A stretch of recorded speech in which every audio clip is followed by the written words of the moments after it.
The Old Time Radio Researchers Group is a group of avid fans and listeners of classic radio programs from the golden age of radio. Our mission is to preserve old-time radio programs from the classic period of radio drama, comedy, and variety programming for future generations to enjoy. To accomplish this, we have three groups comprised of over 1,000 volunteers from 11 different countries that are working hard to preserve our radio heritage. There are thousands of radio series and hundreds of thousands of episodes existing today. They exist on the original transcription discs from the time of the show's initial broadcast, or on old reel-to-reel tapes, or on cassette tapes. The introduction of digital technology has greatly changed the hobby. We are now able to encode from the aforementioned media to several different digital formats, including the most popular, which is MP3. Having the benefit of this technology enables us to actually enhance and improve the sound quality of a given show. It also provides a better way to preserve these shows. Prior to digital technology, these radio show recordings were, and still are, subject to extinction by the ravages of time. Transcription discs as well as tapes eventually deteriorate. We now have the means to store these shows on hard drives, CDs, and DVDs. Of course, CDs and DVDs are not infallible or impervious to time, but they are certainly more convenient. Thanks to digital technology, classic shows from the old-time radio period are now widely available and easily accessible in both CDA and MP3 format. This explosion in availability has brought with it many problems. An abundance of MP3 files are incorrectly named or poorly encoded. Today's technology enables these errors to be rapidly and widely distributed. The goal of the Radio Researchers Group is to correct these widespread errors and to produce both series and logs of broadcast dates and titles as accurately as we can. The volunteer researchers in our group scour both the web and offline sources in order to bring together all known episodes of a series. Episodes are collected and then reviewed to make sure that they are genuine, accurate, and of good listening quality. Additionally, we prepare audio briefs that will give you a history of the series and of the stars. Also included are CD labels that have been especially designed for each particular series. When the group has finished researching a series, we will certify that series as accurate, meaning that the episodes in the series are all correctly dated and titled. In addition, when all the available episodes are included in the series, then that series will receive the higher level of certification of complete. We host three groups on Yahoo to accomplish these goals. First is the Old Time Radio Researchers Group, where most of the work goes on. In this group, members bring together information on series, locate new series and episodes, and assign various series to people to compile. The second group is Project Otter, which serves to work on broadcast logs of individual series for use in conjunction with the OTR management tool software called Otter. In this group, a database of series broadcast logs are prepared, maintained, and constantly updated. This database is also available for download on our website. New series are added on a frequent basis. At the time of this recording, the database has information on over 1,230 distinct series and over 126,000 individual episodes. Our third group, the OTRR Distro Center, serves as our distribution point, where we freely make our premier series available to all who would like to have them. Please note that we prepare all our series for free distribution. So if you purchase this series, the seller obtained it through fraudulent methods. We would appreciate any information that you could furnish us concerning anyone selling old-time radio researchers prepared series. We make no charge for our work and do not intend for anyone to profit from the hundreds of hours our members put in on researching and preparing these series. If you'd like to join our group, or just receive old-time radio series that have been tested for accuracy and dependability, please visit our website for more information. Our website is located at www.otrr.org. That's www.otrr.org. Or you can go to www.yahoo.com and do a search under the group section for Old Time Radio Researchers. Thanks for listening, and now on with the show. The Horatio Hornblower series is based upon the novels of C.S. Forester. They were admired by many fans, including Winston Churchill and Ernest Hemingway, who is quoted as saying, "I recommend Forester to everyone literate I know." The adventures followed the rising career of a young, unpromising, and seasick midshipman who eventually becomes Admiral of the Fleet of Britain's Royal Navy. The storyline occurs during the Napoleonic era, and although a great number of naval leaders inspired Hornblower, Forster was careful to place the plots far enough away from the actual battles so as not to interfere with history. The 30-minute radio episodes first aired July 7, 1952. Michael Redgrave portrayed Horatio Hornblower. Harry Towers produced the series through his Towers of London syndicate. Although produced in England, BBC was not interested in the series, so it was off to the United States. CBS originally broadcast the 52 episodes until July 17, 1953. It was later rebroadcast by ABC in 1954 and the Mutual Broadcasting System in 1957. For the Old Time Radio Researchers Group, I'm your host, Patrick Andre. Enjoy the show. Michael Scudamore Redgrave was born on March 20th, 1908 in Bristol, England. His father was a silent movie star, Roy Redgrave, and his mother, Margaret Scudamore, was also an actress. His father had deserted the family and moved to Australia when Michael was 6 months old. His father died there when Michael was 14. His mother had remarried Captain James Anderson, a tea planter, whom, it is said, Redgrave greatly disliked. Redgrave would study at Clifton College and Magdalen College in Cambridge and went on to teach drama at a private boys' school until 1934. He then decided to become an actor at the age of 25. He played with a Liverpool repertory company for a year or so, where he met his future wife, Rachel Kempson. They married on July 18, 1935. He was then invited to perform at the Old Vic in Shakespeare's Love's Labour's Lost in 1936, and later would play Laertes opposite Laurence Olivier's Hamlet. His first television role was in 1937 in scenes from Romeo and Juliet, and his big movie breakthrough was in Alfred Hitchcock's The Lady Vanishes in 1938. He tended to act in dramas rather than in comedies, playing both modern and classic roles. He was nominated for an Oscar for his role in Morning Becomes Electra, co-starring Rosalind Russell. Still, he was a fine comedian. He is remembered fondly for his portrayal of Ernest Worthing in the 1952 film adaptation of The Importance of Being Earnest. His career spanned the theater, the movies, the radio, and television. And he was exceedingly active after World War II. While working a punishing schedule of both theatrical and movie engagements, he managed to find time to act in both British and American radio shows. A few of his surviving radio appearances include 2 Studio One productions, Uncle Harry from March 2, 1948, and The Return of the Native from June 15, 1948.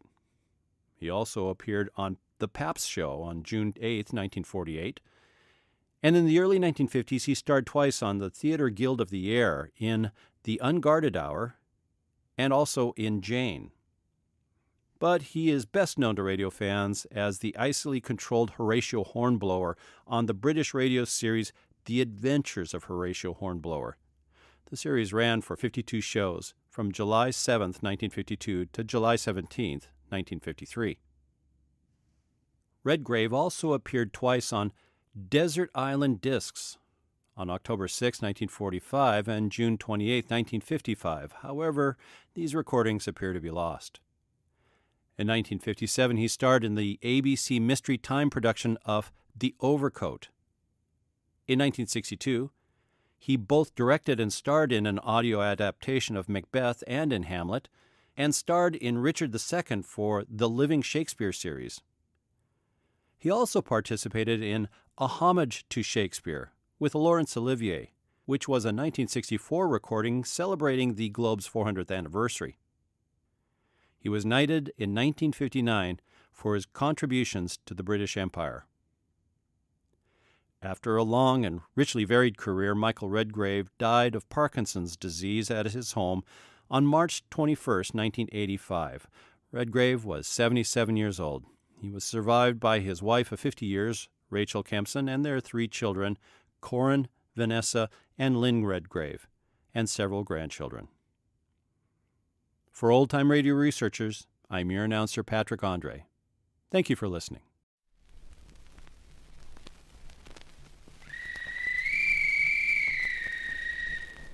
Call all hands. Beat to quarters.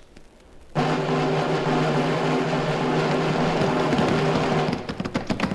out the guns. Stand by the starboard battery. One broadside into it, if you please, Captain Bush. Pointers on target. Linstocks ready. Aye, aye, sir. Ready. Fire!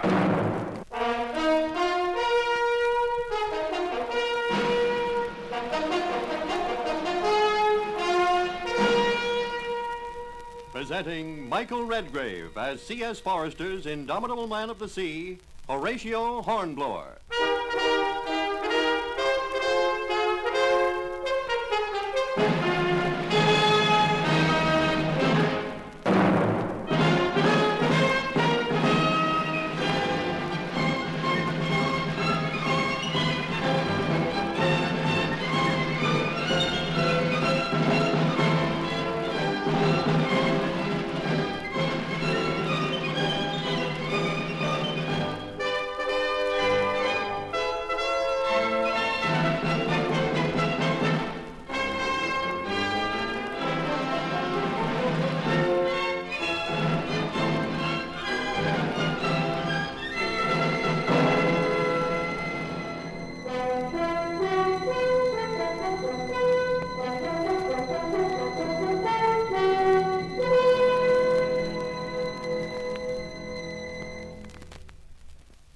And now transcribed, the story of the fabulous Horatio Hornblower, wedded since early youth to Britain's ships and Britain's destiny at sea. Adventuring across the 7 oceans, as midshipman, as lieutenant, as captain of the line, Hornblower has seen the threatening shadow of Napoleon Bonaparte fall on half the world, has himself even been Napoleon's prisoner of war in France. But now, respite has come. Home again in England, laden with honors, relieved from duty by his king, ex-Captain Hornblower can relax at last. The year is 1812.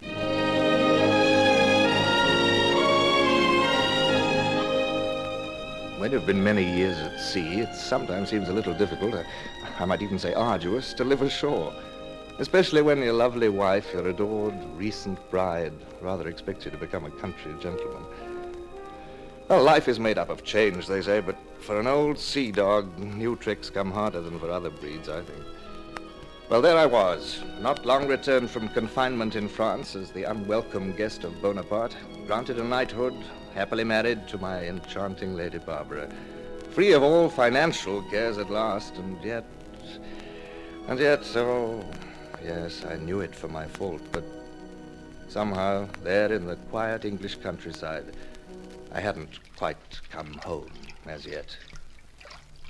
More bath water, sir. Oh, heaven forbid. It's mostly on the deck, the floor already, isn't it? Oh, a tin tub the size of a teapot. A fine way for a grown man to bathe himself. Yeah, all right, I've had enough. Give me that towel, Brown. Don't slip, sir. What ridiculous contrivances. Give me a wash deck pump and gallons of cold seawater. Remember, Brown? Oh, I remember, Sir Horatio. Yes, belay that, Sir Horatio. Old terms are good enough, aren't they, you idiot? Yes, sir. It's a lovely morning, sir. Is it?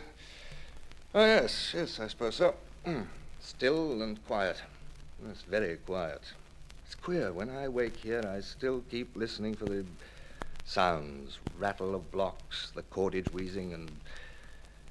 Oh, well, never mind. I've laid out your new suit, sir. What do you mean, that tight buff-colored thing? It's a beautiful suit, sir, I think. Oh, do you? Tight trousers, fancy coat, flowered waistcoat, and a stock. Oh, I'll never draw an easy breath in that confounded choker. Oh, well, let's get it on. Mustn't keep Lady Barbara waiting downstairs for her breakfast.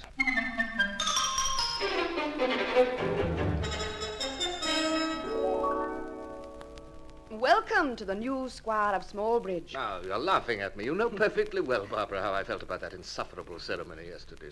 Squire, indeed. Oh, I do know, my dear, and you were sweet, suffering it all without complaint. Mm-hmm. Only the faintest glare of defiance now and then during the speech-making. Coffee, dear? Thank you. Well, what do we have planned today? I thought that you and I might drive across the Downs this morning. Uh-huh. Of course, you said you had a lot of reading you'd been putting off. Gibbon, was it? Well, yes, yes, I do want to get to that. It's, yes, quite soon, in fact. A letter for you, Sir Horatio. Oh, thank you, Wiggins. The messenger is waiting, my lord. He is from the Admiralty in London. The Admiralty? The Admiralty, eh?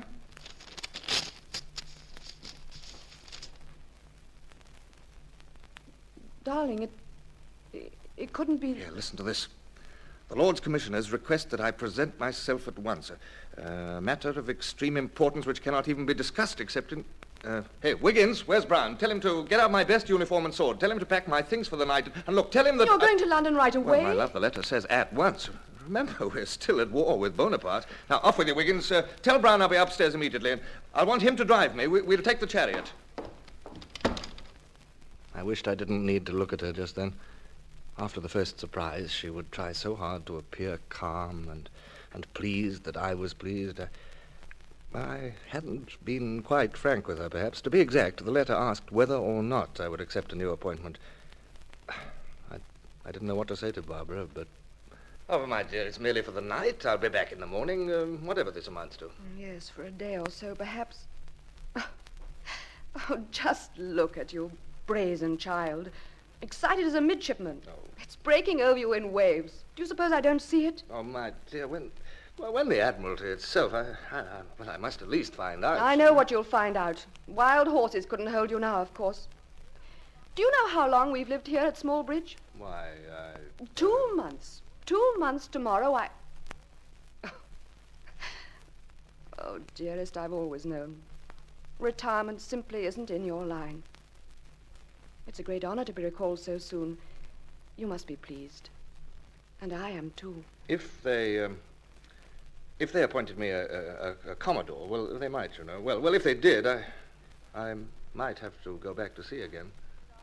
Darling, we've been married 6 whole months. A wonderful half year. I've had that much of happiness with you. And whatever happens, you'll come back to me. I know you will. Of course I will.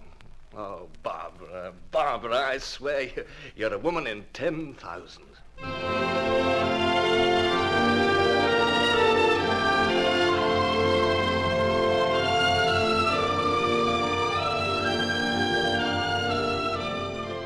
She was, you know. In all my life, I'd said no truer word than that, I told myself as we drove up to London. Well, we made excellent time. Brown knew his business with horses. I never understood the peculiar beasts. Brown was good at everything. Best captain's coxswain in the Navy, and now the perfect manservant. Still, I rather thought he mightn't mind going back to sea again. There was a queer look in his eye, especially when we drew up before the Admiralty in Whitehall, and I was ushered in to the First Lord. Sit down, Captain Horatio. Well, Thank you, well. Left your newfound domestic bliss behind, eh, when you received our letter? Well, may I ask what it is you have in mind for me, sir? Of course you may. The Baltic, Horatio. The Baltic? Is Russia coming into the war, then? Who knows? I wish I did. That very question's at the heart of this whole project. Our letter did say, didn't it, that you'd take rank as Commodore, with a captain under you. You'd have 6 ships. The Nonsuch, 74, a ship of force. The Nonsuch? I know her well, sir. Both the Russian Tsar and Prince Bernadotte of Sweden have teetered back and forth for months, you know. Well, from all I've heard, Boney's making tempting offers to them both. And Bernadotte's a Frenchman, after all. Is there really any chance that they might join us, sir? They might, if we handle them sensibly. They have as much fear as we, now Boney's gobbled up most of the continent. The die will be cast any day, we think. If we can show those Baltic powers some British naval strength to count on. I understand, sir. At any rate, we've got to keep the Baltic open for supplies. So much that we need here comes by those sea lanes. Well, are you ready? Is it settled? Yes, it's settled. Good. Now tell me, who would you like for captain of the Nonsuch, under you? I'd like to have Bush, sir, if he's available. I'd hate to go to sea without old Bush. I rather thought you'd ask for him. That wooden leg of his won't be a handicap, you think? No, I think not, sir. You two have seen some things together, haven't you? First met as young lieutenants on the old Renown. That's right, sir. Well, then, Bush it shall be. Now, then, let's walk across and see the Foreign Secretary. He's sure to have some secret orders for you.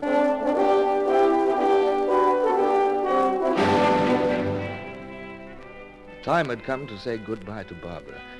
She drove with me from Smallbridge to Deal Jetty. The Nonsuch and the 5 others of my pretty new squadron lay far offshore, half lost in morning mist. Brown was looking much too pleased. I had to take him down a little. Stop mooning at those mastheads, Brown. Go hire a luggerman to take us out. Step lively now. Yes, Captain. Commodore, that is. Aye, aye, sir. Wind's veering nor'ard a little. West by north now, I think. Yes, dear. So you remarked as we were driving. I beg your pardon, dear. You were telling me about my shirts. I interrupted you. No, I'd finished with the shirts. What I was saying was that all your cold weather things are in the flat sea chest. Mm-hmm. The sheepskin coat and heavy socks and mittens and... Oh, well, Brown understands. He also has in his care a certain little package. A surprise. Surprise, my dear? Oh, no, after all, I wouldn't try to surprise you. It's just a woolen neck scarf I've been knitting for you. It's likely to be cold up in the Baltic, even now. Yes, I don't like cold. You're very thoughtful, Oh, dear. I do hope so much that you'll be back before the winter. So do I. I love you, Barbara. Boatman's alongside, sir, if you're ready. Yes, Brown. Well, now, my dear, Oh, you're going out by the ordinary lugger. I could come too. He could bring me back. No, that would be foolish. Look at that choppy sea. It'd be quite wet and cold. I wouldn't mind. Well, I may even be seasick in that nutshell. Sometimes am, just at the start. I shouldn't like to have you witness my capitulation. Oh, my dear girl. I've been such a fool. It's all my fault. I see it now. What have I done to our sweet life together? I needn't have taken this... Hush. Just think of the high compliment you're paid by this command. Oh, your ships are beautiful. Yes, but dearest, to leave you now... I was much too proud, much too impulsive. I should have told them that I... Well... And stayed at home. You, darling? Oh, don't be absurd. Brown's in the boat with all your gear. They're waiting. You must go. Think of me, Barbara. Oh, need you ask that? You'll write me everything? Mm. Everything, won't you? Yes. The bad things, too. Of course. Well, goodbye, Barbara. Goodbye. Come back to me. Come back to me.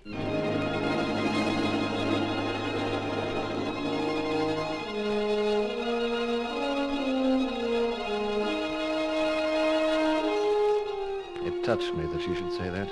Come back to me. Like any witless wife of any common seaman. As if by some power of my own I could control French cannon shot. But it made me love her all the more. And made my heart ache, too, that she should say such foolish things for all her pride and elegance.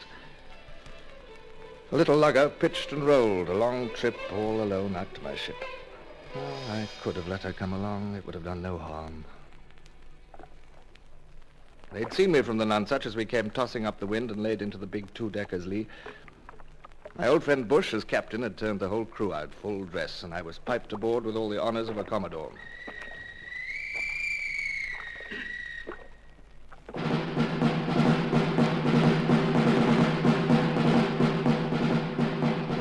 ship and every man aboard was in a state of polish. Bright brass work, 6 side boys in white gloves, the whole Marine Guard and their band, a double lane of bosun's mates with pipes. A childish display, perhaps some say it is, but, well, it has its, exhilaration somehow. There was old Bush on the quarterdeck, surrounded by his officers, and all saluting stiffly. I had to check myself, or I might actually have beamed. That would have been ruinous to discipline, so naturally I just stalked up the line, handed salute. Morning, Captain Bush. Good morning, sir. Welcome aboard. Oh, some time since we've met, Captain Bush. Bush was stiff and correct, but his craggy face kept softening up at me as if he wanted me to laugh. This made it very difficult, of course, before the men. You'll note, sir, that your pennant's going up.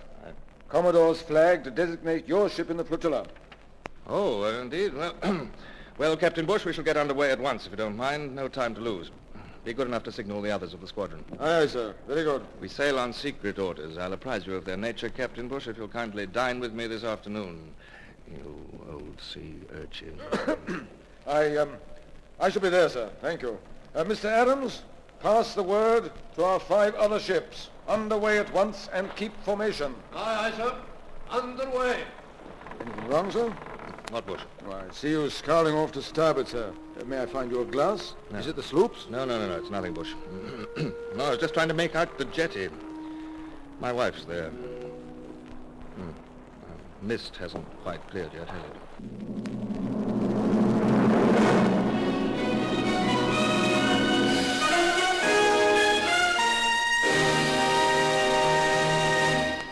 In a moment, Michael Redgrave returns as Horatio Hornblower. And now, continuing our story, Michael Redgrave as Horatio Hornblower awaits his old friend, Captain Bush, in his Commodore's cabin aboard the flagship Nonesuch.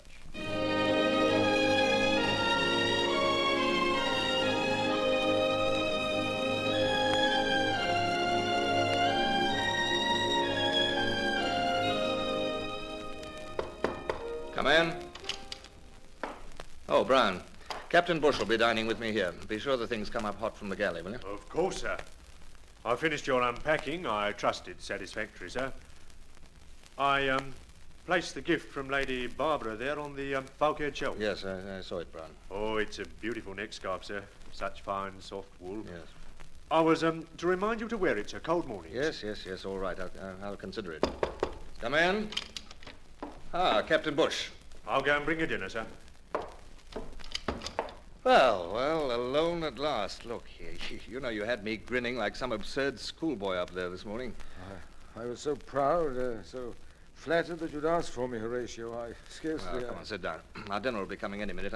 I'm glad to see you, my old friend. Oh, well, let's get on to things of more importance, look, I've been studying my so-called secret orders and these charts. We're headed for the Skagerrak, my friend. I was inclined to think so, sir. Then through the Kattegat and up the Narrows. The Danes will resist, I suppose. Can't help themselves. Napoleon's on their backs. And what about the Swedes? That's just what no one seems to know. It's touch and go, apparently, with both the Swedes and Russians. We have to be prepared for anything.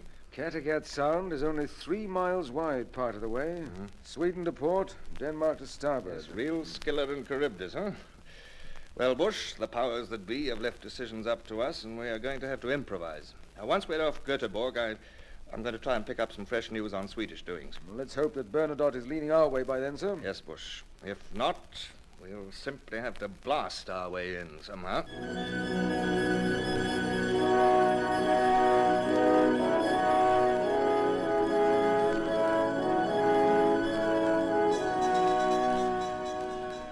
Up through the North Sea, into the Skagerrak. And scarcely a sail sighted off our bows the whole first week. Deserted waters, even in the Skagerrak off Denmark. Now and then we'd see a tiny fishing boat far off, none within hail. We had no news. We strained our eyes for some revealing sign. Had Bernadotte made up his mind by now? Were he and Russia enemies, neutrals, or even friends, if handled sensibly? Before sunrise, I found Bush on the quarterdeck. Well, still no news. Are we to run the gauntlet, then? We're nearing the Helsingborg Narrows. I wonder, Bush, how many guns are on that Swedish shore? Multitude, sir, you may be sure. The charts show a good dozen forts. Shouldn't we send a boat in, sir? Find out how Sweden stands? Well, last night I thought so, Bush. It has its logic, I admit. On the other hand, a boat would surely advertise our presence. But, sir, if both sides of the Kattegat are hostile... Well, we could dash in the moment there is light enough to see the channel. Surprise them and perhaps get through, even if Sweden does resist. Yes, sir, but then if Sweden has joined Bonaparte, won't we be bottled up inside the Baltic? Well, the Baltic is a sizable sea, Bush. I suspect we could maintain ourselves a while. Yes. Still almost an hour till dawn. That gives us time to clear our decks. Yes. I think we'll go in, Bush, this morning. Very good, sir. Hoist the yardarm lanterns. Signal all vessels clear for action, if you please. Aye, aye, sir. All hands to quarters. Mr. Adams, clear for action. Pass the word. All ships to clear for action. Aye, aye, sir. All ships to clear for action.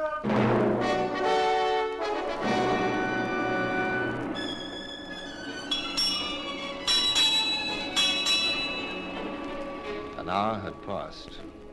We came into the narrow channel just as the dawn broke in a dour grey mist. To starboard, hostile Denmark. To port, the riddle, Sweden. Was she our enemy? Well, we'd soon know at all events. Are the guns run out, Captain Bush? Aye, aye, sir. And the fire pumps manned on every ship. Here's for it, then. What signal for hoisting to our other ship, sir? The signal is proceed to leeward in battle order. Lotus shall lead. Lotus shall lead, sir, did you say? I did. But We'll bring up the rear, Bush, naturally. Your face. I know. It's disappointing not to lead, but we're the shepherd of this little flock. We're the best built. The lead ships might get through before those shore gunners wake up. Huh? They're awake already, huh? Which shore fired that? The Danes. They've seen us, sir. Yes, there's the drift of smoke to starboard, see? Batteries firing to starboard, Captain Bush. Yes, Mr. Adams, so I gather. By the way, did you know that those low cliffs are Elsinore, where Hamlet walked? I beg your pardon, sir? Yeah, never mind. We've no time now for literary small talk, have we? Signal to Lotus, Mr. Bush. Return the fire to starboard. We'll keep exact station astern of the Harvey, if you please.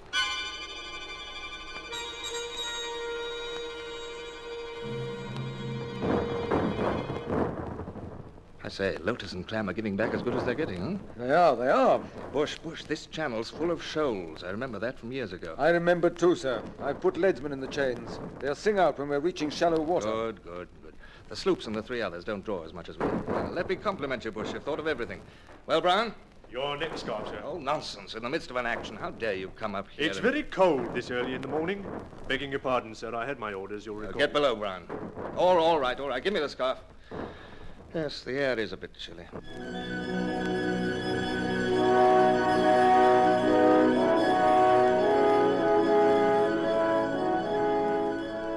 With Elsinore abaft, the channel widened, and we were out of range from shore. There'd be about an hour, I reckon, before we reached the further narrows, a longer gauntlet to be run. And at its end, 2 Danish islands, Saltholm and Amager. We had to pass between these, close to both. Full daylight now, they'd see us coming. We could no longer profit by surprise. But anyhow, all hands ate breakfast and relaxed and waited, as I knew, for the real test. An infernal din of guns broke out as we approached the channel. Well, our starboard guns can speak together after all. Well done. I wasn't too sure about that at Elsinore. A little ragged. So far, the Swedish guns had all stayed silent. And as if to make up for that, though, the Danes were throwing in everything they had at us. Saltholm and wider waters seemed a very long way off. I found myself walking up and down. Well, that wouldn't do.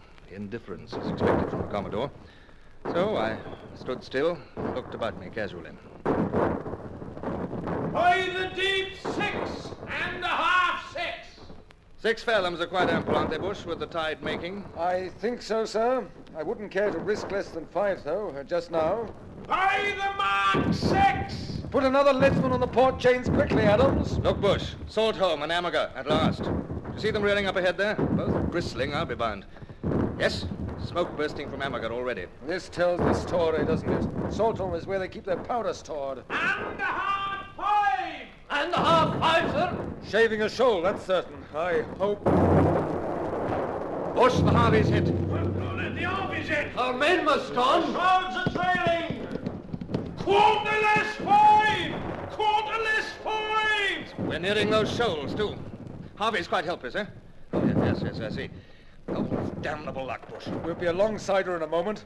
Back the main-tops! Stand by with the heaving lines there! Helm a lee! Give me that speaking trumpet, huh? Aboard the Harvey there! Can you hear me? Aye, sir. I'm Lieutenant Smith, sir. Anyone injured, Mr. Smith?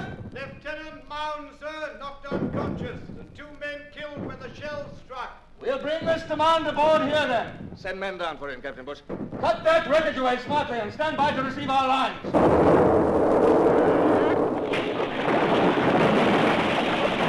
What's that? Are we hit too? Our mizzen topmast's gone. By the mark 5! By the mark 5! Ah, that's better. We must be bearing off the shoals. Near hit, that one. They're reaching us much too easily from Saltholm. I don't like it. Yes, sir. Short range. And now that we're delayed... Now, look here. Those powder stores of theirs. Let's make a try for those. They might lie just beyond the highest fort. It seems fairly logical. Why not? But, sir, how do we know where to... Aye, sir, certainly. Mr. Adams, have starboard batteries raise sights. Try for a hit beyond that big red fort. Say by By, 15 yards. By 15 yards. Pass the word, Adams, instantly. Starboard batteries, prepare to fire. Target at 15 yards past the right port. 15 yards past the right port. Wild idea, I suppose, Bush, but we simply can't sit here till the Harvey is in tow. It's too much like duck hunting, with the none such as the duck. Ready? Fire!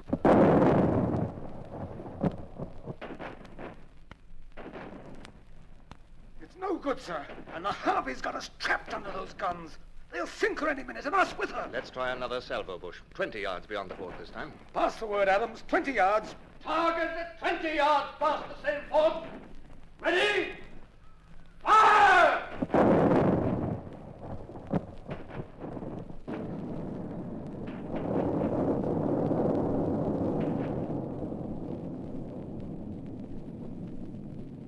It's awesome, sir, that blast.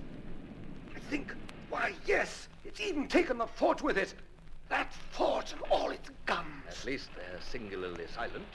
I still don't quite believe my eyes. A lucky guess in place of sound ballistics, eh? That makes no sense. Well, yeah, to business now. Where's my trumpet? Oh. Mr. Smith! Mr. Smith! Have you our lines? Are they secure? You ready to get out of here? Aye, sir. One more moment, sir. Well, the cable's coming over now. We'll take you out starn first, understand? Stand by for the cable, men. Starn first it is.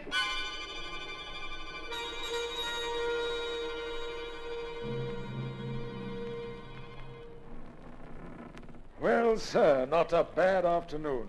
Harvey's in tow. Lotus took one poor hit. We have a hole or two in our own shrouds, but no ships lost. I shan't forget what we did to those powder stores on Salt Hole. Yes, that was a satisfactory moment. There's been no firing for a good 10 minutes. They can't quite reach us anymore. We'll sail round Falsterbo, clear of all batteries, I think. I'm a bit tired. Adams, Mr. Adams, has Mr. Mound been brought up yet? Yes, sir. He's aft. Unconscious now. The sergeant's with him. I want to see him.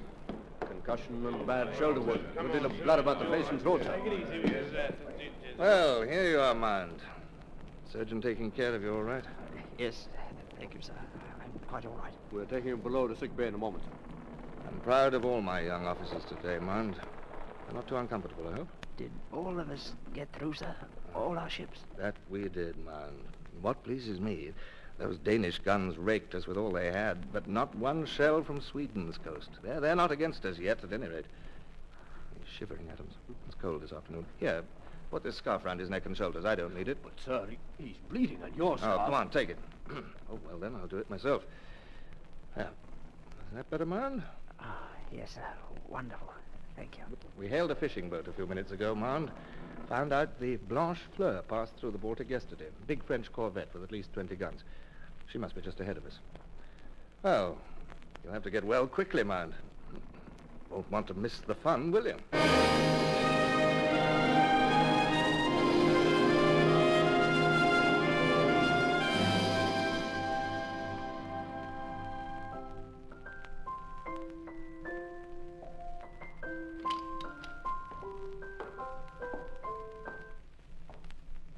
A letter, your ladyship.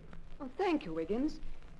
Why, it's from... I thought so, my lady.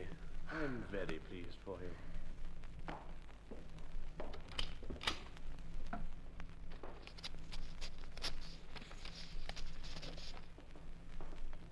My dearest wife, I found a means of sending this brief note to you by way of Sweden. And I want you to know that all is well with us here in the Baltic. On the whole, we've had a remarkably quiet time. Few slightly sticky moments getting in. The Danes on shore showed a bit of ill temper, but there's very little to report that isn't merely ship's routine. Oh, my dear. My dear, you're such a bare-faced liar, I'm sure. But I do love you very much. It is my hope that somehow I shall soon receive letters from England and know thereby that you are well and happy. I'm sure you will like hearing that Brown takes magnificent care of me, fusses over me far too much. Seems to think that in doing so, he's following someone's orders. I can't think who. The weather is surprisingly fine. You'll be glad to know that it's quite warm. I haven't even needed the handsome scarf you knitted. lately. But rest assured that all goes well with me. I send you my heartfelt love, my dear Horatio.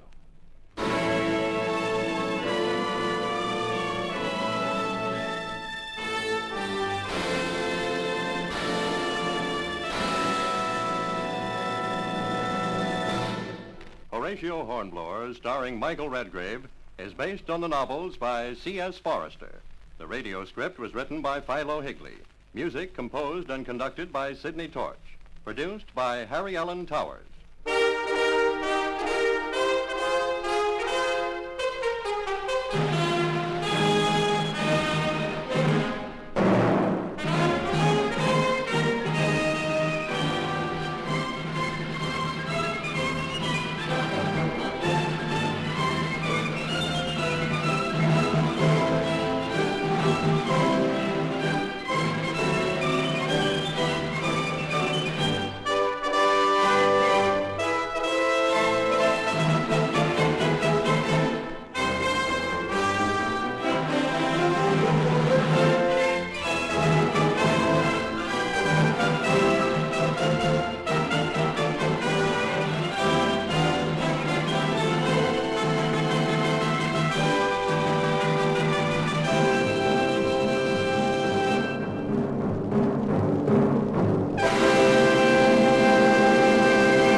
Call all hands. Beat to quarters. Run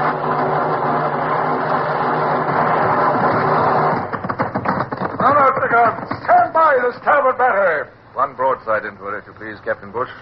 Pointers on target. Linstocks ready. Aye, aye, sir. Ready. Fire!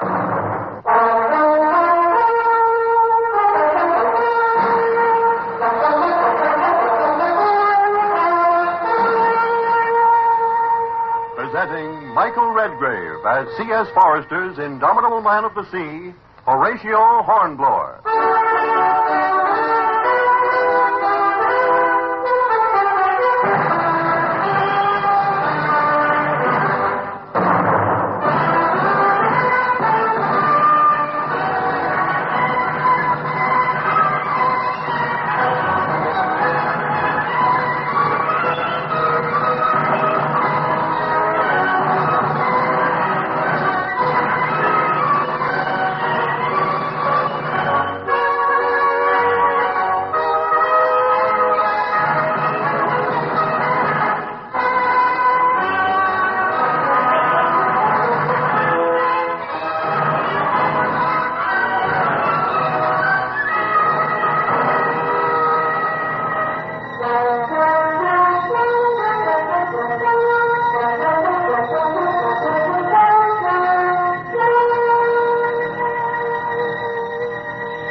After so many years, I still feel a sense of shame at my temporary dependence on the mad Don Julian, who believed himself a divine being and above the laws of men. While I waited, I considered my best course of action. There was a chance that the Spanish ship might come in from sea, in which case, with half my crew ashore, I would be in a hopeless case.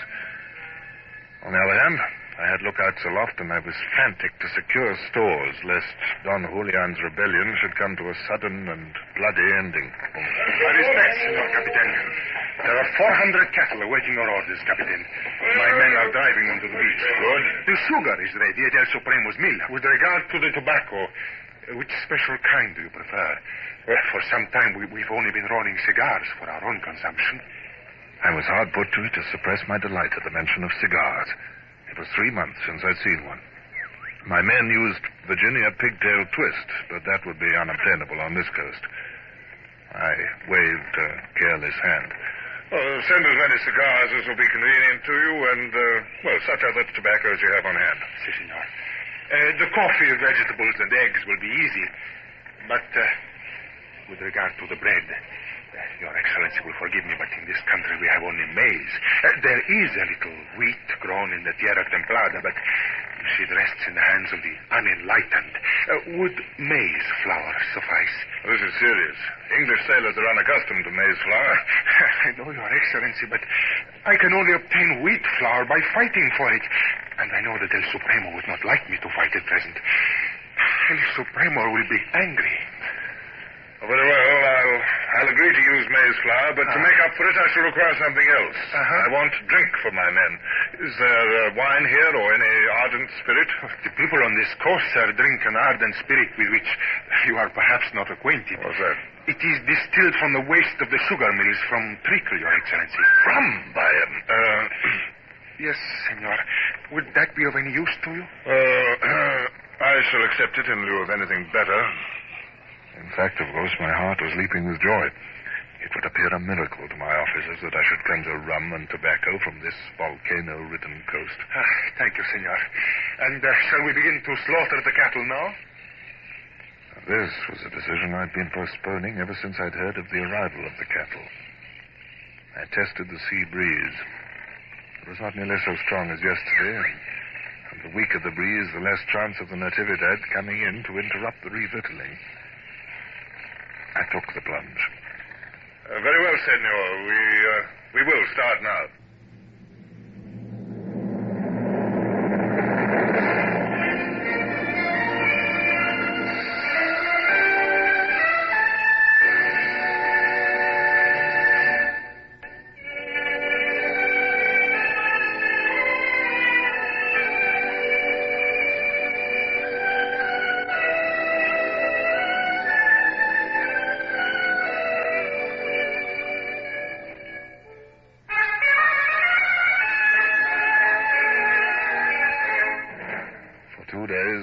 Plied back and forth. They came laden with joints of meat, and on board the purser and his crew toiled like slaves in the roasting heat, cramming the brine barrels with meat. Sacks of flour, anchors of rum, pails of tobacco. The hands sweated as they swayed these things up from the boats. The Lydia was gorging herself full. And in return, I kept my side of the bargain. Mr. Bush, you may release the muskets and kegs of powder and shot which we brought for Don Julian. You send it ashore. Hernandez will arrange its transport then. Aye, sir.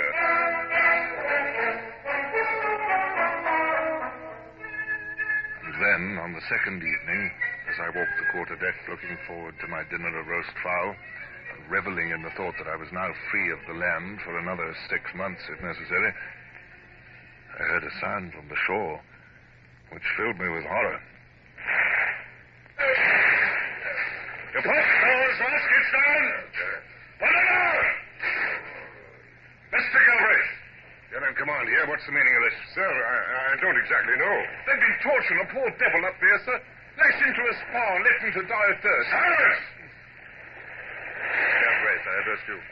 I don't know how it began, sir. The party came running back from up there. They had Smith with them, wounded. He's dead now? Yeah, if another man speaks without orders, I'll have him in irons. Mr. Galbraith. I saw they were going to attack us, so I had the Marines fire. Oh, did you? I'll speak to you later, Mr. Galbraith. You, Jenkins. You, Poole. What were you doing up there? You knew the order that no one was to go beyond the creek? Tomorrow morning, I'll show you what orders mean. As I spoke, I heard a horse galloping up. It was Hernandez, riding as fast as he could. As Hernandez slid from his horse, I turned on him. Did El Supremo give orders for this attack on my men? No, Capitan. I think he will not be too pleased with you when I tell him of it. Your men tried to release a man condemned to death. That does not permit your men to kill mine. The inhabitants are angry and discontented. The whole country has been swept to find food for you.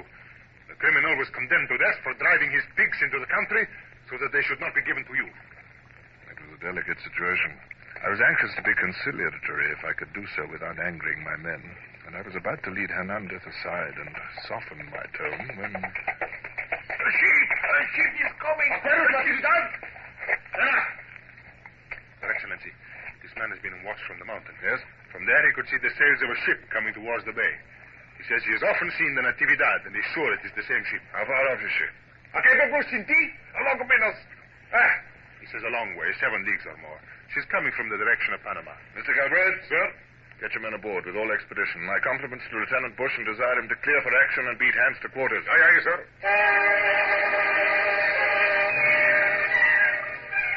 A stream of plans and ideas was flooding my mind. I estimated that with the land breeze, the Natividad could be in the bay by midnight. On the other hand, I knew the Spanish habit of snugging down for the night and of not attempting any complicated piece of seamanship unless absolutely necessary. I wished I knew more about the Spanish captain. Tell me, senor, has this ship often come into this bay? Yes, senor, often. Is her captain a good seaman? A very good seaman, sir.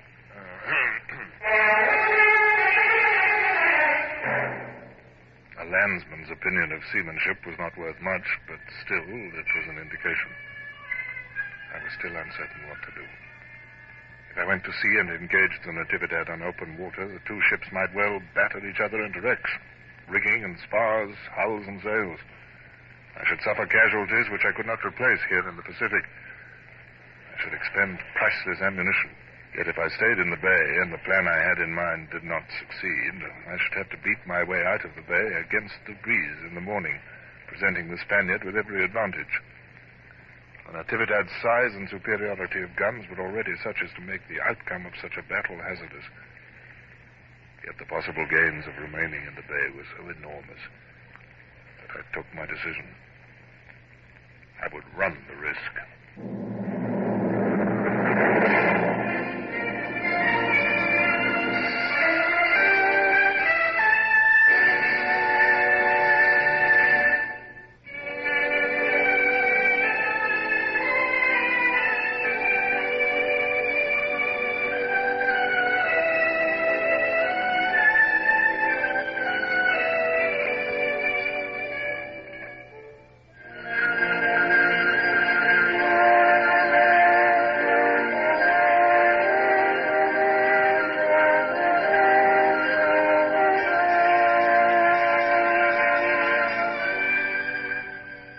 First puffs of the land breeze, the Lydia glided across the bay like a ghost in the moonlight. I had hoisted no sail, lest a gleam of canvas become visible to the distant ship at sea. The launch and cutter were towing the ship, sounding as they went into the deep water at the foot of the island which marked the entrance of the bay. Guerrilla Island, it was called. I found myself pacing my tiny cabin, though it would be at least 4 hours before the Natividad could reach the entrance of the bay. I checked myself furiously. I must show the ship that I could face uncertainty with indifference. Follow you. Sir, my compliments to Mr. Bush, and tell him that if he can spare Mr. Galbraith, Mr. Clay, and Mr. Savage from their duties, I'd be glad if they'd sup with me and have a hand of whist.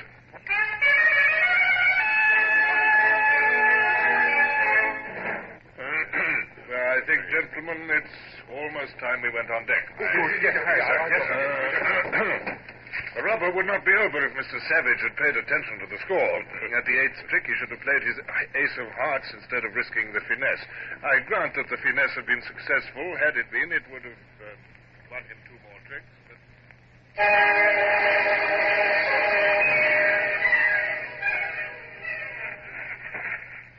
Is that you, sir? Yes, Mr. Bush. Is all well? It's infernally dark. Yes, sir, but you can see her when your eyes get used to it. She's still heading for the bay. Everyone's at his post, sir. From now until the last moment, everything must be done with as much silence as possible. Send the hands aloft ready to set sail. Aye, aye, sir. Bosun, hands aloft. Quietly if you value your life.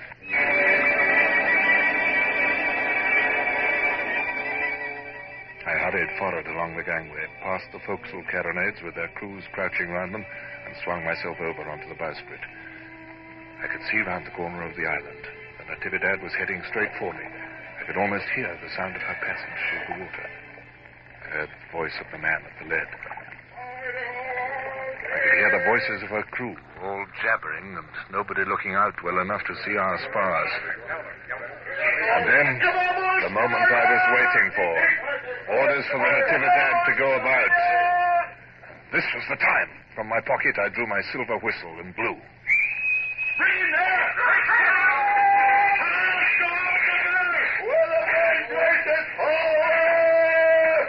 raced aft again as the Lydia surged forward. Well, steady. Steady it is, sir. Port a little. Port a little, sir. A little more. Right, sir. Port, sir. Hard to starboard. Hard to starboard cheer, sir. The Natividad had no time to gather way upon her new course before we came leaping out of the blackness and rasped alongside her. Months of drill bore fruit in that moment.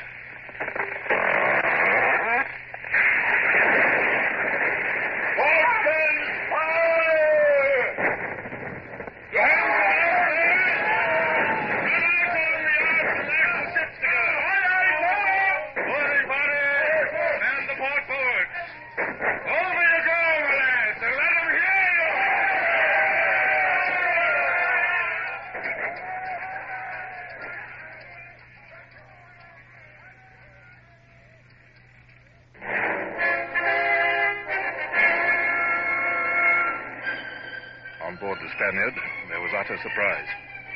One moment all hands had been engrossed with the work of the ship, with no enemy nearer than 4,000 miles away, seemingly. The next minute, our ship had come crashing out of the darkness. The night had been torn to shreds with the flare of guns. On every hand, men were struck down by hurtling shot, and now an armed host, yelling like fiends from the pit, poured aboard. The most disciplined crew could hardly have stood the shock. Yet some of the officers were hardy souls. They drew their swords and made a stand.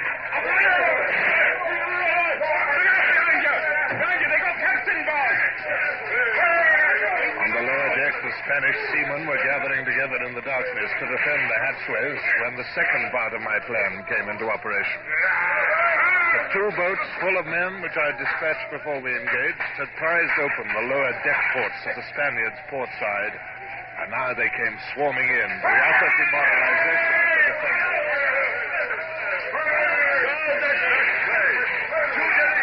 Where's those officers? Senor, lay down your arms. Who is surrender? Order your men to cease fighting. Impossible continuar. El muchos caminos sin parar. Captain Hornblower, I have accepted surrender in your name. Thank you, Mr. Bush. Bring the officers aboard the Lydia.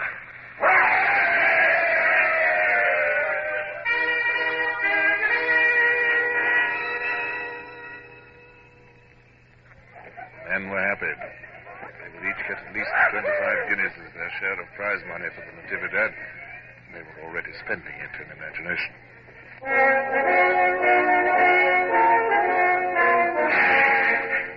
But while the rejoicing went on, I was considering my next step. The immediately pressing problem was what to do with the Natividad, and especially its crew. I couldn't bear the thought of handing them over to that cold-blooded madman who called himself El Supremo. Although I was pledged to assist him in his rebellion against the Spanish rule, I felt no desire to assist him in mass murder. However, my next move was decided for me by the arrival of Hernandez from the shore. Capitan, El Supremo wishes to see you at once. My boat is waiting.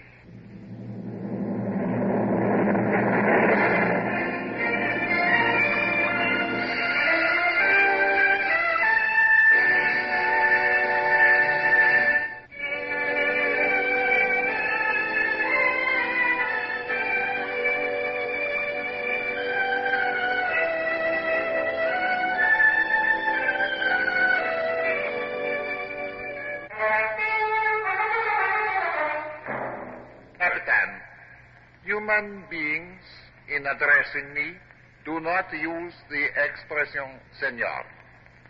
As I have told you, I am divine. You may call me El Supremo.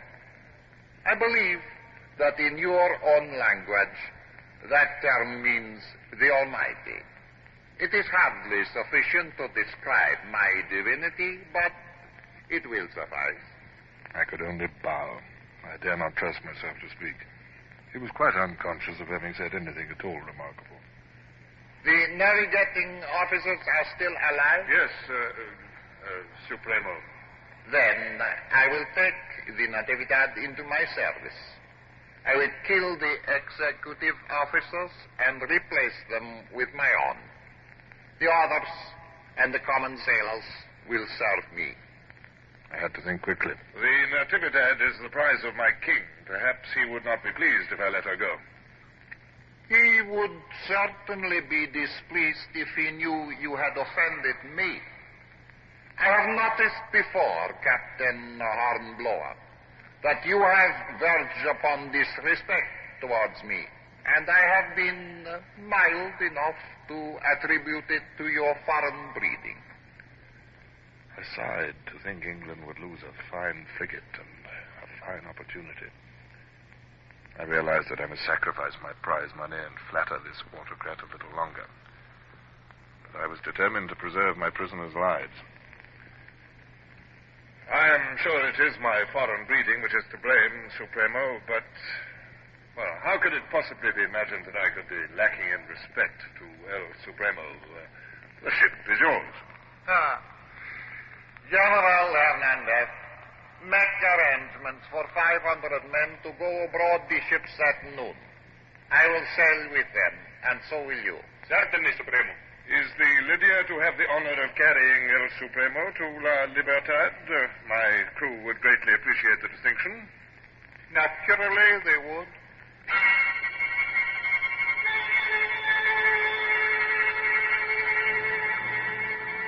So I left the great Don Julian and hurried back down the mountain. Once I had him aboard the Lydia, I was confident of being able to deal with him more easily.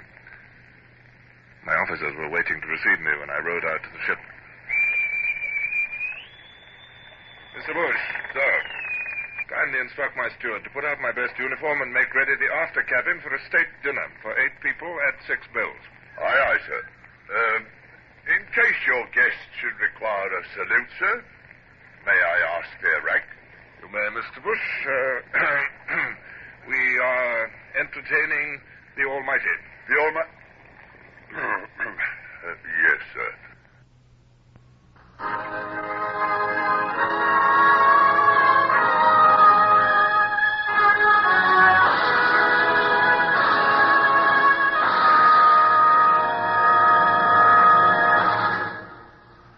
Horatio Hornblower, starring Michael Redgrave, is based on the novels by C.S. Forester.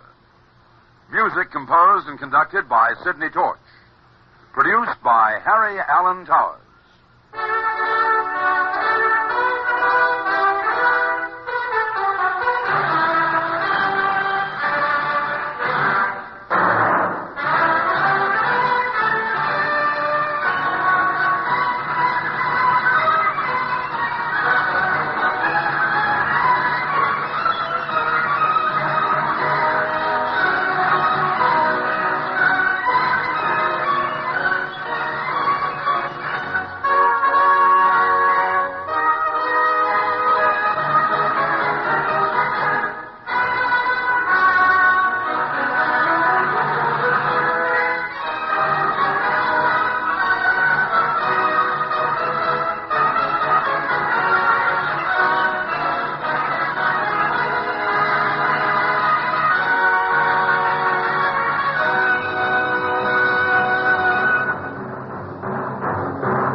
One broadside into it, if you please, Captain Bush.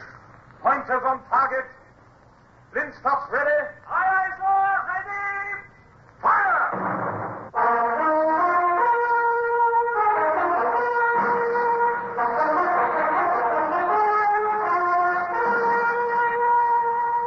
Presenting Michael Redgrave as C.S. Forester's indomitable man of the sea, Horatio Hornblower.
easy enough to look back and smile at this distance of time.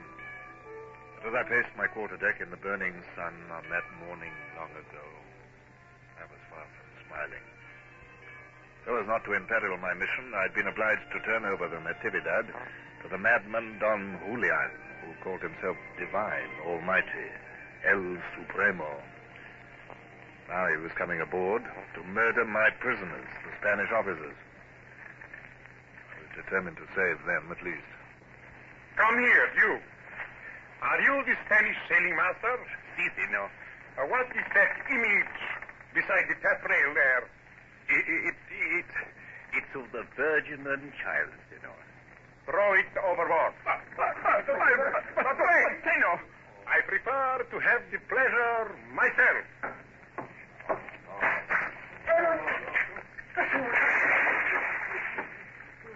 So, now, which is the youngest of your mates? I am, senor. Very well. You will hold up your hand and declare your disbelief in any other divine lord than our gracious El Supremo. Up with your hand. Good. Now repeat after me. I swear. I swear. Oh, no. No, senor. No, I cannot. I dare not. No. Then we shall not need you, shall we? Lieutenant Barrio, Terno, throw that overboard. No, the next man. You swear your disbelief?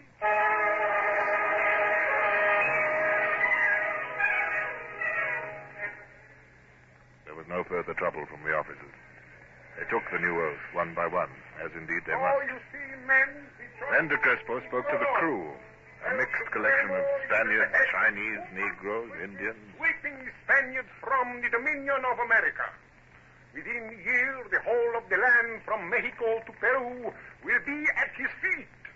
There will be an end of Spanish misrule, of brutal domination, of slavery in mine and field. There will be land for everybody, freedom and happiness under El Supremo. You can join us all. The alternative you have seen. Now, who is for El Supremo? I am too. Thank you.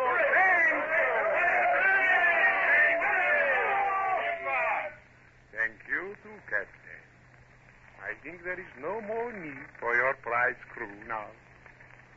Should any insubordination arise later, I shall be able to deal with it. I'm quite sure you will. Mr. Gerard, you will order your crew to withdraw and return to the Lydia. As my boat bore me back to my ship, I reflected bitterly on the murder of the Spanish master's mate. But there was nothing I could have done. At all costs, I must not fall out with Supremo or his followers while my orders remained uncompleted. As I reached my own deck, the boom of a gun from the Natividad was answered by one from the Lydia. A new flag was flying from the peak of the Natividad, blue with a yellow star in the middle. Fire 6! If I hadn't been born a ruddy fool, I shouldn't be here. Fire 7! I've left my wife and I left my home, everything that's dear. Fire 8!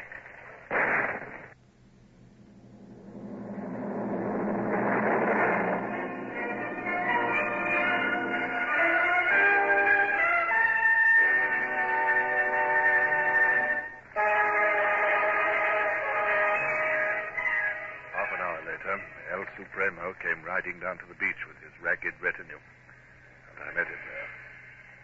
As we rowed out to the Lydia, I ran my eye over the ship to see that all was ready to receive our ally with full military formality. But before he mounted the ladder, he remarked, "The correct salute for me, Capitan, is 23 guns." Mr. Bush, pass the word to Mr. Marsh for 23 guns. Don't look so stricken, Mr. Bush. It's two more than His Majesty himself receives. It's entirely meaningless. Aye, sir. Dinner will be served shortly, El Supremo. Would you care to come below? I will dine here, alone. Let the food be brought to me. The misery and embarrassment of our makeshift dinner in the gunroom, into which we crowded with Supremo's retinue, was mercifully cut short by the arrival of the officer of the watch. Beg pardon, sir, but there's a messenger from the shore. I can't understand a word he says. Very well, I'll come on deck. I think you'd better accompany me, Mr. Bush. Thank you, sir.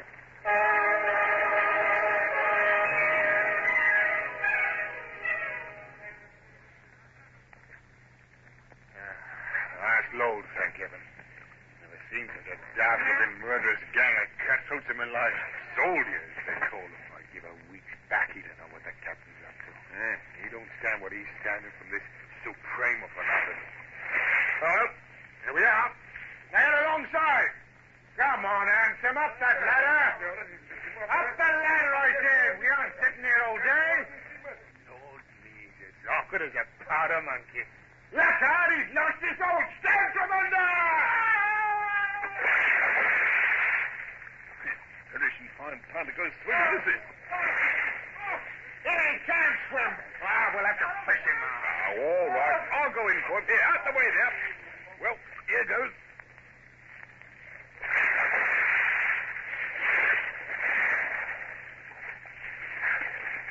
You conscious. Stop there, wriggling all over, or else I'll let you go. All right now. I got him. Come on, boys. Out you come. Right now, go on, up the ladder.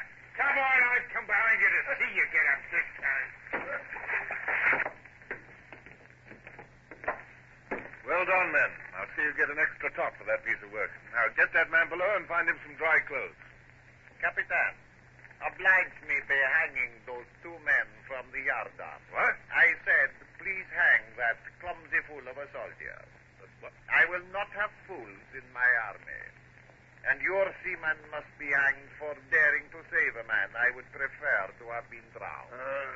With all due respect, Supremo, if I did what you wish, my men would no longer respect me, and it's essential for the success of our venture, yours and mine, that I should keep the loyalty and love of my crew. Love? Capitan, I will show you loyalty. Where is that scum who fell into the sea? Supremo, I am here. I shall be merciful because it pleases me to be so. I was going to hang you, but instead I give you permission to drown. Thank you, Supremo. Thank you. Blimey, he's going to jump overboard. So. And now, Capitan, you will of course hang your man. I bow to your wish, Supremo, but may I not have the honor of following the lesson you have so kindly taught me? I do not understand you, Capitan. Allow me to demonstrate.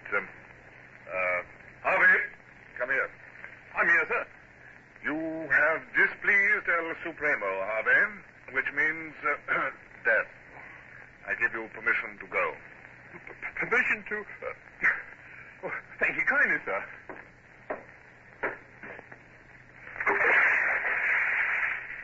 The vanity of Supremo was so colossal that it apparently never occurred to him that Harvey was probably the finest diver and swimmer in the British Navy.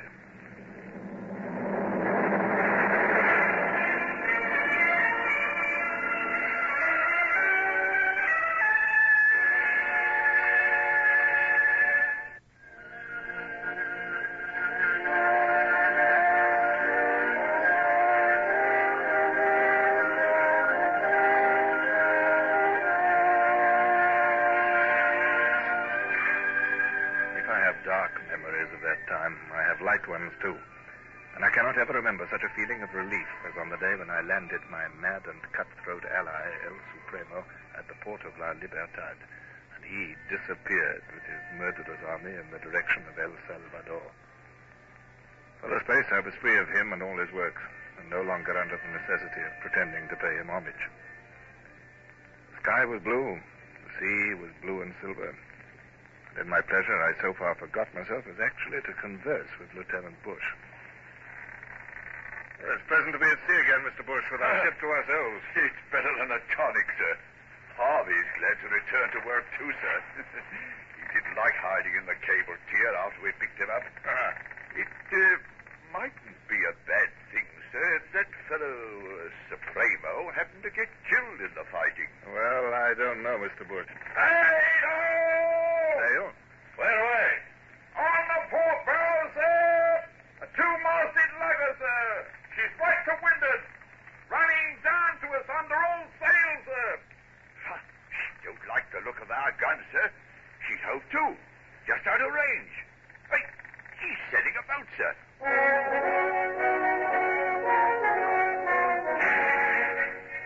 The dinghy danced jerkily across the water, and presently a man came scrambling up the ladder. So many strange figures had mounted that ladder of late. This new arrival wore the full dress of the Spanish Royal Navy, and his epaulets gleamed in the sun. He came forward and bowed. Captain Hornblower. I am Captain Hornblower. Captain Manuel Diaz at your service. I have to welcome you as the new ally of Spain. Ally of Spain? Is this a jest, sir? Sure, it is no jest, Captain. I've been seeking you for the past 4 days. Let me explain. Last month, Napoleon Bonaparte stole our King Ferdinand from us and has named his brother Joseph King of Spain.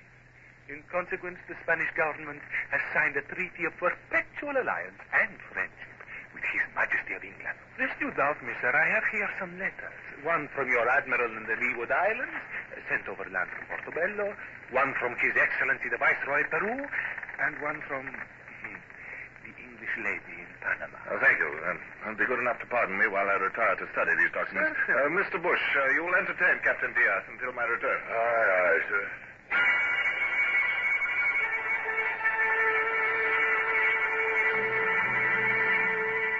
Senor Diaz, everything appears to be in order.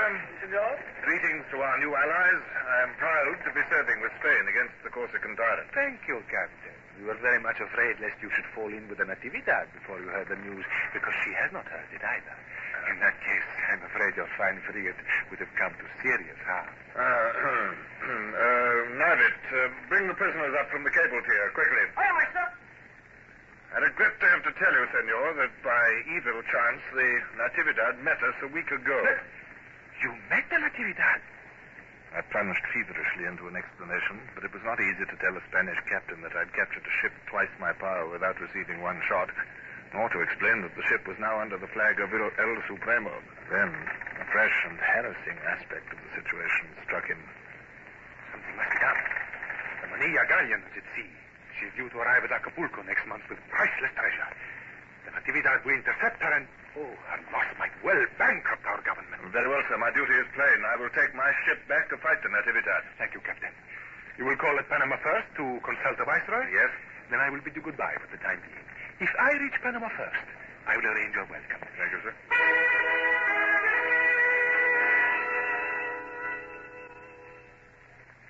You see, Mr. Bush, the situation is complicated. It's not your fault, sir. After all, you've only obeyed your Admiralty orders. The Lords of the Admiralty will not allow such a small point to influence their opinion of a captain and his officers, who are the cause of such trouble, Mr. Bush. I feel you're right, sir. However, there's another and more pressing matter. Lady Barbara Wellesley is at Panama and desires a passage in the Lydia to Europe. But, sir, how could we carry such a lady in the Lydia? The frigate is hardly equipped for comfort. That is what I shall have to point out to the lady. Though if she has the normal Wellesley blood in her, I suspect I shall be wasting my time.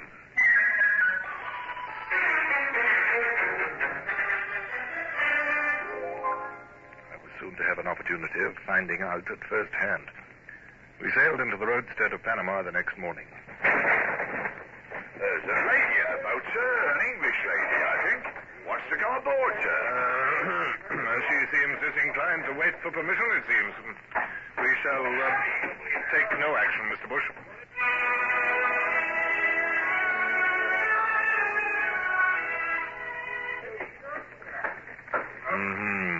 One of those masculine women. No real woman would catch and climb a rope ladder like that. Besides, what's an Englishwoman doing in Panama without a male escort? Mr. Midshipman, please be so good as to have my luggage brought up out of the boat. There's the captain, madam. Yes, so I see. But please have my luggage brought up while I speak to him. I faced an internal struggle. I disliked the aristocracy. I could not forget that as a doctor's son I had had to touch my hat to the local squire. Yet it would be foolish for a poverty-stricken frigate captain with no influence to offend a member of such a family as the Wellesleys. For the present, I decided on icy formality. Are you the captain of this ship, sir? Captain Hornblower, at your service, ma'am. Well, I am Lady Barbara Wellesley. I wrote you a note requesting a passage to England. I trust you received it? I did, ma'am, but I do not think it wise for your ladyship to join this vessel. Please tell me why, sir. Because, ma'am, we shall shortly be in action with the enemy. Also, we shall have to return to England via Cape Horn. Your ladyship would be well advised to make your way to Portobello. From there, you could reach Jamaica and obtain a berth in a West India packet, which is accustomed to female passengers. I have informed you, sir, that there is yellow fever in Portobello. Yes, ma'am, but... 1,000 persons died of it last week. That is why I removed to Panama. May I ask why your ladyship was in Portobello? Because, sir, the West Indian packet in which I was a female passenger was captured by a Spanish privateer and brought there. I see. I regret, sir, that I cannot tell you the name of my grandmother's cook, but I shall be glad to answer any further questions which a gentleman of breeding would ask. Yes, but we are going out to fight a ship of twice our force. It will be dangerous. I would rather be on your ship, whomever you have to fight, than to be in Panama with a yellow fever. Well, what of Cape Horn, ma'am? Well, I have no knowledge of it, but I've twice rounded the Cape of Good Hope during my brother's governor-generalship, and I have never yet been seasick. Well, soon, Captain, I will come to think that I shall be unwelcome aboard. I can hardly imagine that a gentleman holding the King's commission would be discourteous to a woman, especially to a woman with my name. I was only doing my duty, ma'am, in pointing out the dangers to which you will be exposed. For myself, nothing would give me greater pleasure than your presence.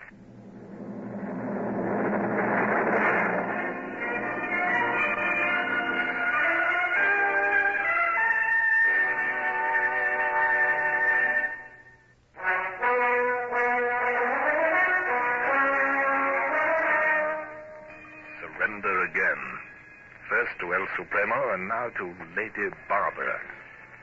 If I offended this lady, I might, well, never command a ship again. My wife and I might rot on half pay for the rest of our lives. I was 37 and not more than 1/8 of the way up the captain's list. The goodwill of the Wellesleys might enable me to reach flag rank. Begging your pardon, ma'am, but your luggage is aboard. Oh, thank you. Be so kind as to give this to the boat's crew. But, ma'am, there will be no room in your cabin for 1/10 of that luggage. I am aware of that, sir. I have dwelt in a cabin before. That sea chest will hold all I require. The rest can be put where you will. And now, may I see my cabin?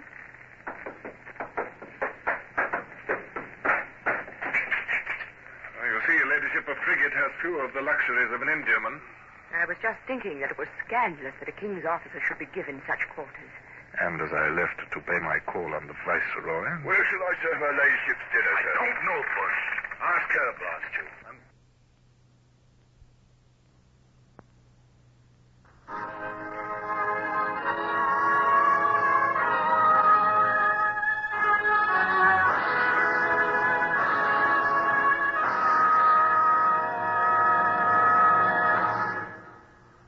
Horatio Hornblower, starring Michael Redgrave, is based on the novels by C.S. Forester.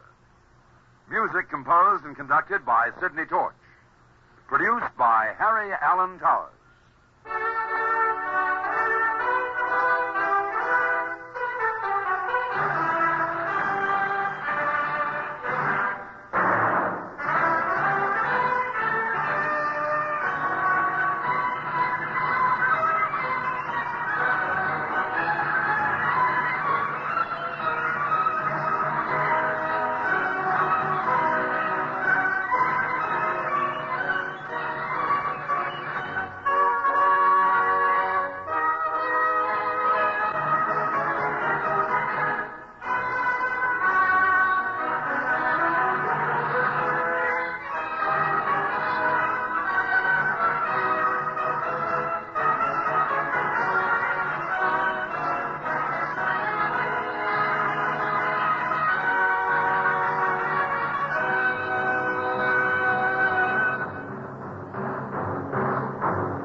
Quarters.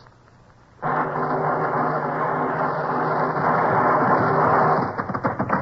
out the guns. Stand by the starboard battery. One broadside into it, if you please, Captain Bush. Pointers on target. Flintstocks ready? Aye, aye, sir. Ready. Fire!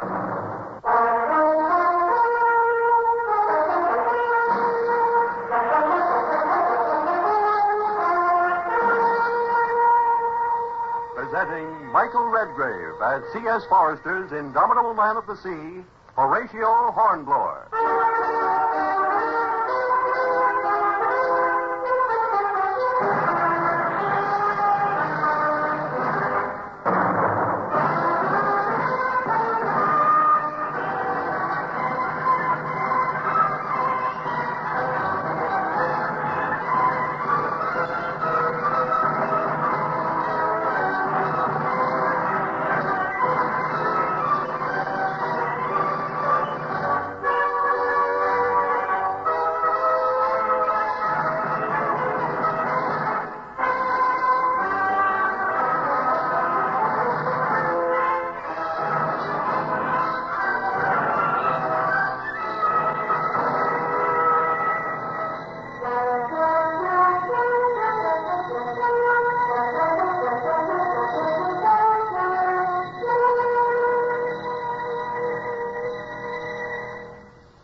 Many difficult problems in my seafaring career. But as I look back now, I can remember none graver than that which faced me as I prepared to sail in my frigate in search of the Natividad. I had captured her before in harbor, by night and by surprise. Now I must meet her on the open sea, where her enormous superiority in firing force must give her the advantage. That was bad enough. Now I had the additional responsibility of a high-born and influential passenger, Lady Barbara Wellesley. When I returned to the ship after calling on the Viceroy at Panama, I summoned Bush, my first lieutenant, to my cabin. Mr. Bush, where's Lady Barbara? She's on the quarterdeck, sir. I had the carpenter knock up a hammock chair for her. I had a bit of awning rigged so as to give her some shade. Mr. Bush, the Lydia is a frigate about to go into action, not an Indiaman with nothing to do but pamper passengers. No, sir. If Lady Wellesley takes advantage of her position and forces me to carry her to England, I cannot refuse. But this is no reason why my ship should be turned into a boudoir. No, sir. Confound you, Bush. Can't you say anything but no, sir? Yes, sir. Forgive me, sir, but it would have been highly dangerous for her ladyship to stay ashore with yellow fever spreading as it is. So she seeks safety by coming aboard a ship which is about to fight an enemy twice its size. Now, hark ye, Mr. Bush, no good will come of this. If we win the battle, we shall be censured for exposing her ladyship to danger. If we lose it, I cannot imagine you losing any battle, sir. Not if it was the whole Spanish fleet instead of just one ship. When I want your opinion, Mr. Bush, good or otherwise, I will ask for it. How am I going to pace my quarterdeck with a woman sitting there? The thing I've just thought is my shower bath under the pump on deck. Look, have a screen rigged. See that the crew are warned about dress, too. In this heat, most of them work half naked. Aye, aye, sir.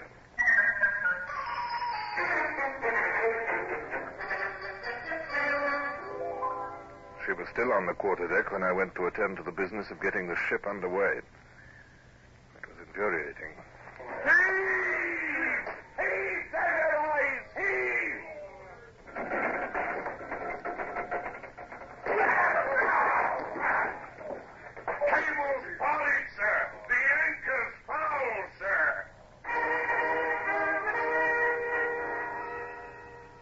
Had to juggle with many factors at once. The drag of the cable on the bows, the pressure of the wind on the driver and topsail, the set of the tide, the increasing sternway, the amount of cable still to run out. When I sail forward, I must do so dead in line with the anchor, with no slack in the cable, or we might well bring the masts and rigging about our ears. Hard to starboard. Starboard it is, sir. Smartly with the braces now. She's checked, Mr. Bush. She's moving forward. Mr. Bush now, hands aloft, set every sail that'll draw. All hands aloft! Gather it in, quickly. Take in the cable. She's making, sir. She's making. Yes, but we mustn't sail up to our anchor with too much speed on her. When I give the order, Mr. Bush, we shall see how well you've drilled your crew. Those sails must come off her like lightning, or we're not to be taken aback. They will, sir. I swear by McCool. Stand by. Now, take a look, sail. Courses, topsails, and gallants, your lives. Hard apart. Hard apart. Captain there, cable in. Quicker, quicker. Round, round, brashy. Fly, yes, the big fly. The moment had come. With sail off, the Lydia was drifting up to her anchor. Now was the moment when either she would raise it or the maneuver would end in disaster. Every man aboard, save the wildly rushing capstan hands, held his breath. Anchors free, sir! Set all sail, Mr. Bush. Aye, aye, sir. By heaven, sir. You've shown those Spaniards the finest bit of seamanship they'll ever see in their lives. Kindly attend to your duties, Mr. Bush. Aye, aye, sir.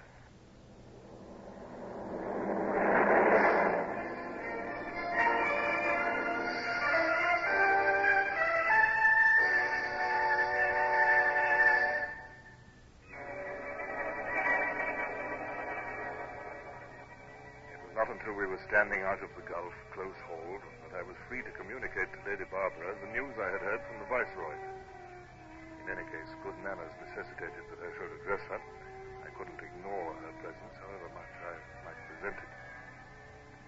She sat in her hammock chair by the taffrail, a servant Hebe, the negress, at her feet. She was in animated conversation with Gerard, the officer of the watch, and I noted with amusement that Gerard broke off the conversation and moved away as I approached.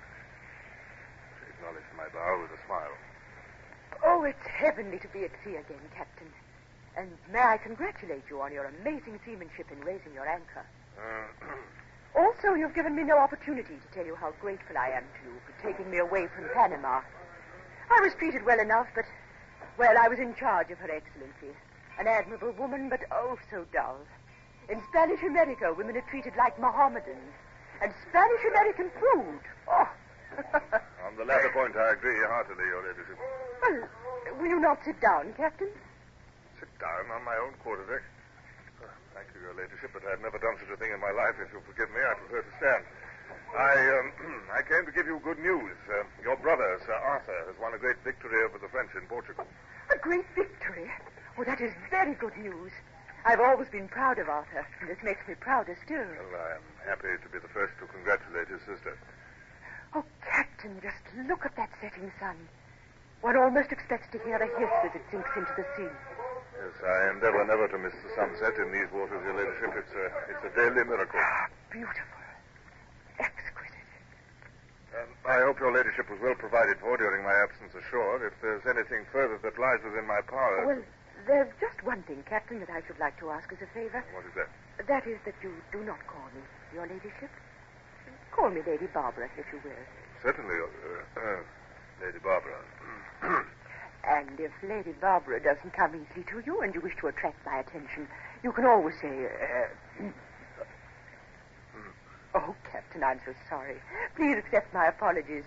I realize now that to mock you was quite unforgivable. There's nothing to forgive, ma'am. And now, if you will forgive me in your turn, I must attend to my duties. One moment, please. Captain, I know that you've much on your mind. I know that before you sail for home, you must fight the Natividad.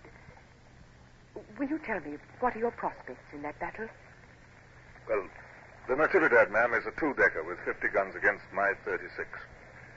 She is commanded by Vice Admiral de Crespo, a ruthless and bloodthirsty man who will never surrender. Whatever his faults, he's no coward. But against his force, I have perhaps a little experience. Capable and loyal officers and a very well-trained crew. And they're English. That counts for much. You may be frank with me, Captain. What will happen if we should lose? If I or my crew are taken alive, we shall be hanged or tortured. El Supremo will show no mercy to us for having turned against him. And you... it shall be my last care to see that you do not fall into the hands of de Crespo alive. Thank you, Captain. But you're not to worry about me, nor to allow my presence to influence you. Should it come to the worst, I too am English, and a Wellesley. I know how to die.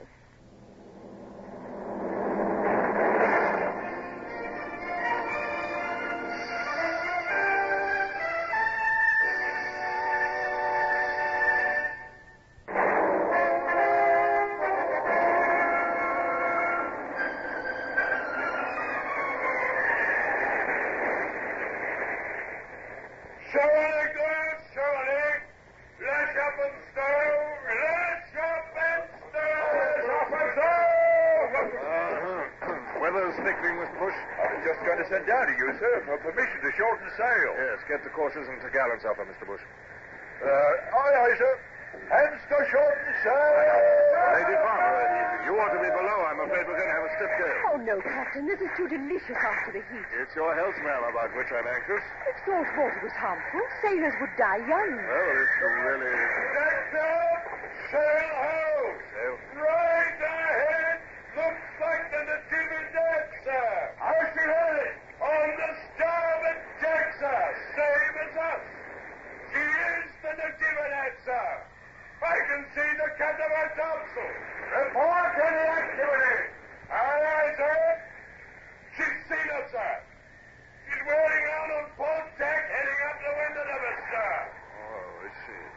Unusual for a Spanish ship to face a Belgian challenge. Of course, she's not a Spanish ship now. She shan't get the weather gauge of me, whatever happens. And the braces, sir. You all keep her as near the wind as she'll lie. Mr. Bush, beat the quarters, if you please, and clear for action. Your place is below, Lady Barbara. Take your maid with you and stay in the cockpit until the action is over. No, not the cockpit. We'll leave that for the wounded. Go to the cable tier. Captain! I've no time to discuss the matter, ma'am. Mr. Clay, conduct her ladyship to the cable tier. See if she is safe before you leave her. Those are my orders, Mr. Clay.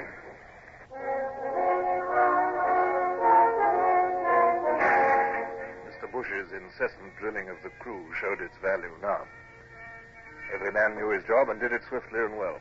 The decks were soused with water and strewn with sand. The bulkheads were knocked away. The fire parties took their places at the pumps. The boys ran with cartridges for the guns. And down below, the acting surgeon was dragging the midshipmen's chests together in the cockpit to make an operating table. The more this sea gets up, the better, sir. The syndicated won't be able to open their lower gun ports. No. I'll probably have 2 reefs taken in those topsails. Aye, aye, sir. Top of the rope. 2 reefs in the topsail. Excuse me, sir. With all this spray breaking aboard, do you think we can rely on the flint triggers for the guns? Or shall we have the slow matches lit in the tubs? Yeah, better light the matches in case. Wheel there. Steer small, blaster. Walk in.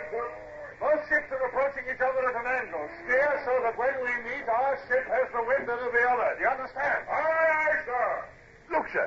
There's a puff of smoke. She's opened fire. Man's a fool to waste powder and shot at such range. Never forget, Mr. Bush, a first broadside discharged in close quarters with guns carefully loaded by crews with time to think is worth 10 under any other circumstances. Yes, sir. We've been passing mighty close, sir. If we both stay on this course, in fact, we'll meet bow to bow. No telling who'll have the weather gauge. That was closer. Here comes another.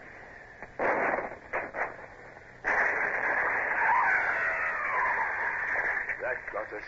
2 men down at number 4 gun, sir. Christmas! We're going to shave it close. Stand by, Mr. Rayner. Fire as your guns bear. Wheel there. Watch your helm of weather. Now, hold her as she comes on. Fire!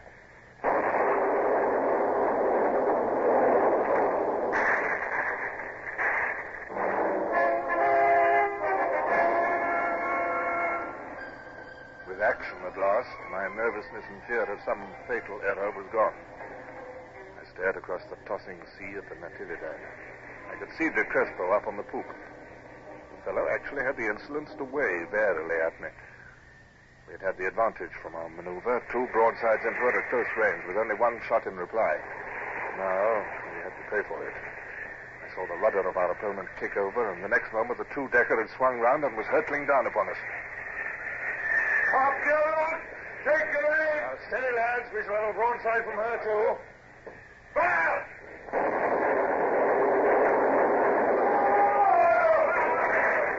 Stop your men! When the smoke clears, fire as you will! The Crespo was evidently unable to trust his crew to fire independently and was working them to the word of command. He was doing it well, too. At intervals, as the sea permitted, her lower deck ports were opening like clockwork, and her big 24-pounders were vomiting flame and smoke. What work this, sir? Yes. Mr. Bush, have the dead carried away from the guns. The crews cannot work properly. The men had better lie on the deck and drag them. It's death to stand in that iron hail. And, Mr. Bush, I fear the Natividad superior force is too great for us to continue this close work. We shall have to use running if we're to survive. It's a pity, sir, but I'm afraid you're right. Hands to the braces. Now, Mr. Bush, back the main topsail a trifle to take way off us. And let the Natividad get ahead. Aye, sir. Now, tack ship and run across her stern. A broadside, Mr. Gerard. Aye, sir. Now attack again. Right in the braces there. Back across her stern. Your guns, Mr. Raynor.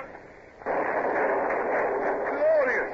Damn my hide. Glorious. Two broadsides into a stern. She's too big and clumsy to take them out like us, sir. Yes, save your satisfaction for the end. She's coming back at us. Oh, she is, sir. And her lower gun ports are open as well this time. Going to take some real punishment now.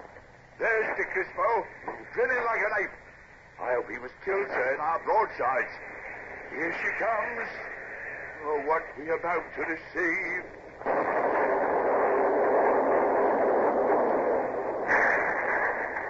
Stand, Commander!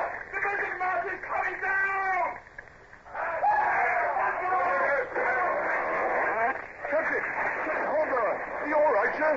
Ricky, Bush, they're cutting away from me. I'll have you free in a jiffy. Bear a hand here, some of you, to free the captain. Now, sir, let me get you below, sir. You're covered with blood. Get off with your word, Buster. It's not my blood. Now clear this mess or we're lost. The mizzen has carried away the main topgallant mast with it. Axe again! Hey, Tomskin! Axe is here. Cut that wreckage away. Look out! Here comes our broadside! Stay at your work! I'll run my sword into the man who moves away.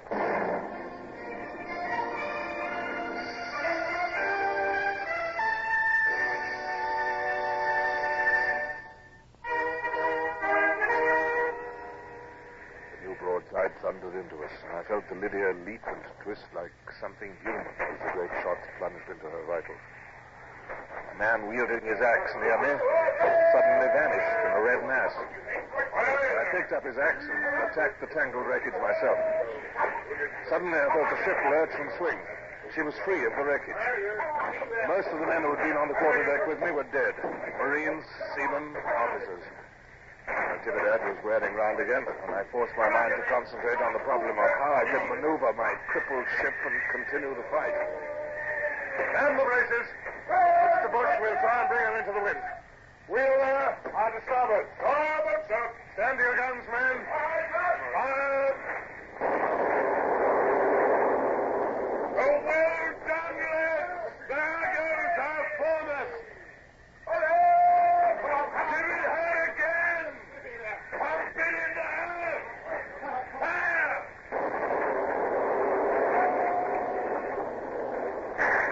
Sir, look at that.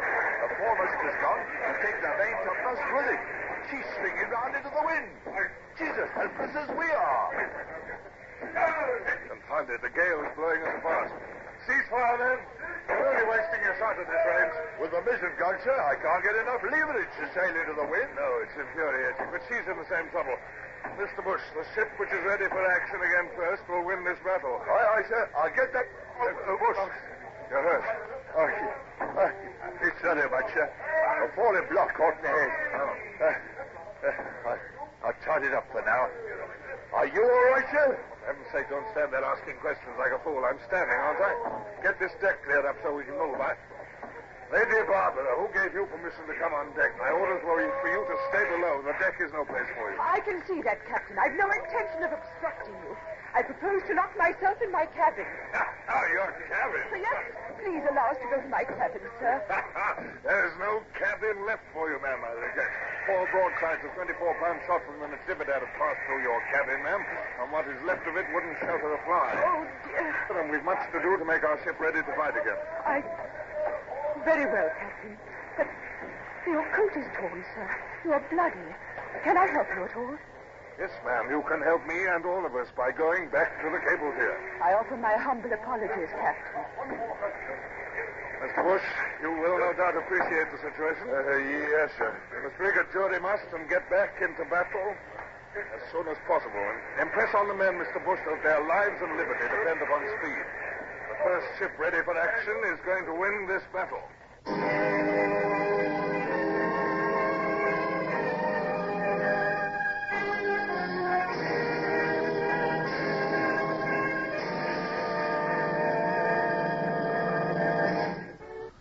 Horatio Hornblower, starring Michael Redgrave, is based on the novels by C.S. Forrester. Music composed and conducted by Sidney Torch. Produced by Harry Allen Towers.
Call all hands. Beat to quarters.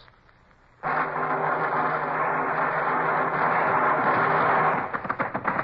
out the guns. Stand by the starboard battery. One broadside into it, if you please, Captain Bush.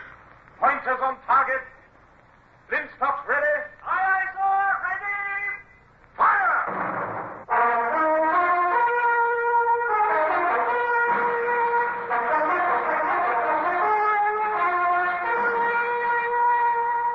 Presenting Michael Redgrave as C.S. Forrester's indomitable man of the sea, Horatio Hornblower.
Many years have passed since that terrible day when the probability of death and defeat stared me in the face.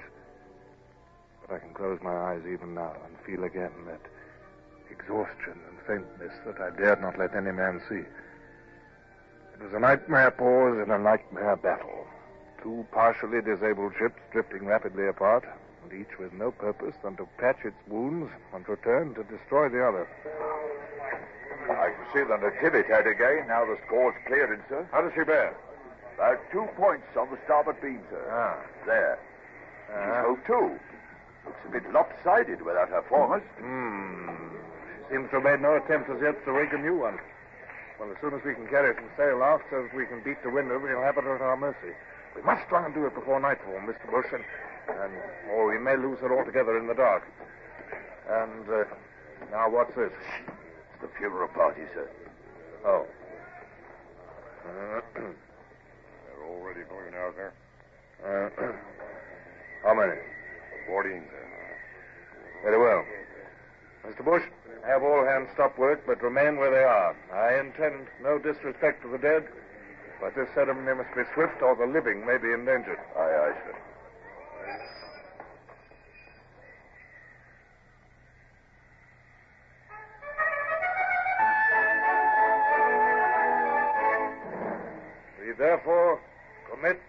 service to the deep.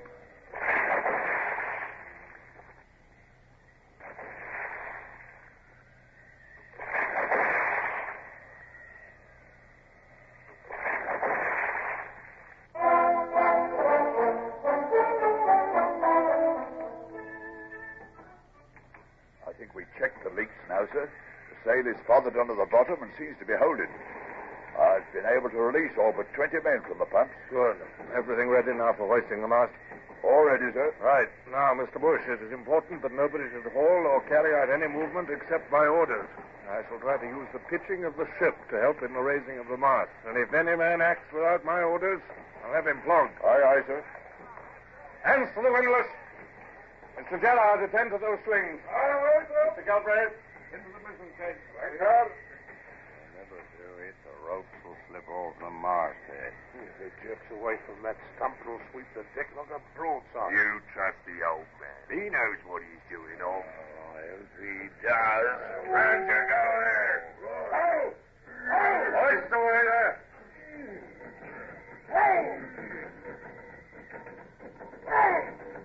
Easy. Avast hoisting. There, see that? Clever the old man is. As the bows went up, so he ups the mast a bit. Then when the bows drop, he lays off. Oh, nice time that is. He better not make no mistakes, though. He won't make no mistakes. I've never seen him make one yet. Oh, doesn't he look tired, though? They're wore out.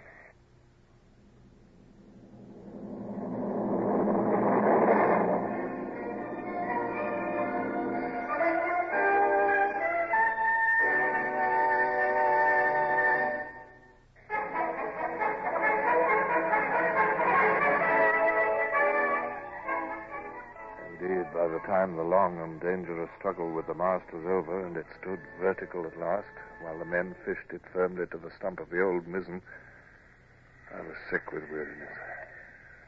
I'd been on my quarterdeck for over 8 hours with neither rest nor food, and through the stress and labor of the battle.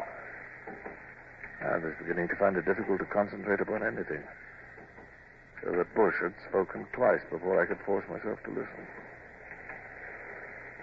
I said, sir, that it was a magnificent piece of work, if you'll allow me to say so, sir.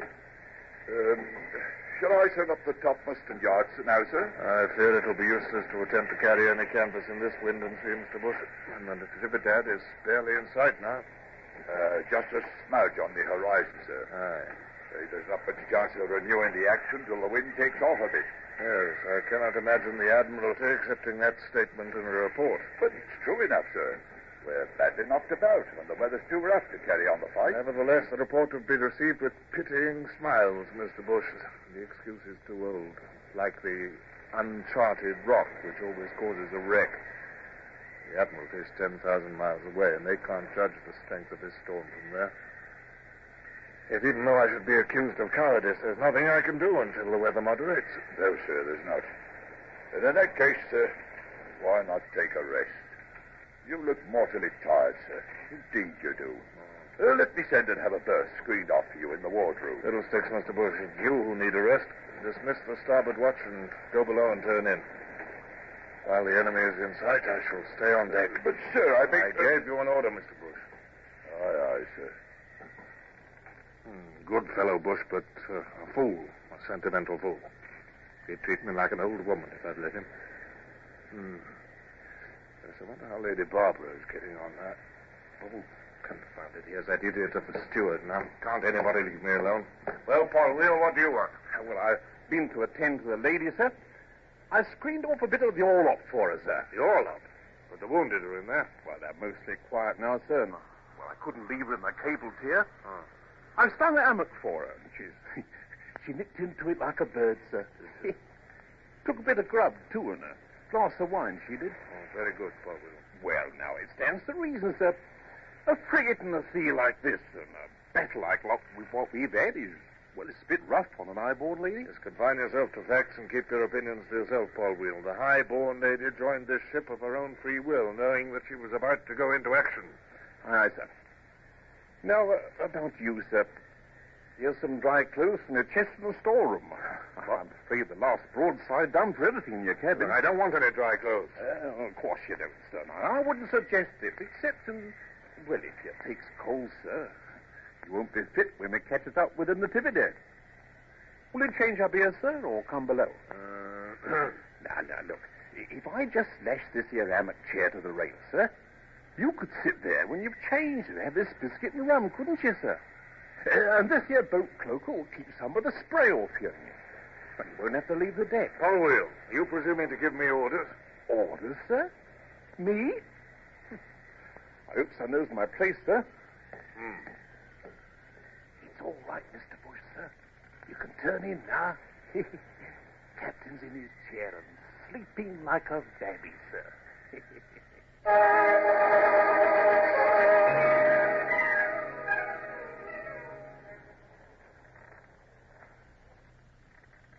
Good heavens, I must have dozed off.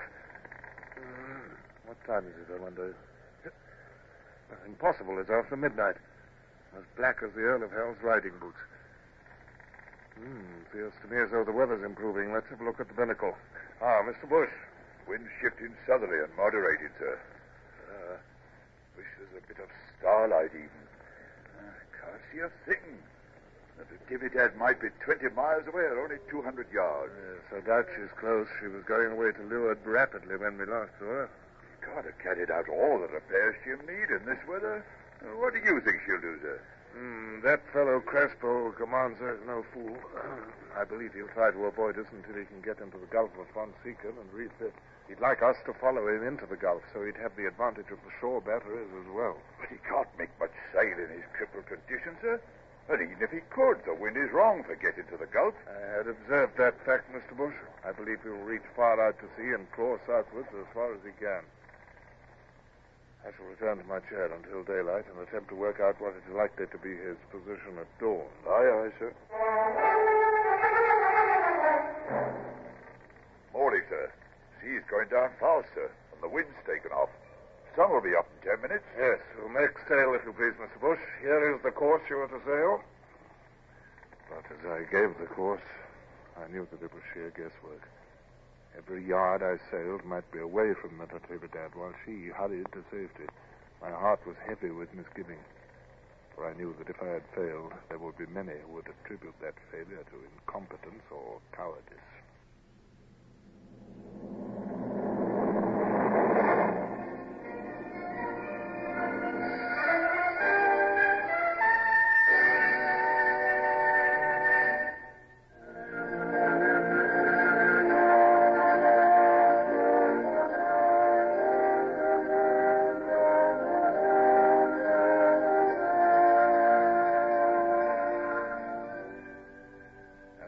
Lifted over the horizon, I paced the quarterdeck with every appearance of unconcern, determined not to allow anyone to guess at the doubts and fears which tormented me.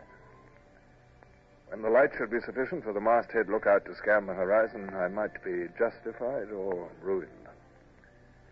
Yet even my resolution to remain calm must have wavered when my gloomy thoughts were pierced by a wild cry from aloft. We found her, sir. We found her. You are right again, sir. Look, sir. You can see her from here with the glass. Dead ahead. She's coming round, sir. She's running away. Yes, Crespo wishes to postpone action. He prefers discretion to heroics, and quite rightly, Mr. Bush. However, set every stitch we can carry, send the hands to breakfast. If we engage, there's no telling when they'll eat again, if ever. Aye, sir. Hands to breakfast. We're gaining, sir. She'll not get away this time. We'll blow her right out of the water. Never underestimate your opponent, Mr. Bush. Those 24-pounders of hers are heavy metal. We have a ship which is leaking like a sieve, has a makeshift rig, and is 64 men short.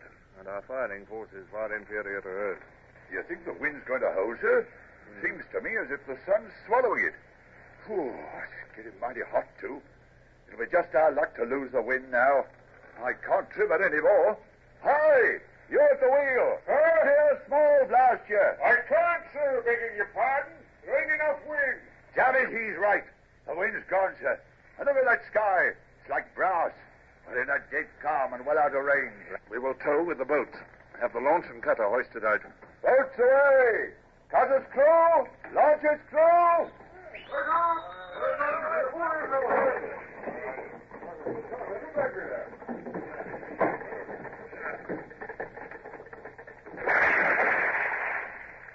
Now then, men.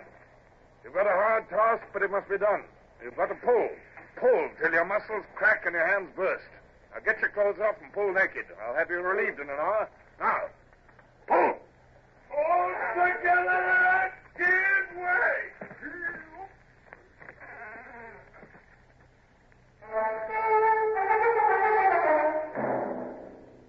Look at that, Mr. Gerald. That puff of smoke from the Natividad. Yes, she carries 2 long 18s aft. We're going to run the gauntlet of those for the next hour. That was nearer. About 50 yards off our starboard quarter. Mr. Gerard, ask Mr. Marsh to see what he can do with the long mine on our forecastle.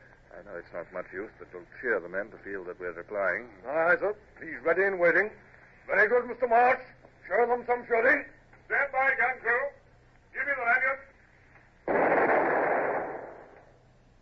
2 cable lengths of sound of it. Very good. Try again. Here comes some more, fellows.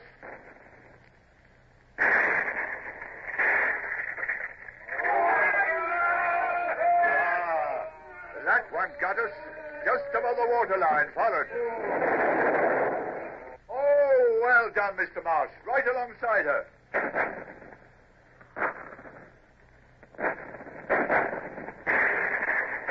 Hello. What's she up to now, sir? The boat's putting her bows round. Yes, Mr. Bush, we shall now have 25 guns trained on us instead of 2. She's positioning for a broadside. We shall have some pebbles about our ears ere long, lads. Let's show them that Englishmen don't care.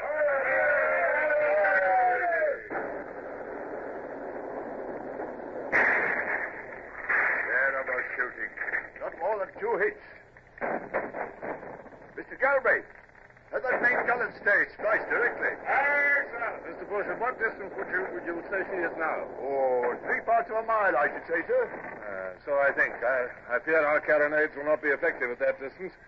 Relieve the boat's crews and see if fresh men can pull us nearer.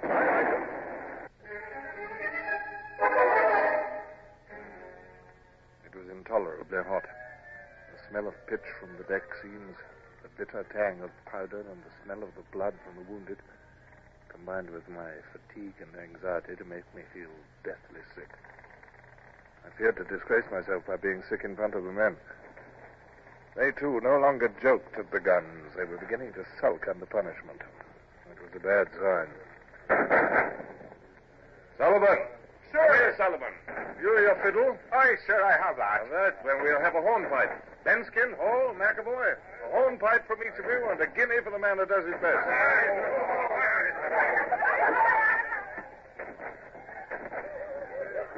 On my words, Mr. Gerald, this will be a tale told and retold in years to come. How Captain Hornblower had his ship towed into action with hornpipes being danced on her main deck.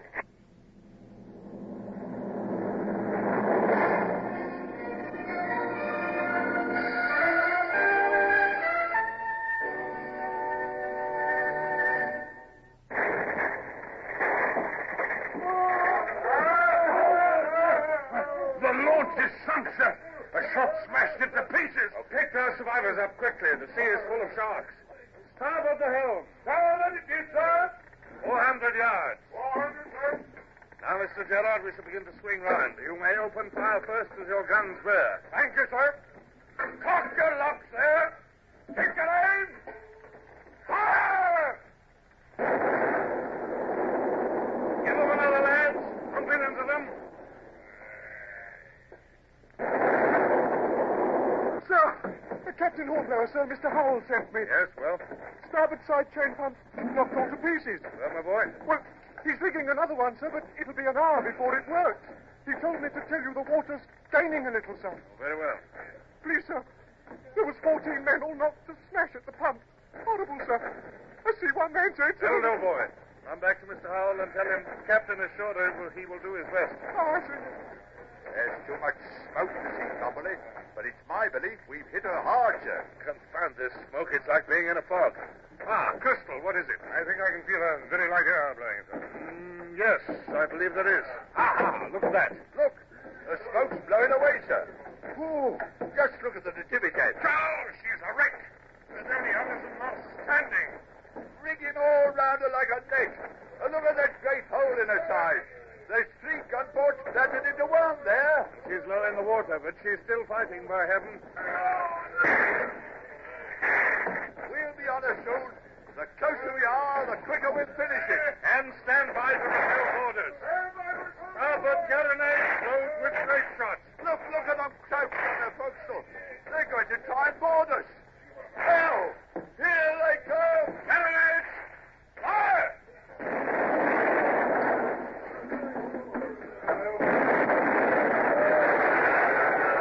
Weapon cleaned. 1,000 musket balls smack into him.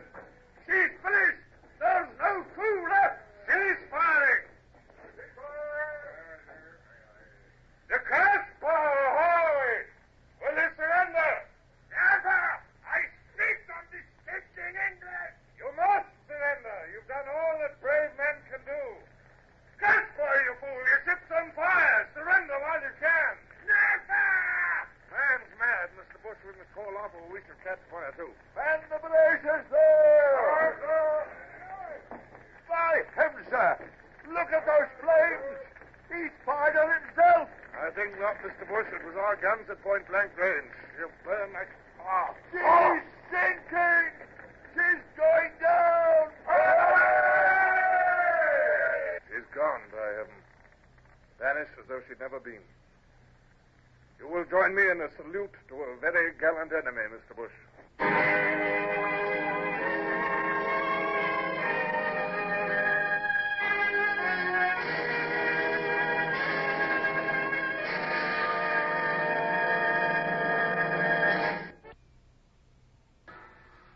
Horatio Hornblower, starring Michael Redgrave, is based on the novels by C.S. Forrester. Music composed and conducted by Sidney Torch. Produced by Harry Allen Towers.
Call all hands. Beat to quarters.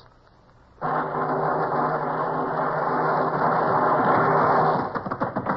out the guns. Stand by the starboard battery. One broadside into it, if you please, Captain Bush. Pointers on target. Linstops ready. Aye, aye, sir. Ready. Fire!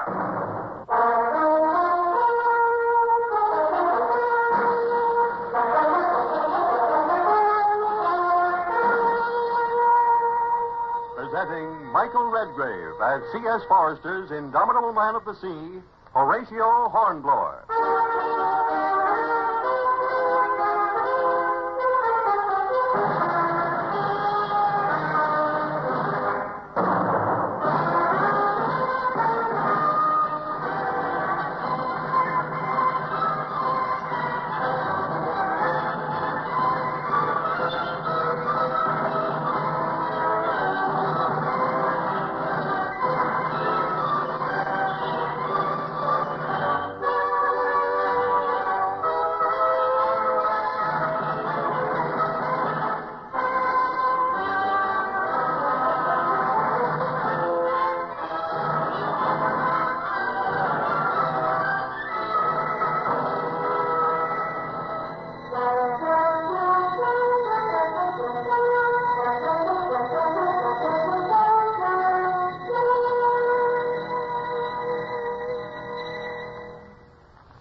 years at sea, both before and since that memorable time. I do not remember being so utterly weary as I was after the Natividad plunged, burning, under the surface of the deep Pacific. The accumulated strain of planning and fighting the action had worn me out so that I sank almost fainting into a hammock chair on the deck and slept as one drugged. It was the sun lifting clear over the horizon and blazing into my face that finally woke me. What is it? Oh, good heavens. I've slept all night. Good morning, sir. The wind's back round, and I'm holding our course close hauled. Good morning, Mr. Bush. It's a miracle we can hold a course at all. Look at that rigging. Splices everywhere, and hardly a sail without shot holes in it. Yes, sir. She looks a tattered old vagabond. But our makeshift mizzenmast is still standing, sir. Good. Those decks are still furrowed and grooved with shot. The sills are black with powder. There's an 18-pounder shot half buried in that bit of tough oak, sir, and And nevertheless, you've done wonders. I might have done more, sir. But the men were so exhausted, I had to send them as many below as I could. To tell the truth, sir, there's more dead on deck than living. I almost feared to come to that, Mr. Bush. What is the butcher's bill? Pretty heavy, I'm afraid, sir. I've got it on a bit of paper here. 38 killed, 75 wounded. 4 missing. They were in the launch when the Natividad shot hit it and sunk it. All the same, sir. England go mad when they hear of your victory. It isn't every day that a frigate sinks a ship of the line. Our victory, Mr. Bush. I shall remember to give you all the credit you deserve in my report. Well, I shall go down and visit the wounded. You better get some rest. Good heavens, Lady Barbara. I'd forgotten our passenger. Is she still in the orlop? As far as I know, sir. I've been too busy to see. Well, my steward will have looked after her. If high-born ladies use their position to force themselves into fighting ships, they must be prepared to face the consequences. To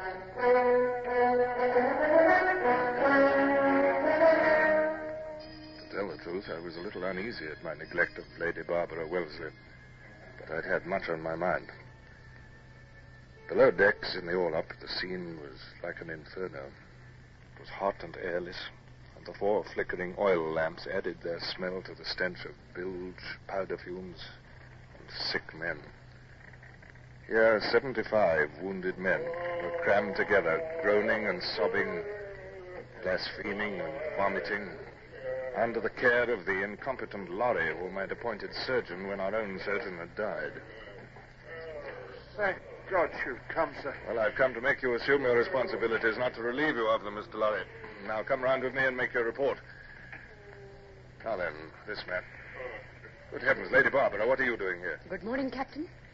I'm sponging the poor man's throat.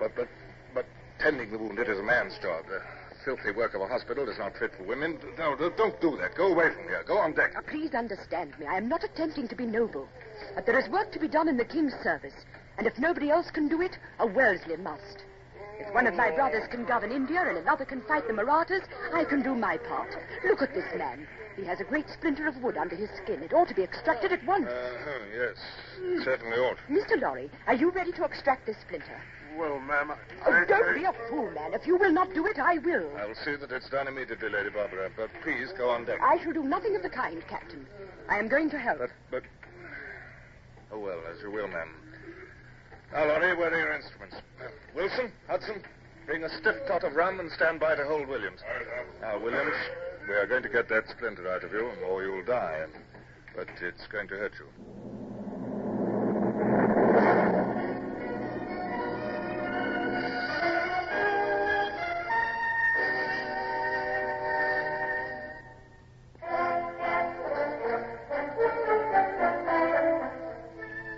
Fortnight which elapsed before we rounded Cape Marlow was a grim period, though fortunately the weather held fair. Had we met gales, I could hardly have kept my leaking, battered ship afloat.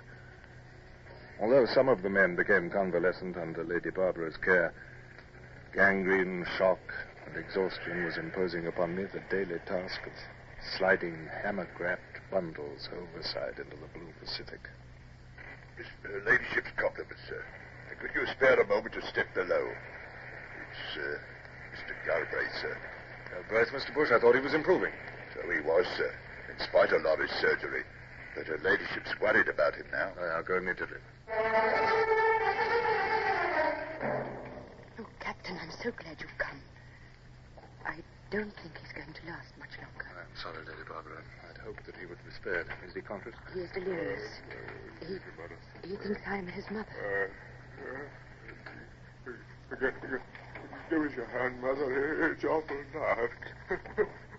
Give us your hand. I'm here, Donald. Don't be afraid. It's light beyond. Poor boy. Poor boy. A good boy. God grant he has found the light. Amen. Lady Barbara, come away, if you please. Up on deck, the sun is shining. It is not fair, Captain. It is not fair. He was only a lad. He was not ready. Had it not been for you, there would have been many more such scenes. Lady Barbara, if I resented your presence on this ship, if I showed that resentment in any way, I humbly apologize. Ask you to forgive me. There is nothing to forgive. Let us go on deck. Why, Captain, we're in sight of land. Yes, ma'am. We're just entering the Gulf of Panama. The land on the port bow is the Pearl Islands. Sail. 2 points to windward. Can you make a note? Aye, sir. He looks like the Coast Guard lugger we met before. He's running game to us, sir. Is she a Spanish craft, Captain? Yes, Captain Manuel Diaz commanding.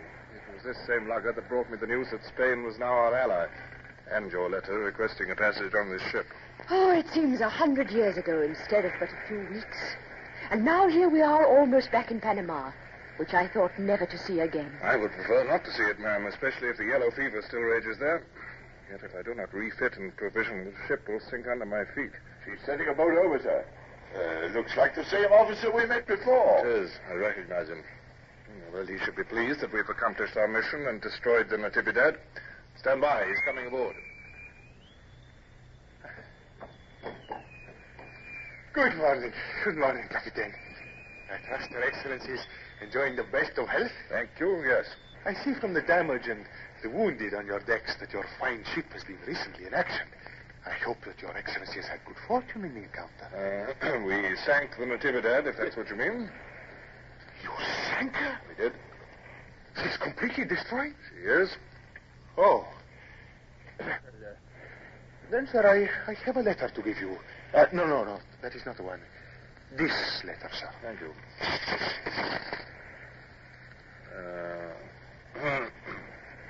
You are aware of the contents of this letter, sir? I am, sir. And I take it from your hesitation that had I not sunk the Natividad, you would have given me the other letter. May I ask the contents of that one? I have no other letter for you, sir. Indeed. And so, by this document, I am prohibited from dropping anchor or entering into any port of Spanish America, the Viceroyalty of Peru, the Viceroyalty of Mexico, or the Captain Generalcy of New Granada. Can you explain this most unfriendly behavior on the part of the Viceroy? I would not presume to explain my master's actions, sir. Mm-hmm. Whatever I think of his action, it's not compatible with the dignity of a British officer to bandy words with you about it. Indeed. My compliments to your master. I will call at no port on the Spanish Main. Please convey to His Excellency my lively sense of gratitude at the courtesy with which I have been treated, and my pleasure at this further proof of the good relations between the governments of which we have the good fortune to be subjects. And now, sir, I have much to attend to. You have my permission to return to your ship.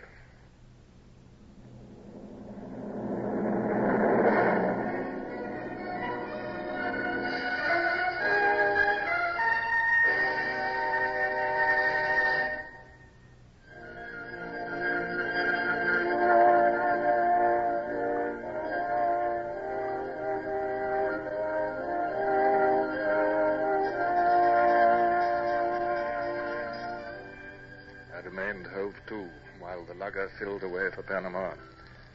Too busy with immediate problems to indulge in bitterness against the Spanish. At a pinch, I could make my stores last out until I reached St. Helena or Gibraltar. But there was no hope of facing the storms of Cape Horn with my ship leaking and jury-rigged. By the mark! 9! Still 9 fathoms, Mr. Bush. Well, this place seems very suitable. Aye, sir. Made for the job. Lucky we found this channel between the mountains. Look, sir. Right ahead. It shelves to a bit of beach. Yes, golden sand, too. It'll be excellent for careening, except for the heat. There'll be no escaping that here, sir. The mountains cut off the breeze and reflect the sun, too. Oh, it's like an oven, sir. Can't be helped. We must make the best of it. We're lucky to have found such a place. And now, Mr. Bush, time is important. We must work like Trojans to make ourselves secure before the Spaniards discover our hiding place. Call back the cutter. We'll anchor here while you and I go ashore to explore.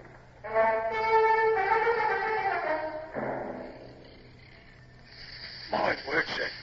It's an absolute jungle. No human foot has ever trod here. I imagine not. But let the escorts keep a sharp lookout, nevertheless. Now, that's the last of the vegetation. Another sharp scramble up these rocks, and we shall have a view of the whole bay. As I thought, Mr. Bush, these headlands make a natural fort. 2 of our 18-pounders up here, and no ship shall dare to approach through the channel. 18-pounders, sir, but they weigh 2 ton apiece. Yes, rigging tackles and swaying them up here in this heat should keep the men amused until we're ready to lay the ship over and begin the serious work. See to it, Mr. Bush. The serious work? Aye, sir.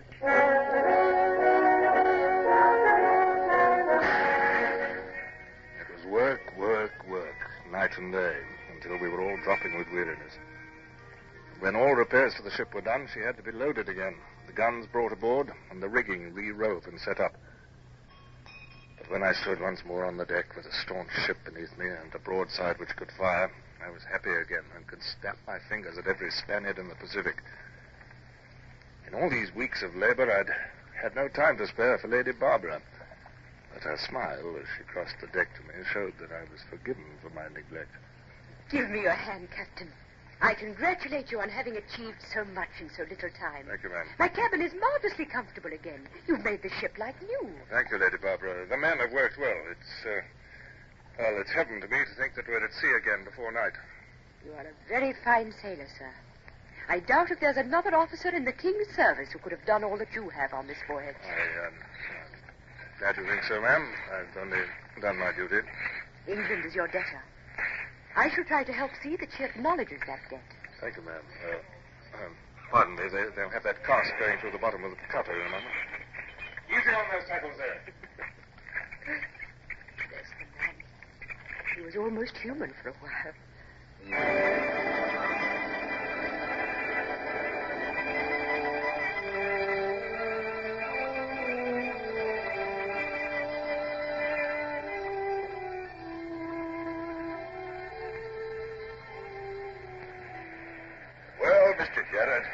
At sea at last. Yes, Mr. Bush.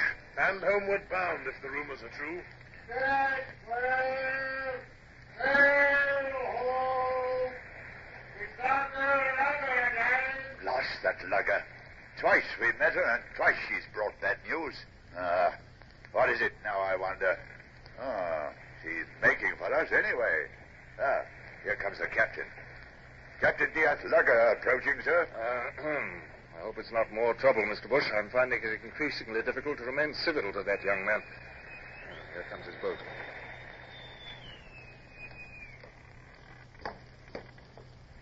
Good day to you, Captain Diaz. Have you brought me some more amiable letters? No, only to see you, sir. I congratulate you on the amazing difference in your ship since I was last aboard. How were you able to effect such repairs? I know you have not been into port. The British Navy, sir, takes but small heed of such trifles as a refit. Oh. To what do I owe the honor of your visit? I wondered, sir, whether you would honor me by visiting my ship. I should be able to show you something of interest which would demonstrate our ability to continue without your assistance. What is it you wish to show me? I would prefer to surprise you, sir. Will you not oblige me? I assure you I intend no treachery. Also, my lugger is within range, and your guns could sink it with a single broadside. If you are not back safely within the hour, your officers may open fire. Don't go, sir. I shall visit the lugger, Mr. Bush. Send the cutter after me to bring me back. But... aye, sir.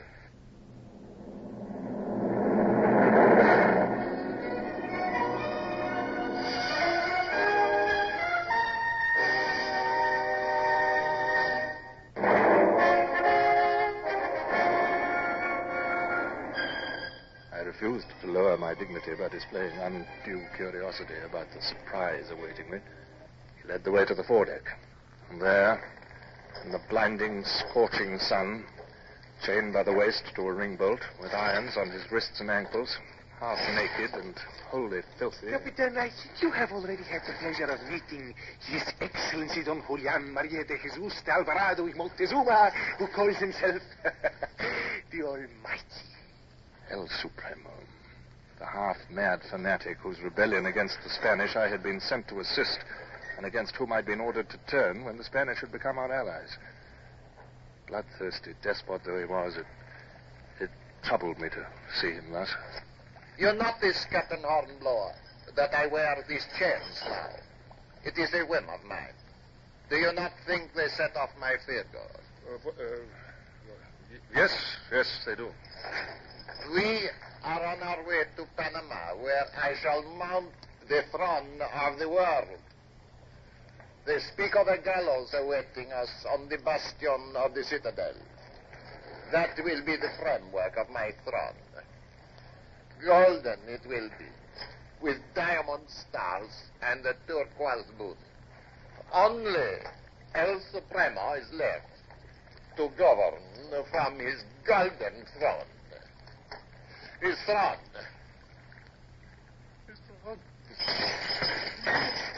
Chains. These are chains. Why am I chained? I, the Almighty. No God. Amusing, Captain, is it not? Oh, he will sometimes struggle and shout for 24 hours without stopping. Amusing? Captain Diaz, this filthy cruelty is a shame to you, is a stain to your nation. You mean you're going to hang him, mad as he is, with no chance of making his peace with God? Mad or sane, sir, rebels must hang. Your Excellency must know that as well as I do. Then for God's sake, hang him and cease torturing him. We are very glad you have returned, Captain. I hope the promised surprise was a pleasant one. A trifle, ma'am. These simple things, you know, amuse these Spaniards. Something is troubling you, Captain. You look pale. Pardon me, ma'am. I must go below.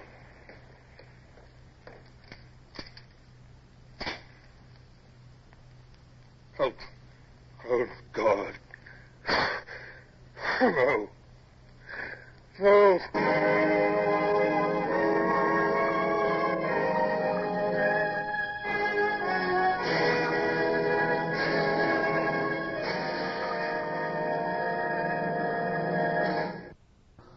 Horatio Hornblower, starring Michael Redgrave, is based on the novels by C.S. Forrester. Music composed and conducted by Sidney Torch. Produced by Harry Allen Towers.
We present Nigel Anthony in The Hornblower Story, adapted from 4 of the C.S. Forrester novels by Val Gielgud. with Terence Skelton as William Bush. Part 2 from Lieutenant Hornblower, Sealed Orders.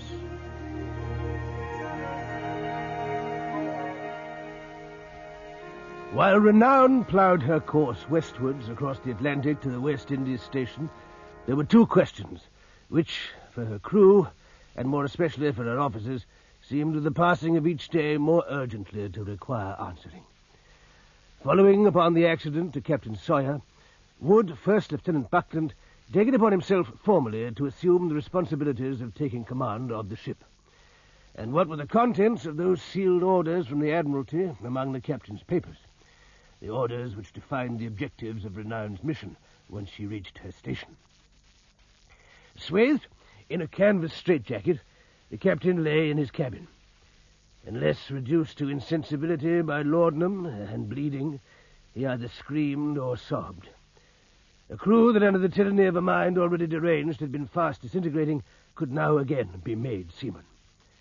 For the officers, and for me, the junior lieutenant, Buckland's decision was the vital thing. Only with Lieutenant William Bush did I find it possible to open the problem. How much longer before Mr. Buckland opens those orders, Mr. Bush? God knows. If he takes the ship down to Antigua only to find out afterwards that he has to beat it back to windward, he'll get his knuckles rapped finely by my lords. Hmm. And if he reads secret orders, he's liable to be reprimanded for presumption. What's your reading, Mr. Hornblower? Greatest altitude I've ever measured. I've never been as far south as this before. Now, what's your result? I'm not certain. What's the difficulty? I can shoot the sun. No trouble about that. It's the calculations that bother me. All those damn corrections. Oh, well, they're not so hard, sir. Now, check against mine. Now, plot the position with parallel rulers. Mm-hmm. Now, there's the point of interception. Mm-hmm. Now we can check against dead reckoning. I see. Now, we're still being set to southward. We're not far enough east for the Gulf Stream to set us north. You said you'd never navigated these waters before. Oh, that's so. Then how? Well, I suppose you've been studying. Well, at any rate, there we are. It's something to know that much. What do you think number one will do, Mr. Hornblower? He must make up his mind, now or never. We lose ground to leeward every day from now on. What would you do? I'd read the orders, Mr. Bush. I'd rather be in trouble for having done something than for not doing anything. I wonder. Those orders may detach us on independent service. It's a chance in 1,000 for Buckland. I suppose it is. You wish it was yours? I must put these things away. I'm exercising the lower deck guns crews after hands have had their dinner. And I first dog watch after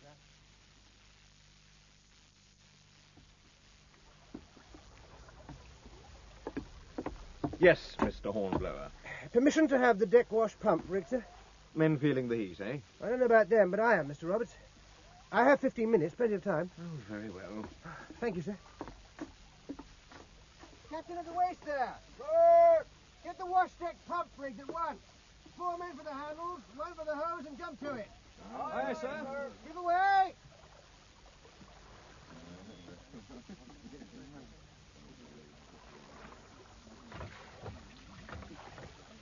That's right. Now, turn it on me. Hurry now. Help, you sons of peacocks. That's it.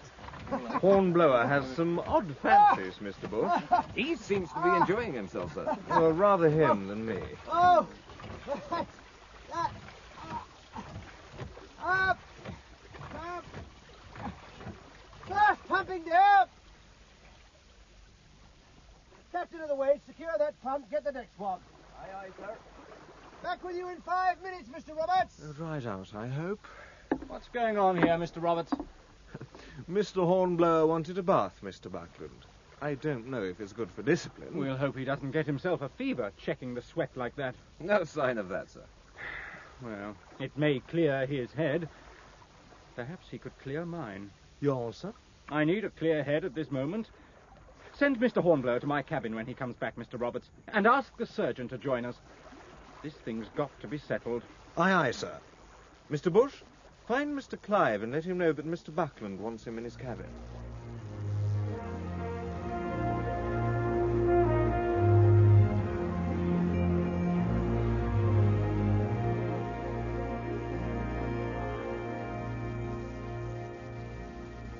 Well, Mr. Clive. He's done it. Read the orders? As far as I know, yes, Mr. Roberts. What do you mean by that? What was in them? They're secret orders, Mr. Roberts. Even if Mr. Buckland had taken me into his confidence, I couldn't tell you. No need to be pompous about it. What did the captain do? What didn't he do, Mr. Bush? Poor devil, we might have been fiends from the pit. You should have seen him car away when we went into his cabin. You would have thought we were going to cut his throat instead of just finding the key of his desk. That man is suffering the terrors of hell.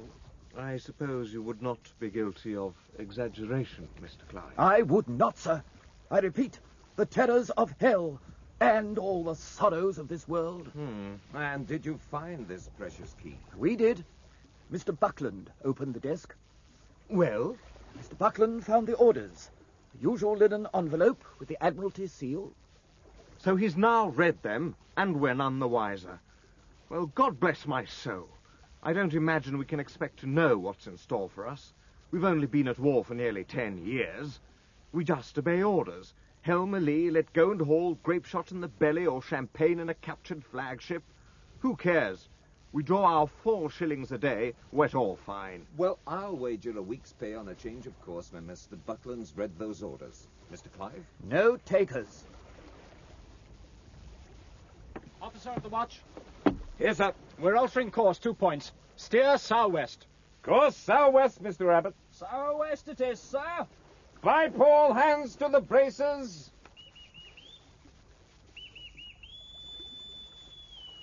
Another pull on that fore brace there.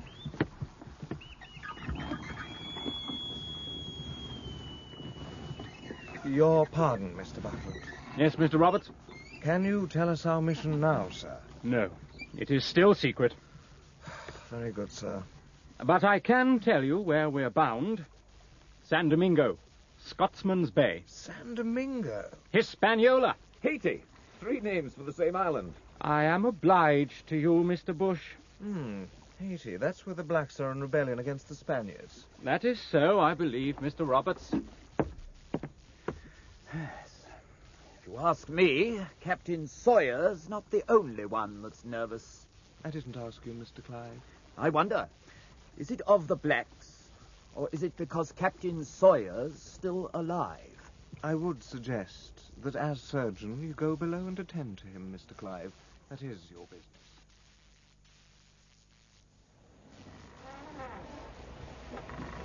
Glad there's some company up here, Mr. Hornblower.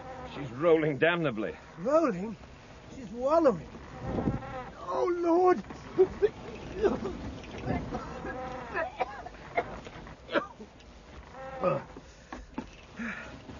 Yours must be a cast-iron stomach, Mr. Bush.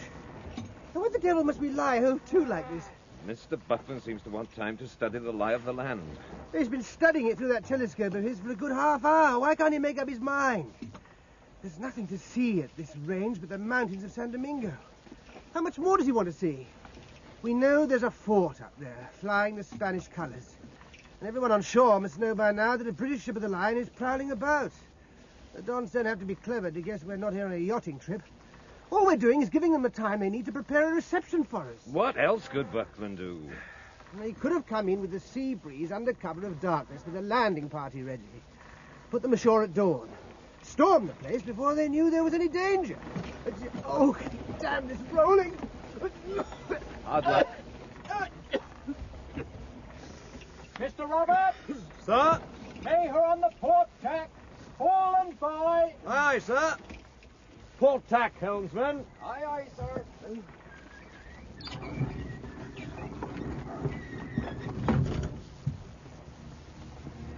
That's better. It's something. Oh, I could wish we were going into action, not running away to think about it. Anxious to eat fire, Mr. Hornblower. Nothing like that, Mr. Bush, sir. Quite the opposite, if you must know. I wish for too much too quickly, I suppose.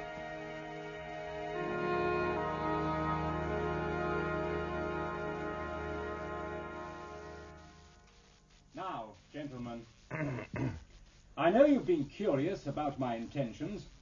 I propose to take the bull by the horns tomorrow morning. Satisfied now, Hornblower? I trust you're all satisfied, Mr. Bush. Your pardon, sir. We'll round the Samana Point and force our way straight up the bay. Here, gentlemen. It won't take many broadsides to wipe out any shipping at anchor. Particularly any privateers, sir. Just so, Mr. Roberts. We'll sink 'em or burn 'em. Then we can decide what to do next. Any questions? No trouble with the tide, sir. As I understand, none. What about the south shore of the bay, Mr. Buckland? There is the fort. I have a plan to deal with the situation, Mr. Roberts.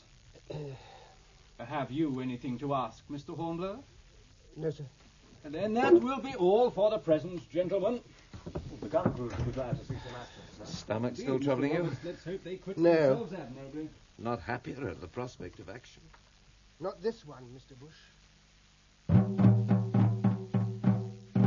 Clear decks for action! All hands to quarters! Clear for action! Bush was in command of the lower gun deck and of the 17 24-pounders on the starboard battery. Under him, I commanded those of the port side. I saw a group of the surgeon's crew carrying the straight-jacketed figure of Captain Sawyer to the safety of the cable tier. A pitiful wreck of a man, writhing and weeping. There were ship's boys with buckets of sand to give firm foothold to the guns' crews. A ring of extra fire buckets round the mainmast. Slow matches smouldering in tubs for the rekindling of linstocks. A marine with fixed bayonet posted at each hatchway.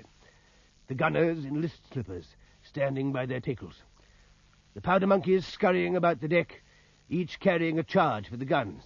The breechings cast off, and the gun crew standing by. 10 men by every gun on the starboard side, 5 on the port side. Bush would redistribute them when and if necessary. We don't run the guns out yet, Mr. Hornblower. Very good, sir. Silence, sir. Sir! Yes, Mr. Willett. Mr. Buckland's compliments. I'm pleased to run your guns out. Thank you, Mr. Willett. Up ports.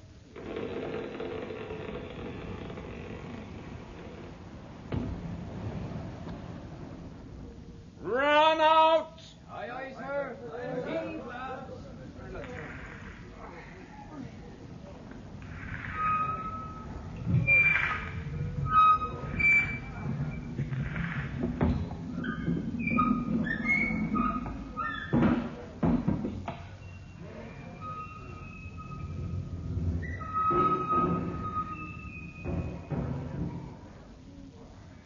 Will you try a ranging shot at the batteries when your guns burst, sir? Your orders, Mr. Willett? No, sir, Mr. Buckland's. Then say so. My respects to Mr. Buckland, and it will be some time before my guns are in range. Aye, aye, sir. Yes, Mr. Hornblower. There's a point running out ahead, Mr. Bush. You see the shallows there, sir? Now, the channel must bend round them. And there's a battery out there on the point. You see the smoke? Yeah, Now, they must be heating for red-hot shot. I dare say. Well, we'll be under crossfire. Not for too long, I hope. That's the fort, sir. No doubt. And here it comes.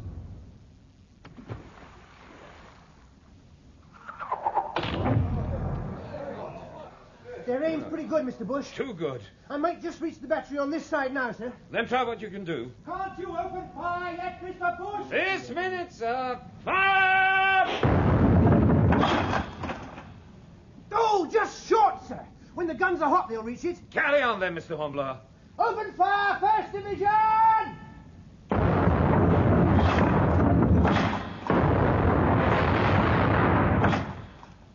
Second Division!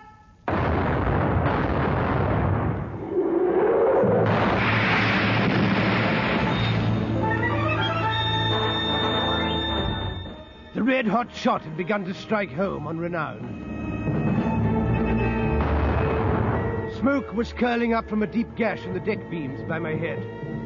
From above, I could hear the rush of feet and the clank of pumps, which told me that on the main deck, too, they were fighting fires.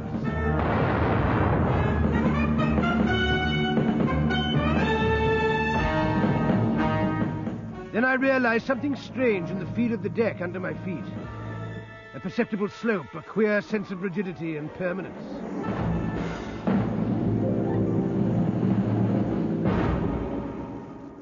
We had We'd run aground smoothly on a mud bank, doomed to be shot to pieces by that accursed fort, if the battery failed to roast us alive where we lay. Tide's still rising, Mr. Hornblower. It's an hour before high water and we're pretty hard aground. Steady there! Swab that gun out properly. You want your hands blown off when you reload? An hour to high water, you say, Mr. Bush? Yes, God help us. If I can keep their embrasures swept, sir, I'll slow their rate of fire, even if I don't silence them. But the fort's still out of range. Yes. Push, sir! Will you please report to Mr. Buckland? And we're aground under fire. Keep your mouth shut, Mr. Willett. I'll leave you in charge down here, Mr. Hornblower. Aye, aye, sir. You want of me, Mr. Buckland? We have to kedge off this confounded sandbank, Mr. Bush. Aye, aye, sir.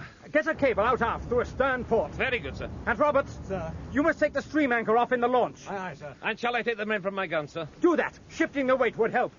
Tell Hornblower to take some of the foremost guns and run them off. There might be an alternative, sir. What?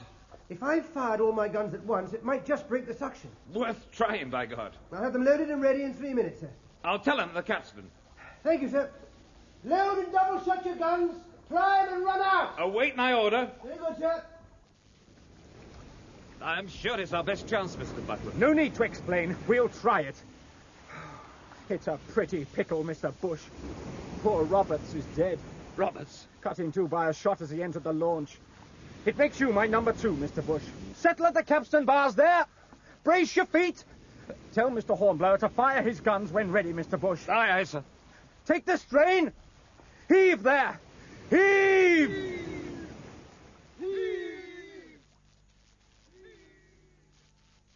Fire! Cable's shifting, by God. I think so. Silence! You'll come to the quarterdeck with me, Mr. Hornblower. Aye, aye, sir. No more firing till further orders. Further orders, sir. So far, so good, Mr. Bush. We're off ground, but we've lost the flood. If we touch again, kedging off may be impossible. Yes, sir. We could get out with a land breeze, sir. I know that as well as you do, Mr. Hornblower. But do you know what that means? It means defeat. My first command.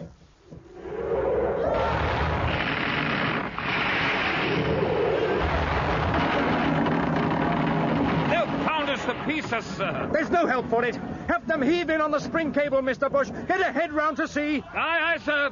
Fast heaving on the capstan there. Cast off stern cable, messenger. Shall I warp her down the bay, Mr. Buckland? Yes, yes, warp her down.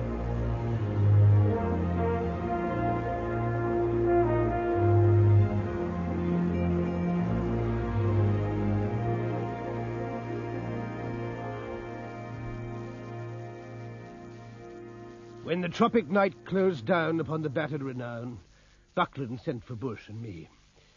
His cabin was like an oven. Its 2 lanterns seemed to give out an intolerable heat. We sat staring at the chart upon the table, while the sweat trickled under our uniforms.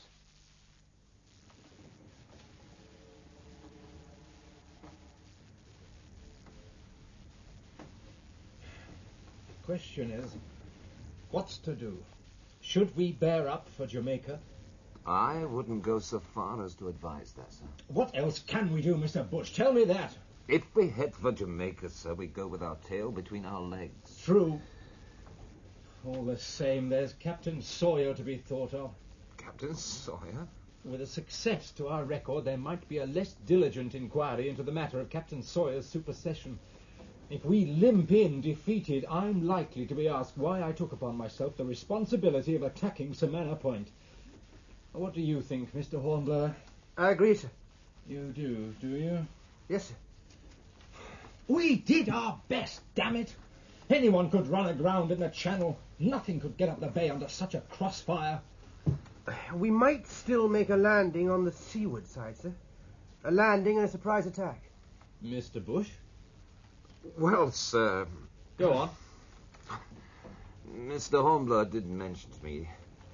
He thought a surprise landing might have more chance of success than bombardment of the fort and battery.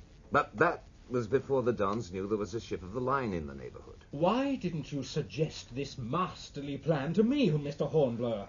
It was hardly my business, Mr. Buckland. Its responsibility for success or failure is mine. Have you changed your mind? I think something might still be tried, sir. As long as it was tried at once. You mean tonight? It would be the best time, sir. The Dons have seen us driven off. Excuse me, sir, but that's how it'll look to them. The last they saw of us was beating out of the bay at sunset. They'll be pleased with themselves. But an attack at dawn from another quarter, over land, that would be the last thing they'd expect. Might well be. Just how would you make this attack, Mr. Hornblower? Well, the wind's fair for Scotsman's Bay, sir. We could be there in less than 2 hours. We could have a landing party told off and prepared by the time we arrive, say 100 seamen and the Marines. There's a good landing beach there. Inland, the country may be marshy. That's here, sir. Just below the hills of the peninsula. But we can land on the peninsula side of the marsh. I marked a spot yesterday. You did you? Go on. Well, a landing party should reach the crest without difficulty. They can't lose their way with the sea on one side and Samana Bay on the other. They simply move along the crest, then rush the fort at dawn. Now, what with the marsh and the cliffs, the Dons are liable to keep a poor lookout on that side. You make it all sound very easy, Mr. Hornblower. With 180 men? Enough, I think, sir. What makes you so sure? There were 6 guns firing at us from the fort. I counted them. 90 men at most. 60, maybe near the mark. Add an ammunition party and men to heat their furnaces. 150 men altogether. More likely as few as 100. Do you think such an attempt might succeed, Mr. Bush? It might, sir, but time is getting on. A second repulse would be ruin. Yet, once the fort is in our hands, we can deal with the privateers up the bay. They could never use it as an anchorage again. That's true, sir. Damn it, let's try it. Very good, sir. Now, who's to command? It would have been Robert's duty, sir, if he'd lived. Mr. Bush, you will take command. Yes, sir. Who do you want to take with you? Do you require me any more, Mr. Buckland? If not, sir, Do we need Mr. Hornblower any more, Mr. Bush? I'd like Mr. Hornblower to come with the landing party, sir. Very well. It will leave me with only 1 lieutenant aboard. Several of the master's mates are good watch-keeping officers, sir. Very well. You look troubled, Mr. Hornblower. What is it? I was wondering about altering course, sir. We could head for Scotsman's Bay at once and save a little time. We'd better get it before the wind. We'll set course in a few minutes. Any further suggestions, Mr. Hornblower? Well, only one, sir. We might take with us some grapnels with lines attached. They might be useful if we have to scale the walls. I agree. Remember to see they're issued. Yes, sir. Will you need a runner? It would be as well, sir. Anyone particular? Young Wellard. He's reasonably cool-headed and thinks quickly. Then all is settled? Yes, sir. And it only remains to set course and issue the orders. You will see to it, Mr. Bush, if you please. Aye, aye, sir. Oh, Mr. Hornblower, I've been meaning to ask you, how, in your opinion, did Captain Sawyer come to fall down the hatchway? Well, I fancy he must have overbalanced, Mr. Buckland. The ship was lively that night, if you remember. Yes, I suppose she was. Very well then, Mr. Bush. Carry on, if you please.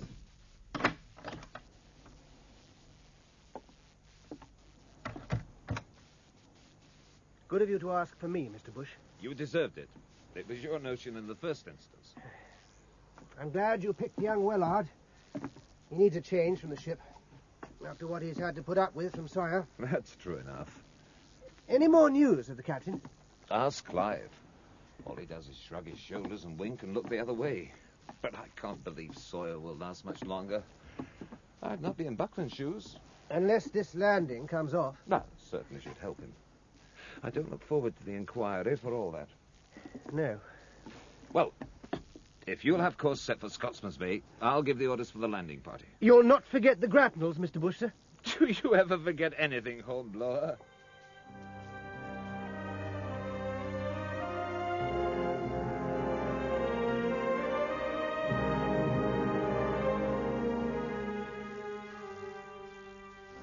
Where the Samana Peninsula began, a small watercourse had worn a wide gully in the cliff, at the easterly end of the beach. That night, sea and surf and beach seemed to be afire with the phosphorescence of the water vividly lighting up the oar blades as the launches pulled ashore, carrying the landing party. We landed thigh-deep in water, and it seemed thigh-deep, too, in liquid fire. Our weapons and cartridge boxes held high to make sure they were not wetted. Bush was excited and tense. It was all I could do within the bounds of discipline to hold him back from plunging ahead at once in violent action. I might have sounded confident enough in Buckland's cabin. It was another matter on that beach in the darkness, with the conviction growing that on the success of our enterprise depended not only the lives of myself and Bush and 180 men, but also the reputation of renown and First Lieutenant Buckland's professional future.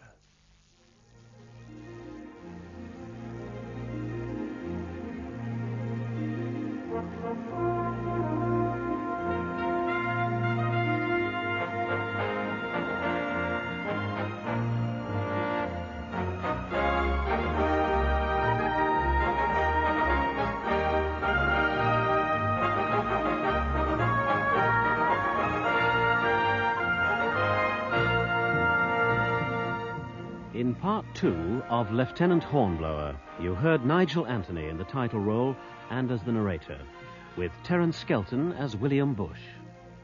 Mr. Buckland was played by David Peart, Mr. Roberts, Paul Hertzberg, Wellard the boy, Mark Hudson, and Mr. Clive the surgeon, John Jardine. Location recordings were made by Christopher Hayton Webb and David Fleming Williams aboard the IP Torso. The musical score is by Johnny Pearson.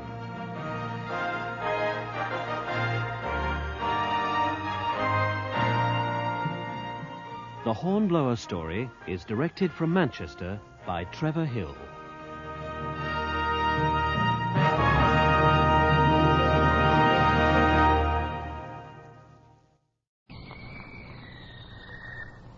Call all hands. Beat to quarters.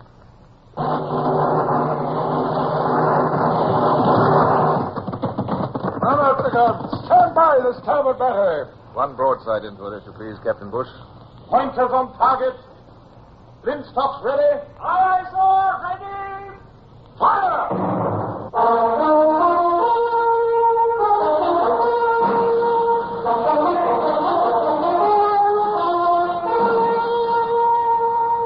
Presenting Michael Redgrave as C.S. Forrester's indomitable man of the sea, Horatio Hornblower.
This period of time, looking back on what I suppose I may call a successful career, I can afford to smile at the worries which beset me as an ambitious and conscientious captain trying to muster a crew for the Sutherland. But those difficulties were real and painful enough then. I stared gloomily from the window of my lodging house and listened to Lieutenant Bush as he read my carefully worded proclamation to the small and highly derisive crowd of loungers in the market square.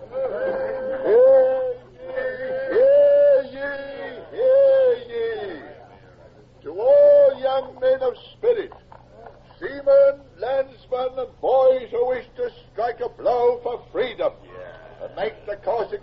at which he'd never dared the wrath of these British Isles. His Majesty's ship, Sutherland, of 2 decks and 74 guns, is at present commissioning at Plymouth, and a few vacancies still exist to complete her crew. Who wishes for a handful of golden louis d'or for prize money? There will be fiddlers and dancing every evening, and provisions at 16 ounces to the pound. Yes, what of hardtack? The best of beef, the best of bread, and grog at midday every day of the week. All in addition to the pay under the warrant of His Most Gracious Majesty King George. Hey, what pay? Yes, you get angry if you ask for it. When's my man going to get paid?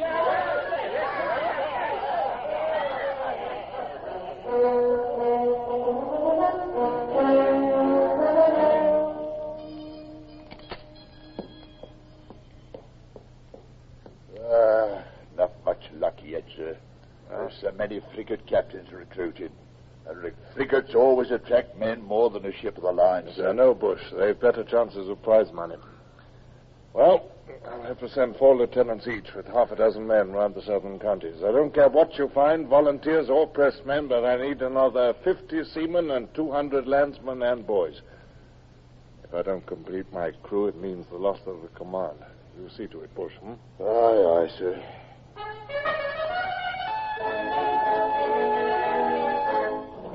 Master at Arms wishes to report, sir.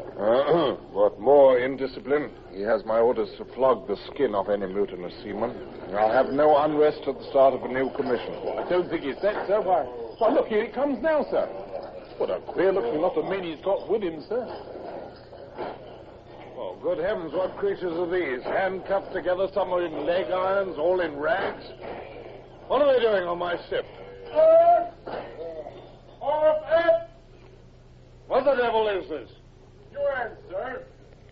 I signed a receipt to the soldiers what brought him. Soldiers? Where did these scarecrows come from? Exeter Assizes, sir. Huh? I got a list, sir. 4 of them poachers. That one in moleskin breeches, his name's Waits. He's a sheep stealer. Oh, is he? The one in black was a brewer's manager before he was took for bigamy. The others is mostly larceny, sir. Except for them 2 in front what's in for rick burning, and the 2 in irons, they're robbery with violence. 30 of them altogether, sir. And they've chosen service at sea instead of their sentences. Fine addition to my ship's company. Budding mutineers, sulky ruffians, half-witted yokels. Still, hands they are, and I must make the most of them. Might be worth trying to win their affection. Look, why are they handcuffed? Release them at once. Beg pardon, sir. I didn't like to do without orders, seeing what they are. Never mind what they are. They're in the King's service now, and I'll have no man in irons in my ship unless he's given me cause to do it. No, sir. These men are recruits in an honorable service with an honorable future before them. Now, listen, men. Any man who does his duty as best he can has nothing to fear in this ship and everything to hope for. Now, I want to see the dirt of the place you've come from washed off. Dismiss. Rice, find one of the purser's mates and see that these men are properly dressed. Aye, aye, sir.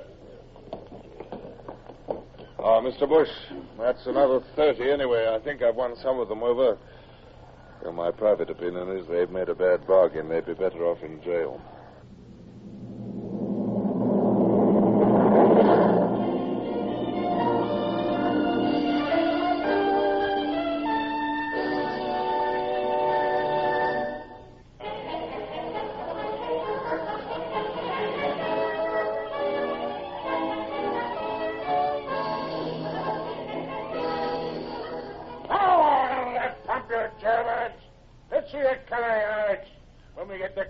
We see the color of your backbones, too, if you've got any. Get on, help us trying to make sailors of you. You'll likely finish up overside with a shot at your feet before we make our scent. And a good job, too. Thompson! What's the meaning of this? Beg your pardon, sir. We're cleaning the prison dirt and fleas off them. But none of them ain't ever had a bath in their lives, and they won't get under that pump, sir. I won't have those men cowed, Thompson, and I won't tolerate bullying. One day, all our lives may depend on their loyalty. Clean them by all means, but no bullying. Here, I'll speak to them. Look, under the pump with you, men. It won't hurt you. When we get to sea, you'll see me under that pump every morning at 7 bells. Isn't that so, you others, huh? All right. You there, your name's Waits, isn't it? Now, set them an example. Under you go. Come on. Yes, sir.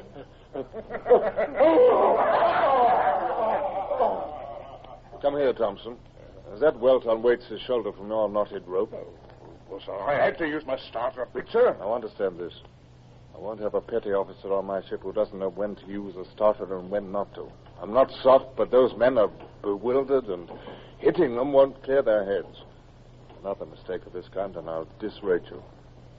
Now, get forward before I have you flogged in front of these jailbirds.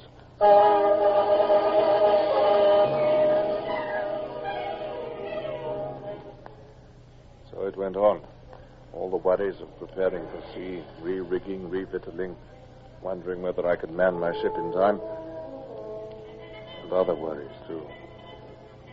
Maria, my wife, was with me in my lodgings.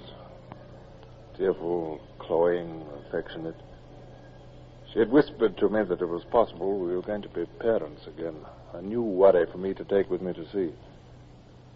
And I felt guilty because I was just over the shock of the news that Lady Barbara Wellesley, over whom I'd nearly made a fool of myself aboard the Lydia, had suddenly married Admiral Leighton, the man under whom I was now serving.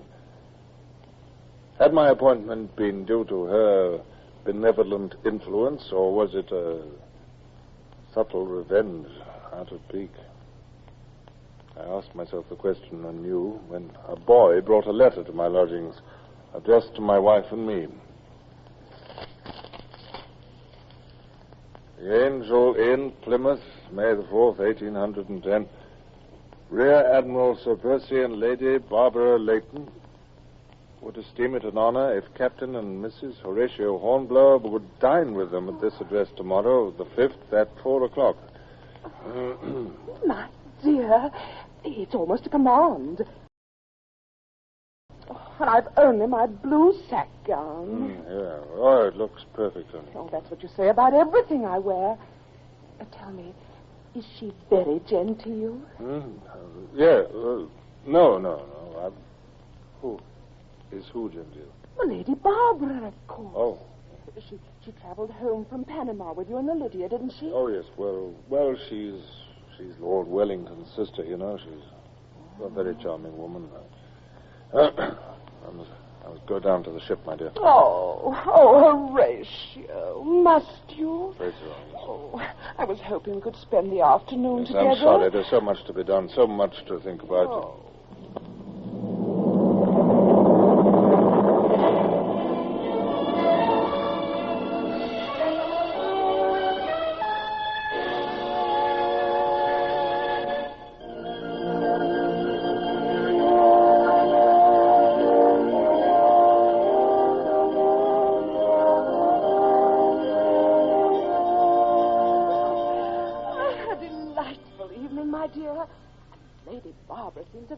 Genteel person. But why ever did she marry Sir Percy Leighton? She doesn't love him. Huh? How do you know that? Who said she doesn't love him?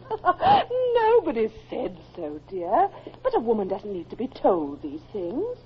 Why, it's obvious in her every look and gesture. It is strange. For a woman in her position has no need for social climbing. I suspect it was a political marriage. Oh. The Leighton votes will be valuable to the Wellesleys if anything happens to the poor old king, and then there will be a regency, and, well, the Wellesleys are almost the only faction left with the will to carry on the war against Bonaparte. They'll need all the support they can get. I don't understand these things, but she is a very charming woman, as you said. She asked if I was to accompany you on this voyage, but I explained that with the... the hopes we're beginning to cherish, it would be inadvisable. What? You told her that? Well, yes, dear. Why should I not? Oh, no. No reason why not. Of course, it's... Well, it's a shame you can't come, but, well, never mind. I'll be back with a bag full of guineas for prize money before 2 years are up. 2 years? Oh, it is a lifetime. Horatio, how is the commissioning proceeding? Have you enough men and stores? Nothing like enough. I need 50 more topmen, and topmen are not to be picked up out of jails. The flagship Pluto and the Caligula are almost ready to sail, and the East India convoy, which we're to escort, are already assembling. I can't see how we're to be ready in time. Don't worry so, dear.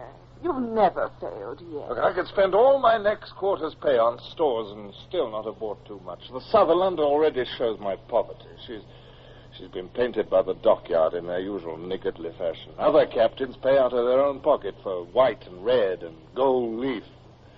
I must be content with the dockyard, dull yellow and black. I only wish I could live more cheaply so that you could spend more on your ship. Oh, no.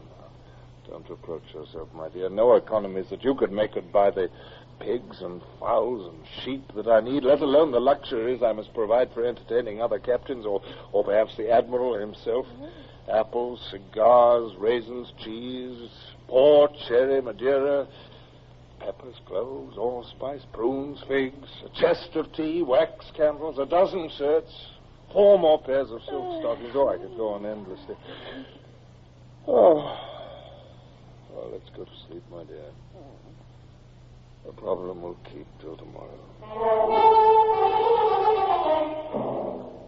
The master! I said the master! Your eyes! Belay! You'll have to use landsman's terms to them, Harrison. They're not seamen yet. They don't know what a mast or belay means. The lovers don't know what anything means, sir. Hey, stop! I said jib Elliot's not sea. Damn my blast, you empty yokel. Hey, you Cornish pesty. You're not in the tin mine now. It's brain you want, not brawn. What? You'd raise your hand to me, would you? Get up, you mutinous pig, before I kick your face in. Here, where's my rope turned out, sir? I don't think we'll ever make seamen of some of them, sir.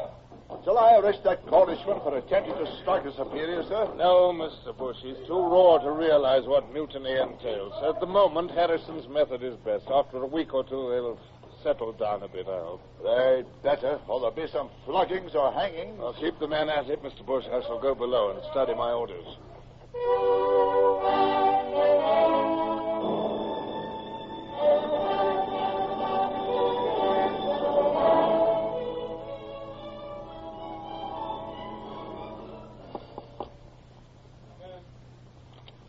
Excuse me, sir. Mr. Bush sent me to say the last of the stores are coming aboard, sir. Oh, very well, thank you. Wait a moment. You're Midshipman Longley, aren't you? Mr. Gerard's nephew? Yes, sir. My first voice, sir. Ah. Well, Mr. Longley, attend to your work and do your duty, and you may be a captain someday. Oh, very well. Tell Mr. Bush I'll be out presently. Yes, sir. Hey, Mr. Longley. Yes, sir. Come inside, boy. Well, come in. Stand still. What was it you said last? I said, sir, that Mr. Bush No. What did you say last? Last, sir? I said, yes, sir. Oh. And what ought you to have said? Aye, sir. Very good. Well, remember that. You've a certain quickness of understanding. You learn how to handle men, and you'll make a useful warrant officer. You may go. Aye, sir.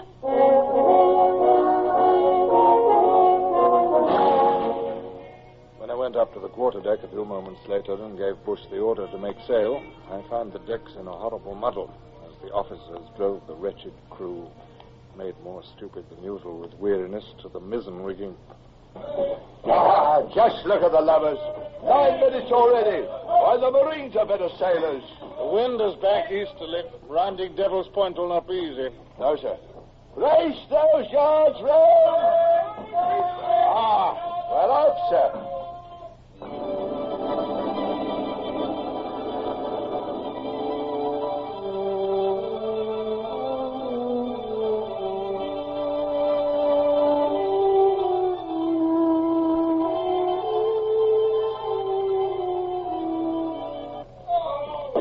Look at those fools of transports, Mr. Bush, scattering before the wind as if they actually wanted to be snapped up by a privateer. The flagship shortening sail. Get our royals in. Aye, sir. Flagship signal, sir. It's the Caligula. Make more sail. Take station ahead of convoy. Oh. Gad, it's Captain Bolton who's got that job and not me. We'll have to run down to hailing distance and perhaps fire a gun before those transports have taken any notice of him. Well, I'll be damned. Now, the Indiamen are shortening sail, and as though the convoy wasn't scattered enough. Admiral signaling for the Indiamen, sir. Make sail. I'll bet he's raving mad. But you can't court-martial him. But those India captains make £5,000 out of a voyage. What do they care about an admiral? I'd make the mind if I were in command. Night coming on, and the convoy scattered almost before it started.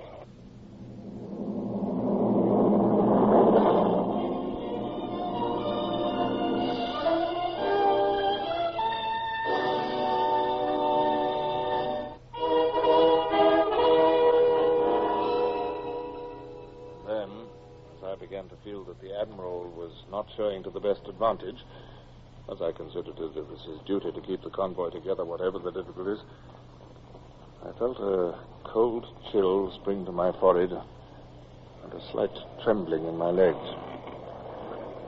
I knew what was coming. It happened at the start of almost every voyage, but I loathed and feared it. I would not give in. I would not. Another signal, sir. Flagship to Sutherland. Take night station. Very well. Acknowledge. Mr. Bush, take... Aye, sir. Quarter mile to windward of convoy, sir. Look out, sir. Oh, I thought you were going to fall. Yes, I've not quite found my sea legs, Mr. Bush. I've been ashore too long. Lord Nelson was just the same, sir. For the first day of each voyage, he'd stumble like a baby. Talk about feeling ill, sir. My resistance was at an end. Blindly, drunkenly, I staggered to the companion rail, lurched down to the half-deck, and along to the door of the after cabin. Paul Wheel, my steward, was laying dinner at the table.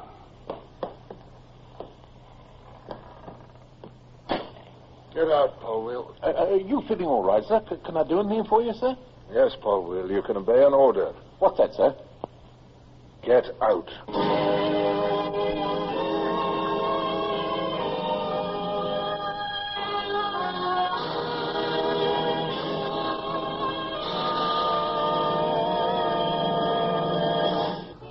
Horatio Hornblower, starring Michael Redgrave, is based on the novels by C.S. Forrester. Music composed and conducted by Sidney Torch. Produced by Harry Allen Towers.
One broadside into it, if you please, Captain Bush.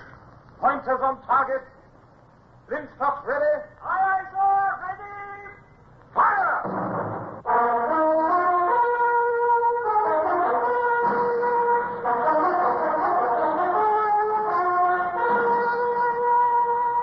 Presenting Michael Redgrave as C.S. Forrester's indomitable man of the sea, Horatio Hornblower.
Looking back now over all my voyages, I think the start of that one was the most miserable and distressing.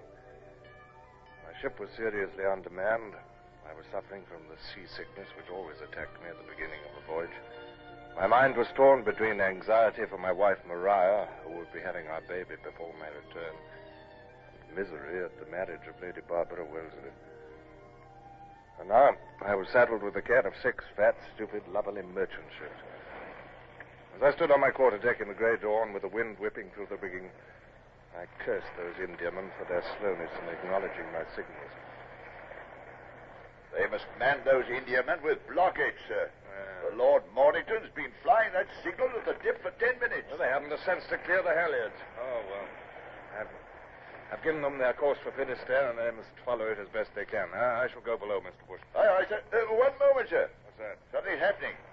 The Warmer Castle's hauled a wind. Look, sir. You can see her through the glass. Yes. Yes, she's spun round. She's clawing up to windward towards us. Surely she's signaling. Where's the signals, Lieutenant? Here, sir. It's a jumble signal. I can't read it. What? Looks like number 29, sir. Huh? But it can't be. That means discontinue the action. And now she's hauled it down. Well, there goes another. It's number 11. Yeah. Number 11, sir. That means enemy in sight. I say there. What can you see on the port bow?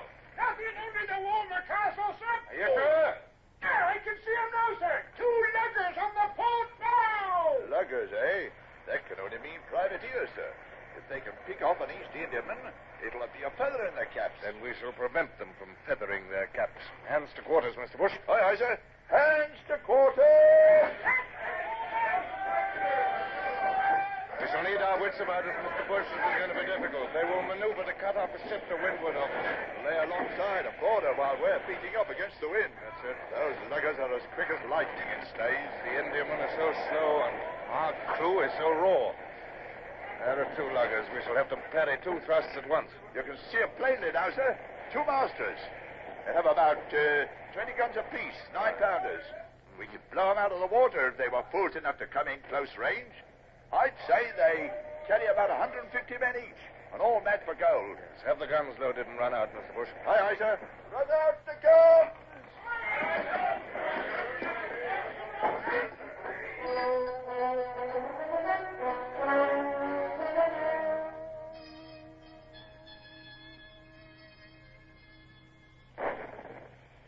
That's the leading lugger, sir. Didn't see where her shot went. Helm a starboard. Starboard, sir. Meet her, steady. Look at the Warmer Castle sheering off. She'll run into the next ship in a minute. Can we reach her in time? Yes, we're too close now for the luggers to dare. I thought so. They're swinging away to avoid our broadside. Back to main topsail. We must keep to windward of the convoy so that we can dash down to any danger point. Let the convoy get ahead again. Aye, sir. What are they up to now, sir? They're leading the convoy. Yes, they're going to swing round presently and attack the starboard ship. Clap on sail. We must intercept. Yes, there they go. They're after the Lord Mornington. Hard port. Hard port. They're going to switch to the Warmer Castle, or I'm a Dutchman. Yes, I thought so. You thought ahead of them there, sir. We cut them off again. If only the Indiamen had the sense not to scatter. Once they break up, we'll never get to the threatened one in time. Hello. What's the game now? Well, they've thought up some plan, I imagine. They're working astern of us. Yes, I think I see their intention. They're going to diverge. Yes. Here they come, sir. One to starboard, one to port. Yes.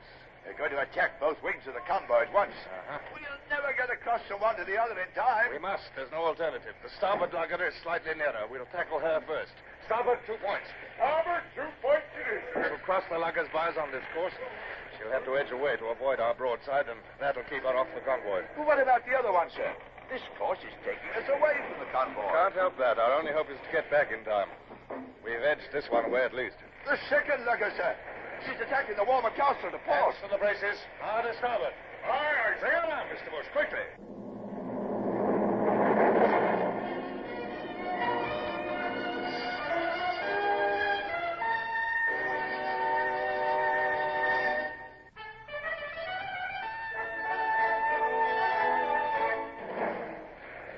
I didn't think this old captain right over with this wind abeam. The Indiamen. We'll drive right in among them. They'll never get out of the way. Look out, we're going to ram the Lord Mornington. No, she's swerving. Look, it's like driving an horse through a maze. Look, it's the lugger alongside the Walmer Castle. Stand to your guns, sir. Mr. Gerard, give the lugger a broadside as we pass her. Helmsman, steer through that gap between those two ships. The Frenchmen are boarding us, sir. That's pistols going off. No, I see us coming. They're jumping back into the lugger. Up goes her mainsail. Chicken away yet. Back the mizzen topsail. Now, Mr. Gerard. Take your aim. Wait till your guns bear. Fire!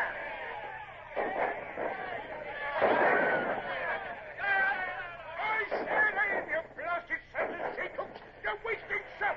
A whole broadside and only a couple of shrouds shot away. 2 shots went across our deck, sir.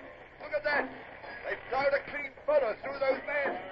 That's Skinner something to think about. Our sails are filling. Don't let her get away. Get your guns to bear again. She's losing her 9-pounders at us.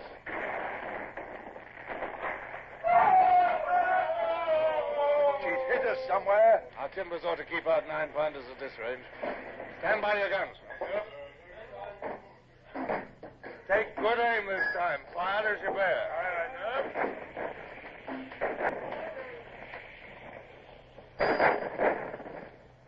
That's better, much better. Well done, then. Here goes her mainmast. Mainsail, topmast, shrouds and all. Shall we go in and finish her, sir? Certainly not, Mr. Bush. Our job is to guard the convoy. Square away on the other tack. We must deal with the other one before she can attack us on the other side. Hands to braces. Lively there. Goodbye, Mr. Froggy. You have a long day's work ahead of you before you can see Brest again. The convoy was frantically beating up towards us again, with the second privateer on their heels, like a dog after a flock of sheep. But at the sight of the Sutherland rushing down upon her, she sheered off again. Obviously, she worked round to make a dash at one of the outside ships, but I swung the Sutherland round and headed her off. Thus it went on for an hour or more, like a game of hide and seek. But with only one lugger to deal with, my task was easier. At last, the Frenchman realized that he was wasting his time. His big lugsail came round, and he thrashed away to windward in search of his crippled colleague. He's off, sir. We'll have no more trouble with those two. No, Mr. Bush, but the captain of that second lugger is a fool. If he left his consort to look after itself and hung on to us until nightfall, he'd be almost sure to pick off one of our ships in the darkness. There. Yes, you can secure the guns now. Aye, sir. Secure the guns, Mr. Gerald. What are those idiots cheering about? From the noise they're making, you'd think they'd won Trafalgar. Mr. Bush, stop that noise at once. Send the hands aft. I'll speak to them.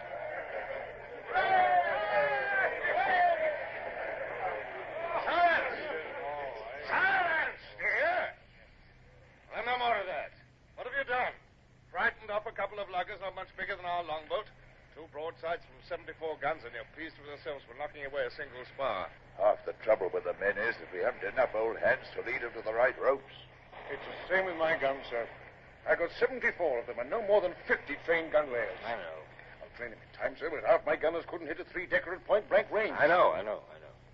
By heaven, I'll get some more men before this voyage is much older if I have to land in France and seize Frenchmen.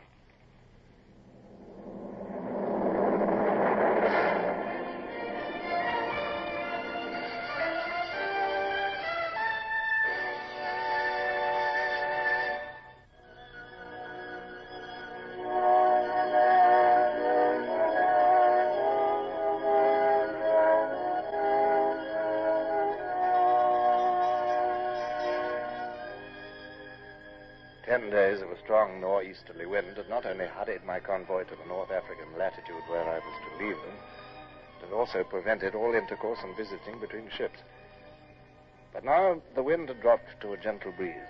The Sutherland was slipping slowly along with a westerly breeze abeam, and the 6 East Indiamen were clustered together only a few cables' lengths to leeward. Even before Gerard reported, I had marked the approach of a boat from the Lord Mornington, and had nerved myself for the inevitable polite call. As the visitors came aboard, I saw that the man in the formal frock coat was Captain Osborne of the Lord Mornington. His companion was resplendent in full civilian dress with ribbon and star. Good afternoon, Captain Hornblower. I would like to present to you Lord Eastlake, Governor-designate of Bombay. This is a great pleasure, Your Lordship. The pleasure is mine, Captain. I have come to beg of you to accept, on behalf of your ship's company, this purse of 400 guineas. 400 guineas? It has been subscribed by the passengers of the East India Convoy in recognition of the skill and the courage displayed by the Sutherland in action with 2 French privateers. Well, this is most generous and totally undeserved, sir. Nevertheless, I greatly appreciate your kindness, and on behalf of my ship's company, I thank your lordship. And I, sir, am the bearer of a most cordial invitation to you and your first lieutenant to join us at dinner in the Lord Mornington. Oh, thank you for your courtesy, sir. I deeply regret that I must decline the invitation, but we part company in 2 hours. But that is a pity, Captain Hornblower. Cannot you be persuaded? Oh, my lord, I'm on the King's service and under the most explicit orders from the Admiral. Well, in that case, Captain, I understand. But at least you will allow me to meet some of your officers?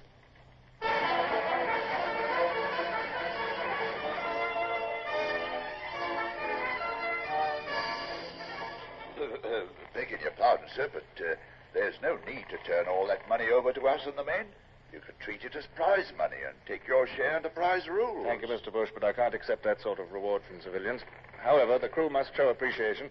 Man the yards and have the men give 3 cheers as Lord Eastlake's boat pulls away. Aye, aye, sir.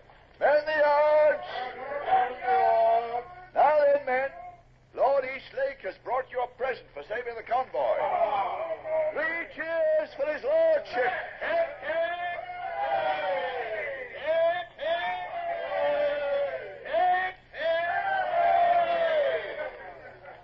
Mr. Bush? Sir? Mr. Gerard, your attention over here, please. Now, listen, I'm desperately short of men. I'm going to take some from those East Indiamen. But, sir, they're John Company's ships. Their men are exempt from pressing, sir. Nobody is exempt when the King's service needs him. I'm aware that I'm contravening Admiralty orders, but I plead necessity. Will you excuse me, sir, if I point out that John Company is the most powerful corporation in England? It might be a bad policy to offend them, sir. I'll be a judge of my policy, Mr. Gerard, and I'll take the responsibility. You will obey orders. Those ships will sight no land until they reach St. Helena. It'll be 3 or 4 months before any protest can reach England, and further 6 months before any censure can reach me in the Mediterranean. It's possible that in 6 months we shall all be dead. Thank you, sir. Give the boat's crews pistols and cutlasses just to show that I'll stand no nonsense. I want 20 men from each of those ships. 20 from each, sir? That's flouting the law on the grand scale, sir. That's the only sensible scale on which to flout the law, Mr. Bush.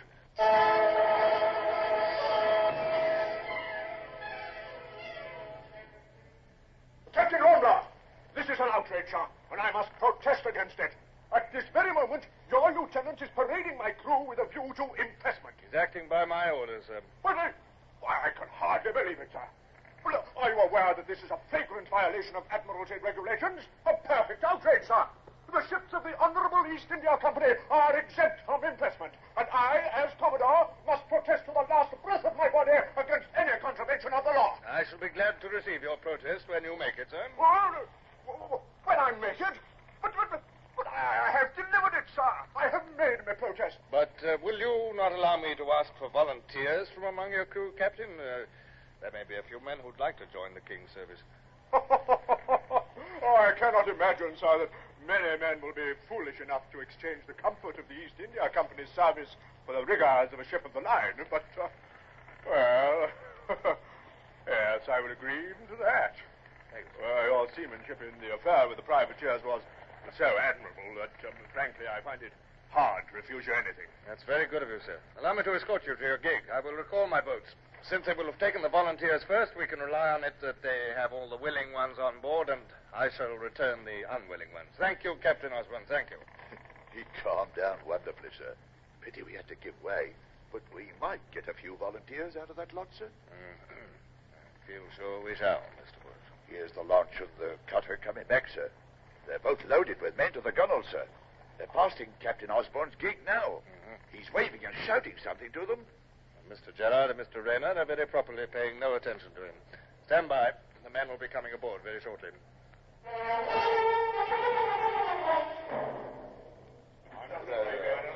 Silence down there! The captain will address you.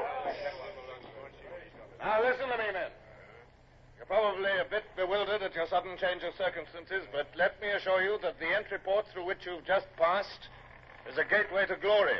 We know what sort of glory. Have the man flogged who raises his voice or interrupts again. For 17 years, your country's been struggling with the Corsican tyrant.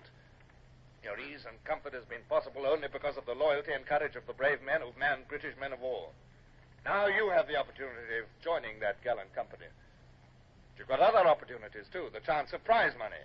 The convoy from which you've come presented my crew with 400 guineas for their work in saving you from the French privateers. And there's more, much more, to be made by willing men on the East Coast by the taking of French prizes. You'll serve your country and yourselves at the same time. No man is treated harshly on my ship unless he deserves harshness. You're here, and it's in your hands now whether your lives go well or ill. And what I do in the name of His Majesty the King. That's all. Guard, march these men down to the main deck. And Mr. Bush, have the goodness to go down and read the articles of war to them. Aye, sir.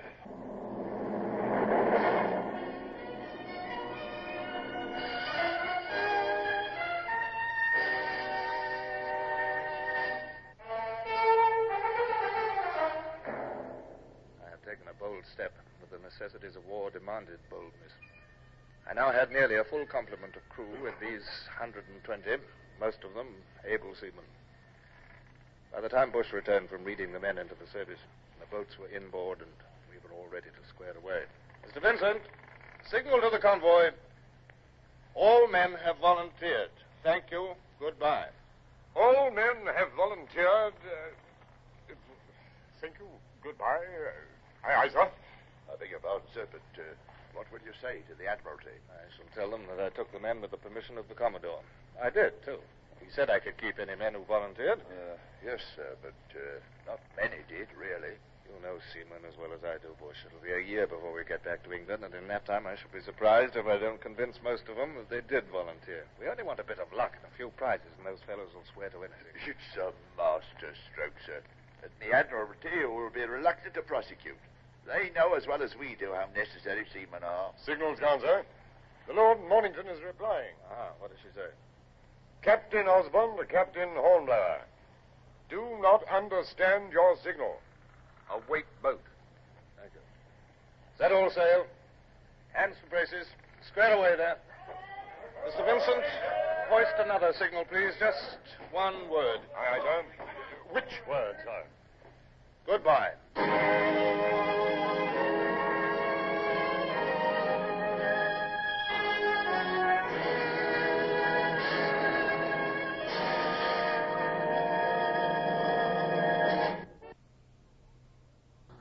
Horatio Hornblower, starring Michael Redgrave, is based on the novels by C.S. Forrester.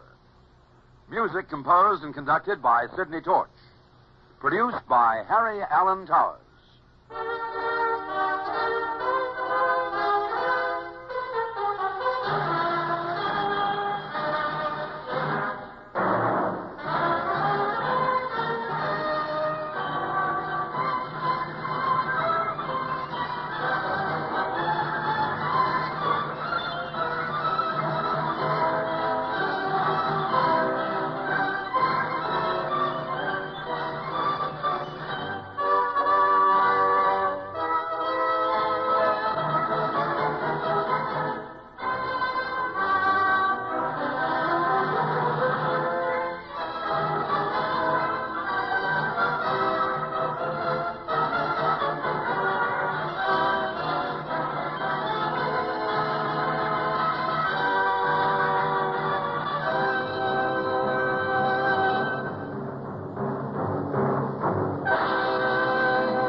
Stand by the starboard battery. One broadside into it, if you please, Captain Bush.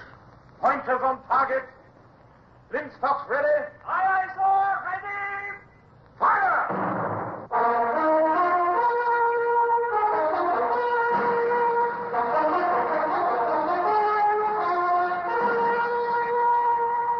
Presenting Michael Redgrave as C.S. Forrester's indomitable man of the sea, Horatio Hornblower.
Fascinating to look back down the years and perceive upon what slight hazards one's whole fate depends. The spin of a guinea was to have far-reaching consequences for me. There was no sign of the flagship Pluto at the rendezvous, but it was not long before the Caligula bore up from windward, and Captain Bolton signaled his invitation for me to dine with him. Despite the almost tropical heat, he gave me pea soup, red mullet, a saddle of mutton, and Stilton cheese. We sipped syrupy port and sweltered in his after cabin. Oh, well, Hornblower.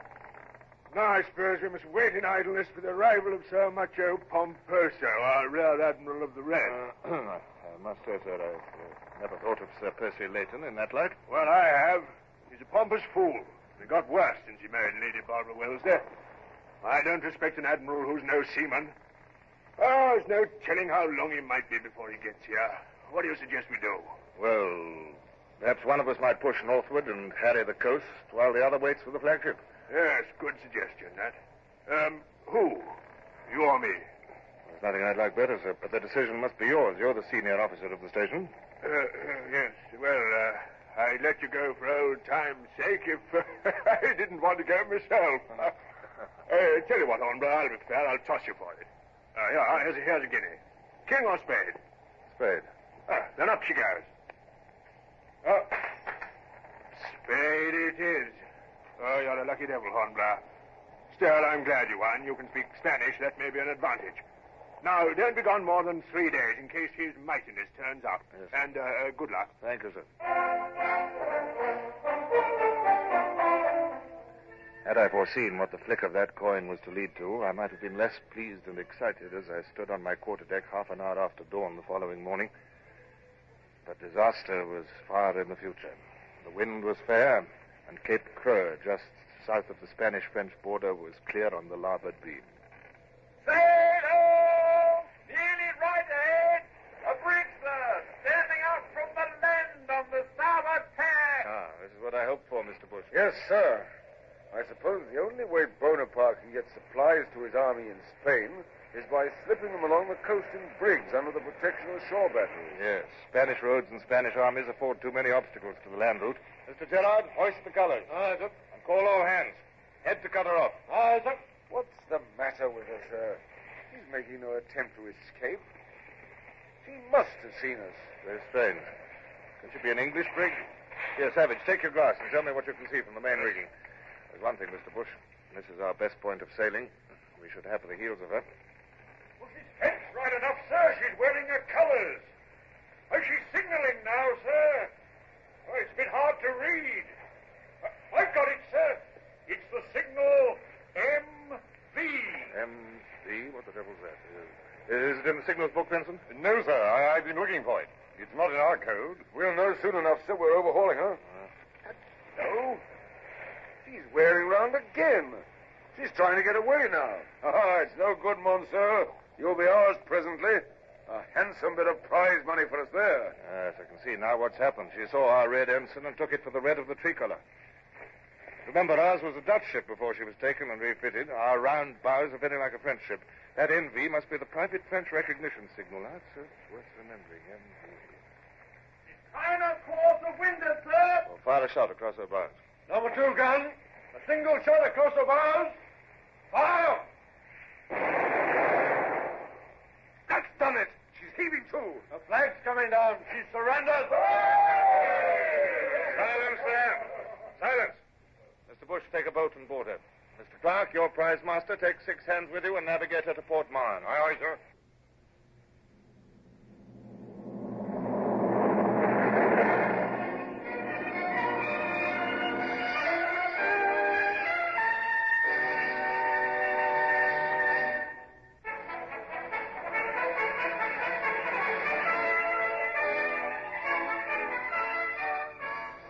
While I awaited the return of Bush, I speculated on the consternation which the French would experience when they knew that their sea routes were threatened by a British squadron and that their lines of communication were in danger. I turned over in my mind, too, a new idea which the brig's failure to recognize our nationality had given me. I doubt if anyone on land saw us capture the Amelie, sir. We can still take them by surprise along the coast. That fact did not escape my notice, Mr. Bush. Now, kindly pay attention. The blue masses on the horizon there are the peaks of the Pyrenees. And the road from France to Spain runs along the coast between those mountains and the sea. And Potter's made the French ensign have it hoisted instead of our own. We shall sail down the coast where we can be seen from the road. Send the hands to breakfast. Aye, aye, sir. Yes, sir. Their number of small craft, sir, at anchor round yonder point. Small craft. Yes, I can see them from here now, sir. And look, sir. Isn't that a tricolour flying from a flagstaff at the point there? It is, Mr. Bush. That's what I've been looking for. That is a French battery on top of the cliff. 42 pounders, probably, with a good range. Furnaces, I expect, for heating the shot to set ships on fire. They can never fight that battery on equal terms. That seems to be a little coasting fleet huddled in the shelter of the guns. Captain Morris, tell your men to lie down, if you please. I don't want the red coats of the Marines to give us away. We're getting close in now, sir. You can see the parapets round the battery. Hope to heaven they don't open fire now. They're well within range. Every yard nearer means more danger in getting out if they discover us. And to lose a mast means to lose the ship. Mr. Vincent, hoist the signal MV. Aye, sir. Let's hope it means the right thing. Doesn't seem to mean the wrong thing anyway, sir. They haven't opened fire. They're signaling in reply, sir. I can't read it. One of them's a swallowtail that we don't use. Well, the very fact that they're replying shows they can't be sure we're enemies. If they don't fire soon, we'll be too close under their guns for them to reach us. Now, Mr. Bush, do you see that battery on the cliff? Aye, sir. Yeah. Well, you'll take the longboat. Mr. Rayner will take the launch. You will land and storm the battery. By the mark, eh? Water, let's say. At a bare quarter of a mile off. You can go now, Mr. Bush. Back the main topsail. Aye, sir. Back the main topsail. Aye, aye, sir.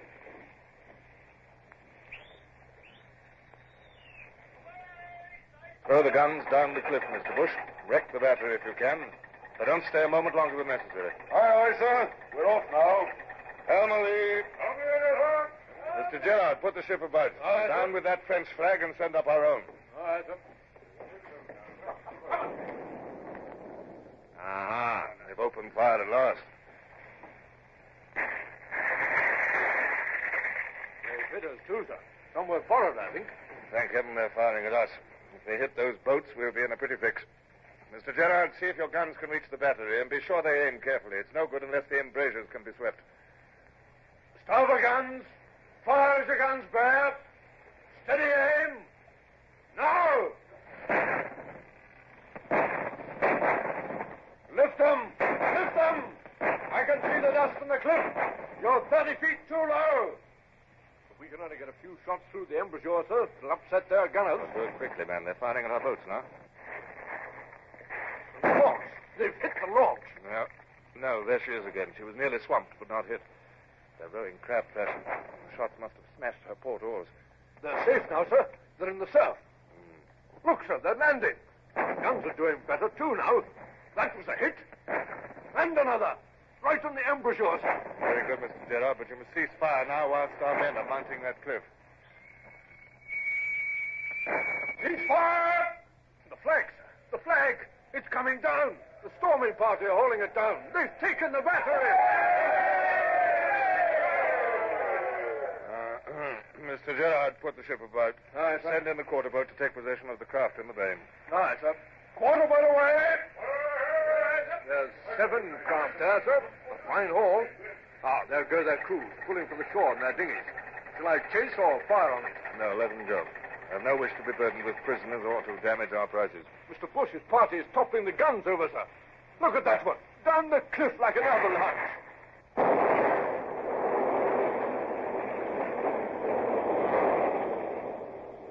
They've blown the magazine, sir. That's the end of the battery at Lanza. And there's Mr. Bush, sir. I can see him waving his sword. Carry on, Mr. Gerard. I shall go below.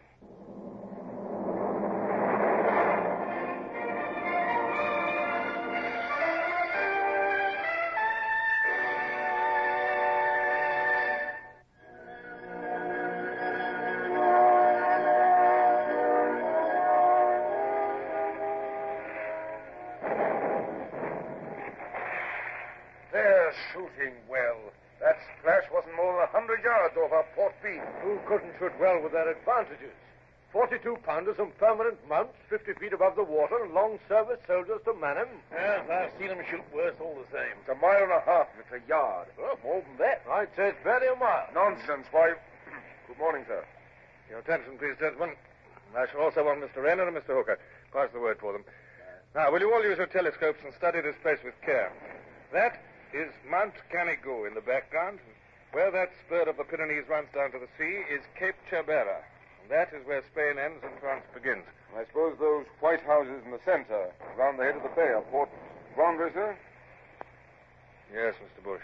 They seem annoyed that a ship should flaunt British colors so close. I trust they'll have greater cause for annoyance ere long. Now, gentlemen, take a look at that ship at anchor there. She's under the protection of the batteries at either side of the bay. You can see the batteries by the smoke, sir. Right, sir. One to the left, one to the right. Yes. Mark them well. I want no mistake made. You, Mr. Gerard, note the battery on the left. Right, sir. Mr. Rayner, note the one on the right. Mr. Hooker, you see how the bay curves? You must be able to take a boat straight up to that anchored ship tonight. All right, sir. All right, sir. Put the ship on the port tack, Mr. Bush. We must stand out to sea now. The moon rises at 1 o'clock. I shall take good care to be back in our present position at midnight. Aye, sir. If the garrison there will think we're leaving, we'll give them a shock later on. Hope so. I want this to be a climax to the 24 hours in which we've taken the brig Amélie and destroyed the Lancer battery, gentlemen. That ship sheltering in Port Vendres is to be cut out and taken tonight. An hour of darkness should suffice to effect a surprise. If we're successful, the rising moon will give enough light to bring out the captured ship. If we're unsuccessful, we shall be able to see to rally and escape. Mr. Bush, you will remain in charge of this ship. But, sir, please. No, Mr. Bush, you may not join the attack. I shall lead it myself.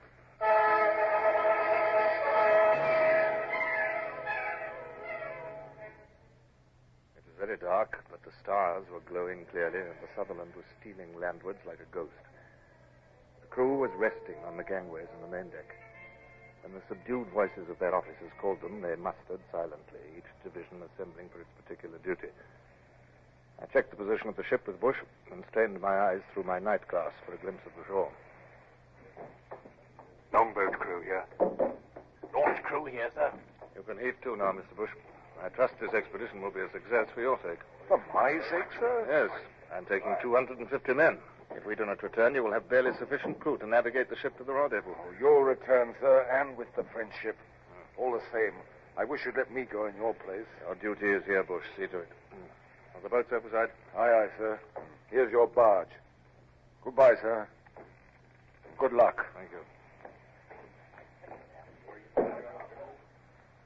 All right. Move aside, Brown. I shall sit in the stern. Are the oars muffled? Yes, sir. Keep way there. The two cutters behind us, Brown. Right us down, sir. Listen, sir. What's that? As I expected. The French are rowing a guard round their precious ship. Ready at the oars there? All ready, sir. Now remember, men, cold steel. If any man fires before I do, I'll shoot him with my own hand. Give way.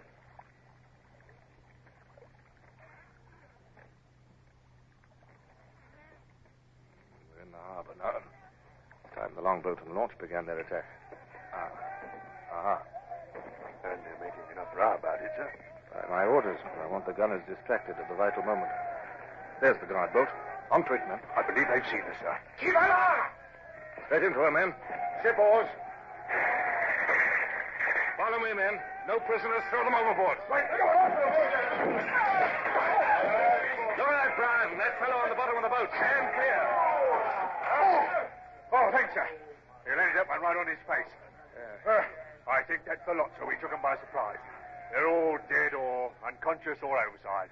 Warm work while it lasted. Yes, sir. Right, back into the barge, everyone. Your neck, sir. It's covered with blood. Just let me... There's no time to waste. There's nothing. Go on. Give way.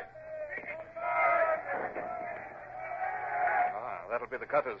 They've reached the anchored ship. Pull, men. They'll need our help. They don't seem to have carried the ship at their first rush, sir. Those musket flashes are steady along her bulwarks. That means the crew are defending her. Yes, there must have been a wake and have rigged netting to repulse any surprise attack. Yes. Now, quietly now. We'll creep round to her disengaged side. Right. One strong pull. Ship oars.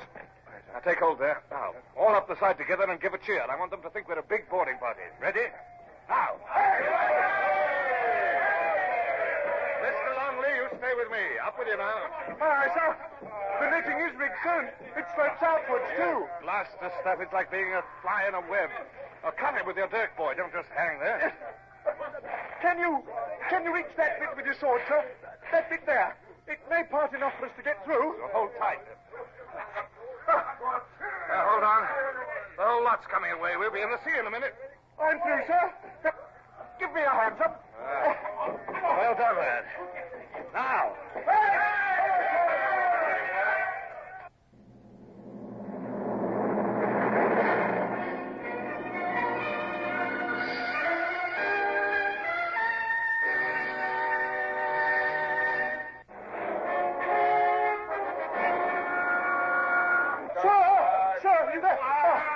Safe, sir? Yes, I'm perfectly safe.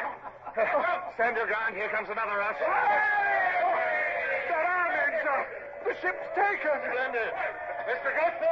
Sir. Cut the cable. Is Mr. Hooker there? I'm here, sir. Now get aloft with your boat's crew. Set sail. Aye, sir. Up with you, my lads. Lively now. Take old caps up. We're all right now, sir. Save yourself congratulations. There's still time for boats to come from shore with reinforcements. But if Rayner and Gerard have failed to take the guns, we'll have a gauntlet to run. Brown, here, sir. Yes, send up that rocket to let the landing parties know that the ship is taken. Aye, sir.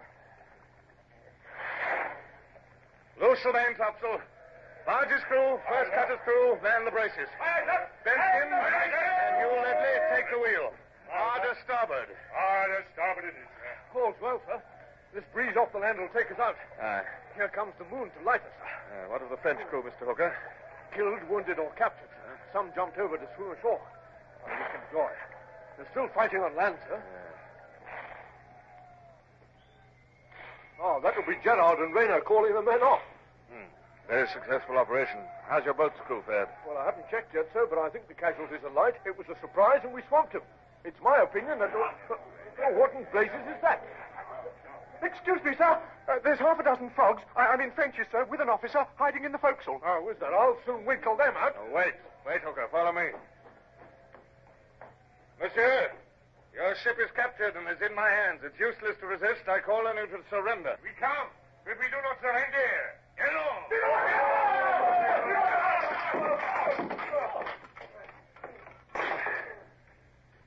A pity, but if they chose to die, I couldn't prevent them. Brown, have the barge crew ready to row me to the Sutherland. We shall raise her presently. Aye, sir.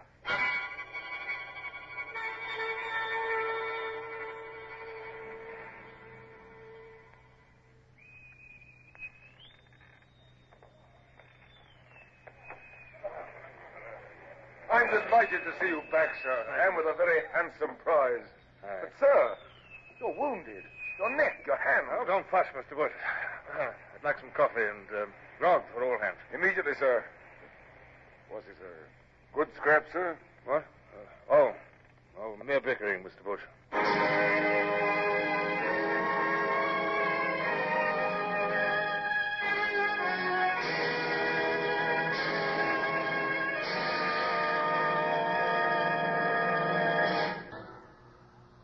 Horatio Hornblower, starring Michael Redgrave, is based on the novels by C.S. Forrester. Music composed and conducted by Sidney Torch. Produced by Harry Allen Towers.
Call all hands. Beat to quarters. Run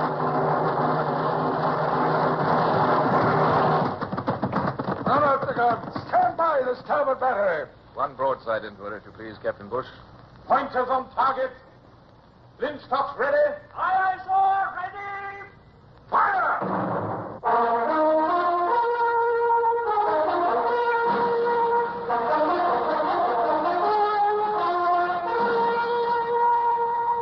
Presenting Michael Redgrave as C.S. Forrester's indomitable man of the sea, Horatio Hornblower.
Even after so many years, I can still look back on that period of my life with pride and satisfaction. I had been given 3 days in which to do as much damage as possible before rendezvousing with the flagship and the Caligula, and in 24 hours I had captured a French brig laden with military supplies, destroyed the heavy batteries at Lancer, and taken 7 small craft, and cut out and taken a French ship under the guns of the Port Tendres batteries. The coast was in confusion, and I was at least £1,000 the richer in prize money. But I hope to do much more yet in the remaining time. The question was, how? You sent for me, sir? Ah, Brown. Can you swim, Brown? Swim? Why, yes, sir. Good. Well, I want a crew for the barge. Everyone a good swimmer and every man a volunteer. Aye, sir. Let all volunteer. Now, Marky Brown, this is for dangerous service. I want true volunteers, none of your press gang. Aye, sir. Are you going, sir? Yes. It'd be hard to pick 'em, sir. They'll all want to go. Well, I'll leave it to you. Issue a cutlass to each man and a packet of combustibles. Aye, sir. Come what, sir? Combustibles, flint and steel. A couple of port fires, oily rags, and a bit of slow match. All in an oilskin packet. And a lanyard to carry them if we swim. Yes, get your crew ready immediately. Aye, sir. Right away, sir. You have a plan in mind, sir? Yes, Mr. Bush. I'm going ashore to burn that coaster over there. Oh, but couldn't I take the crew, sir? I'll not allow volunteers to go on a mission if I can't lead them. But if I call for volunteers... You're wasting time, Mr. Bush. I can't accept your offer. I shall take my barge. The longboat and launch draw too much water. And mark this, Mr. Bush, no rescue parties. If we're lost, we're lost. I'll not have you wasting valuable lives in rescue attempts. Shall I give you that in writing? No need, sir. I understand, but... Right. Well, heave the ship to. Stand off and on and wait for us.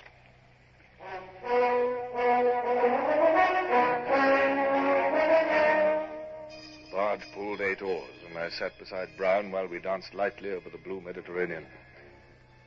I set a course to reach the shore a little ahead of the Brown sail, which was just showing over the strip of coast.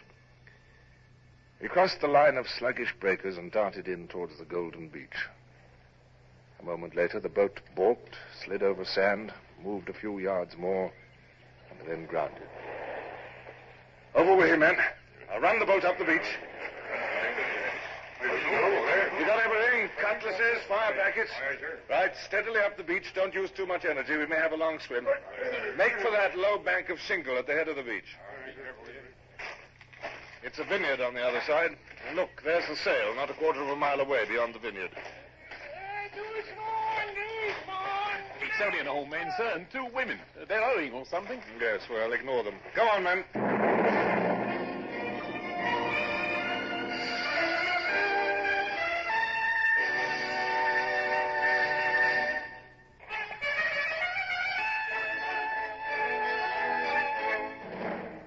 The water was as warm as milk, but the coaster was 150 yards away, and my sword, dangling from my naked waist, hampered me, and already seemed heavy as lead. The men, however, surged strongly ahead, and by the time we neared the coaster, I was a bad last. The men scrambled up into the low waist of the vessel and then waited to help me aboard. It must have looked a strange sight, naked but armed. Yet in the tenseness of the moment, our nakedness was forgotten. I walked aft towards the little group of men and women, trying to recollect my few words of French. Hobson, there's a dinghy overside. Draw it in, and I'll order them into it. Au bateau, entrez dans le bateau. Silence! Écoutez-vous! Entrez-vous dans le bateau, s'il vous plaît. Here, I'll do it, sir. Here, you, open a boat or else I'll knock your perishing head off, see? Yes, I thought he'd understand that. Yes, thank you, Brown. Into the boat with all of them and cast it adrift. Well, that's them settled, sir. Look, they're making for the tow-path. Yes, well, never mind them. Set the ship on fire. Take 3 men below and see what you can do there. Hobson, you and the others get some of those deck planks up. Cargo is all in barrels and grain in sacks, sir. Oil and grain, We stove in some barrels and ripped the sacks. It's burning like powder, sir. Stand by to abandon ship. All present? Right, over you go. We can go back now. Right.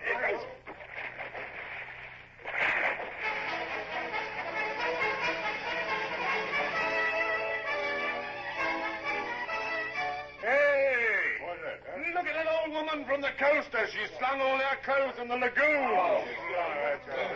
Not a stitch left. Look, I'll dive in and get your shirt, sir. No, there's no time.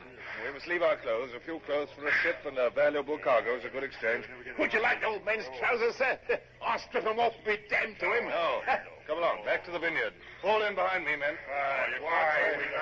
Yes, it's no good grumbling. We did the job naked and we'll go back naked. Up into the vineyard with you now. There's a horseman riding across the vineyard towards us, sir. He's got a blue uniform and a cocked hat. What? Just give me a hand. Let me see. It's one of Bonaparte's gendarmes. Down and at him, men. Well, I'm dead. He's galloping away, sir. Just never mind him, men. Back to the beach.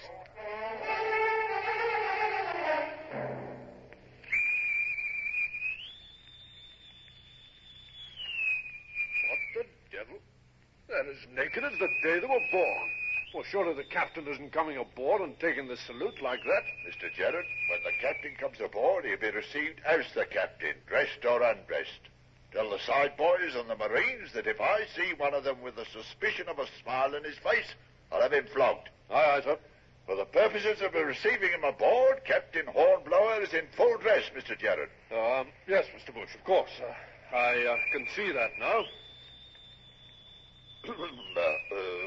Successful venture, I hope so. Yes, very successful, thank you, Bush. Nothing untoward occurred, I hope so. Nothing whatever, Mr. Bush. Please put the ship about.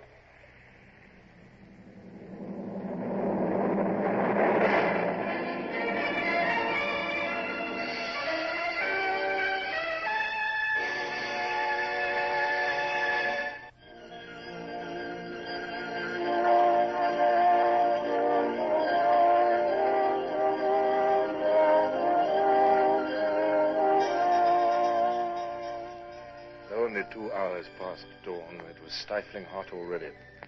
The easterly breeze seemed not to have cooled at all by its passage of nearly 400 miles across the Mediterranean from Italy. The land slipping by along the larboard beam seemed devoid of all life. Yet along the base of those lofty grey-green hills ran the most important high road in Catalonia, the road connecting Barcelona with France. And as I talked again with Spanish officers who'd come out to my ship at dawn in a fishing boat, I felt that this new day promised to be as productive as the previous two. You're certain, Colonel Villena, that this army of General Pino's will march along this very road? They must, Captain. 10,000 of them. Pino's and Lecky's division of the Italian army. It was at Tordera that I lost my own regiment. Yes. Their army cut us to pieces, and I only escaped myself by riding until my horse dropped under me. But there is more than the loss of my regiment to avenge, sir. The Italians have burned every village in the uplands. Every road is lined with gallows, and upon every gallows is a Spanish corpse. Horrible. Well, sir, we must see what we can do. Mr. Bush, clear for action, if you please. I'll have the guns loaded and run out, too. Aye, aye, sir. Captain, train your glass there. Where? Is not that a speck far up on the hill, a horseman? I believe it is, and riding towards us. There's a sort of moving smudge behind him. I suspect it to be the advance guard of the army. You can see an occasional sparkle and flash as the sun catches their equipment. I can edge in quite closely here, if necessary. Yeah, you can see them quite plainly now. They are cavalry riding with drawn sabers. They fear an ambush, but I do not know where an opposition is likely to come from. We must see if we can provide some, Colonel. What's that long line of white dots beyond the cavalry? It looks like a long caterpillar with white legs all moving together. It is, in a way, Captain. It is the white breeches of a column of infantry. Why, look, sir. They're waving their hands to us. Very friendly, the whole thing. And they don't seem a bit worried. I doubt if they've ever encountered a ship before or been cannonaded from the sea. Their officers are used to opposing armies, but they've no experience of a ship's broadside. They'll probably regard us as a welcome break in a monotonous march. Mr. Gerard, train the guns on the road and only fire when I give you the signal. Sir.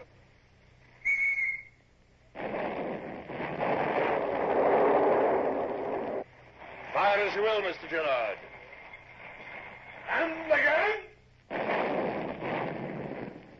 And again. Give it to him, lads. Water this night. Deeper water, sir. We can move further in. They don't like it. Next color's boating. Starboard a pointer. Mr. Gerard. Mr. Gerard, load with grape shot. Aye, sir. See, they have jammed. The columns coming up are preventing the others from getting away. Yes. They are struggling with each other. Yes, it's sheer murder, but I fear it must be done. That'll show 'em. That'll teach 'em. For the deep cellars. Stand by to go about. Cease fire. We must run out past that headland and come back again, Mr. Bush.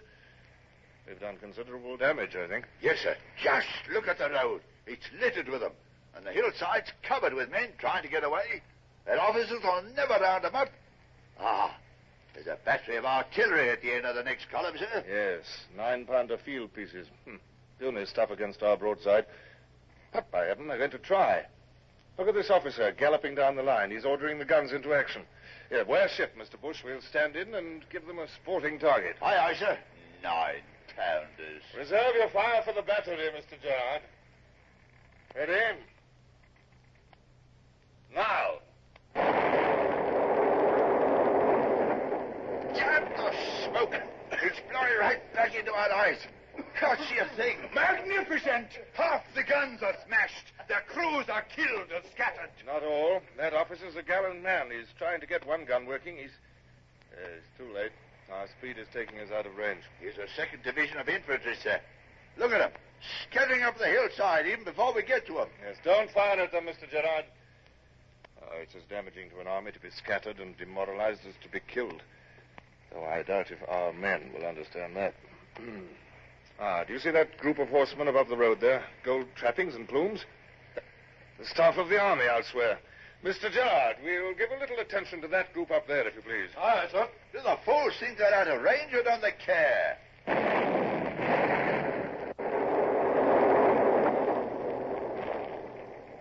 Not a a man left in the saddle. Wonderful, sir, wonderful. I hope General Pino himself was amongst them. I hope he was killed. No. I hope he was crippled. Hurt, terribly hurt. I hope... Spare us your bloodthirsty comments, Colonel. I have no love for this sort of warfare and take no delight in causing suffering. I do it because I must. I prefer an action where there's danger on both sides. My word, look at this, sir. We're not as safe as all that. It's a musket ball embedded in the rail to half its depth. Their fire is reaching us. You see, Colonel, the Colonel seems to have more urgent business on the other side of the quarterdeck. Frankly, Mr. Bush, I shall be glad when we reach the rear of the column. This slaughter sickens me. Ah, but we're killing the enemy, sir. That's all I care about. Hello, what's this, sir? Baggage trains? Yes. Those carts with 4 horses to them must be ammunition caissons. Mr. Gerard, we'll have target practice, single guns only. Let them fire broadsides and they'll miss on purpose. Fire rotation. Number 1 gun. Fire!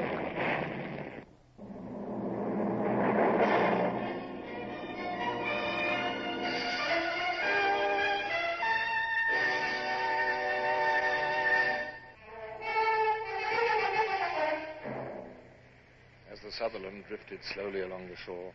Her guns spoke out one by one, hurling a hatful of grape shot onto the road. It was with sorrow almost amounting to anguish that I watched horses and mules go down before that deadly fire.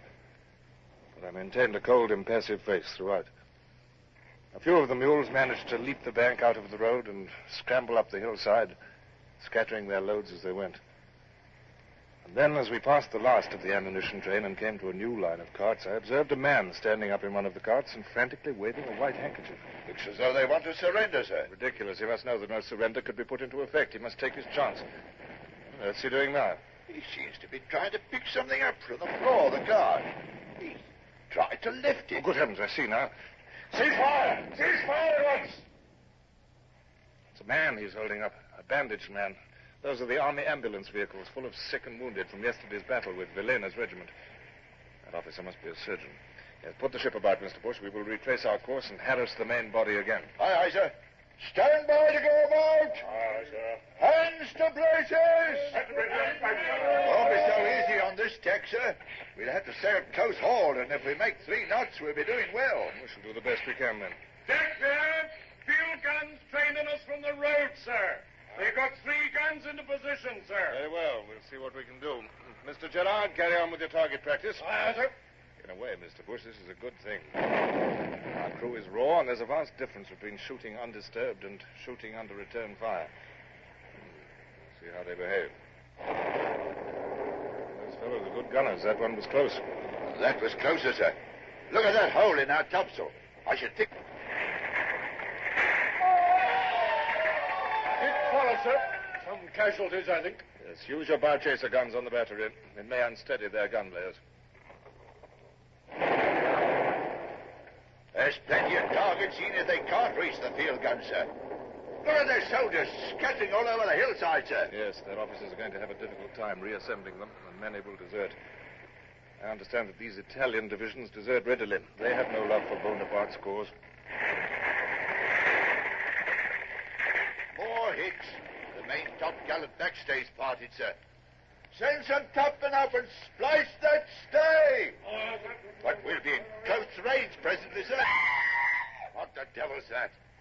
Yeah, one of the ship's boys has been hit from the sound of it. Mr. Gerard, I'm going to put the helm down now. Be ready to fire as the guns bear. Aye, sir. Round she comes. Why? Their gunners are running, sir. They're not going to wait for it. Had too much last time, I expect. Let them have it, lads!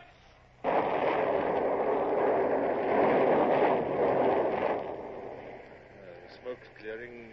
Yes. Oh, well aimed, Mr. Gerard. There's not a gun left on the road. Your men behaved like veterans. Fire the mark! 7! Oh, the water is shoaling rapidly. We must stand out to sea again, Mr. Bush. I think we've done all we can here. By the time we get in again, the remains of the army will have withdrawn. Aye, aye, sir. Starboard your helm! Hands to braces! You may secure your guns, Mr. Gerard. Aye, sir. Cease fire! Secure the guns! 5 victories in 3 days. 3 cheers for the captain! Tell them to stop that nonsense, Mr. Bush. Mr. Bush, kindly refrain from Mr. Longley, a British officer does not caper on the deck like a schoolboy. Captain Hornblower, sir. Sir? Yes. Oh, yeah, the gunroom steward. You may find that our casualties are nothing to cheer about. Yes? Begging your pardon, sir, but Tom Cribb's been killed. Tom Cribb? I remember no man of that name. Mr. Bush, surely the heavyweight boxing champion of England is named Tom Cribb, isn't he? I believe he is, sir. That ain't all, sir. There's Mrs. Siddons. What? She's got a splinter in her... Well, sir, to tell the truth, she got a splinter where she won't be able to sit down, sir. Squealed something horrible when I pulled it out, she did, sir. Mrs. Siddons, are you mad, man, or am I? Tom Cribb and Mrs. Siddons are two of the pigs belonging to the gunroom mess. Pigs? What, are they our only casualties? Mr. Walsh, have you any casualties? Not among the men, sir, but I'm afraid that Tom Cribb and Mrs. Siddons... Thank you, Mr. Walsh. I already have a report on the condition of Cribb and Siddons. Mr. Bush, you may issue grog to all hands. Splice the main brace!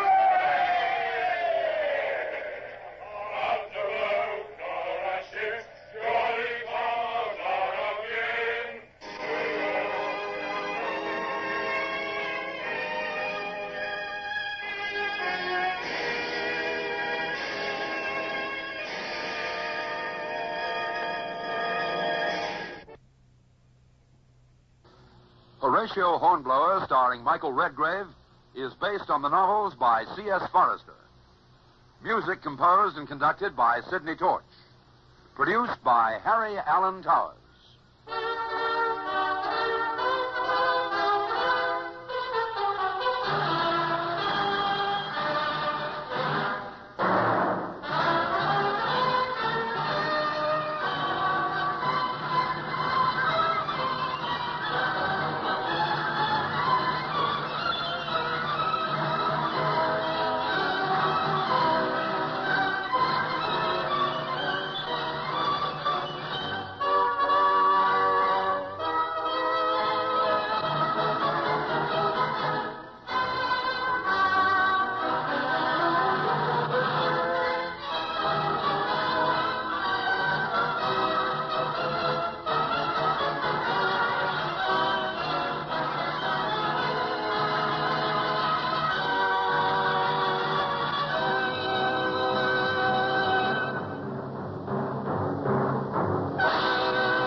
Call all hands. Beat to quarters.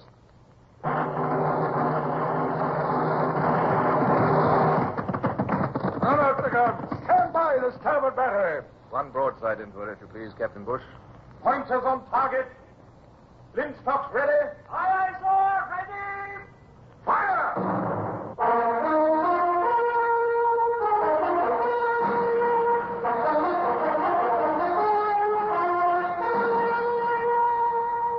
Presenting Michael Redgrave as C.S. Forrester's indomitable man of the sea, Horatio Hornblower.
Those were wonderful and exciting days.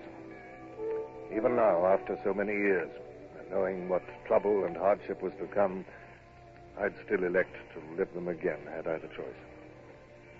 Yet on the morning when the captains of the squadron sat in the Admiral's cabin discussing the forthcoming operation, I was full of foreboding. Admiral Leighton had censured me for leaving the squadron, despite my success. I could not but feel that he still suspected me of having been the lover of Lady Barbara before her marriage to him.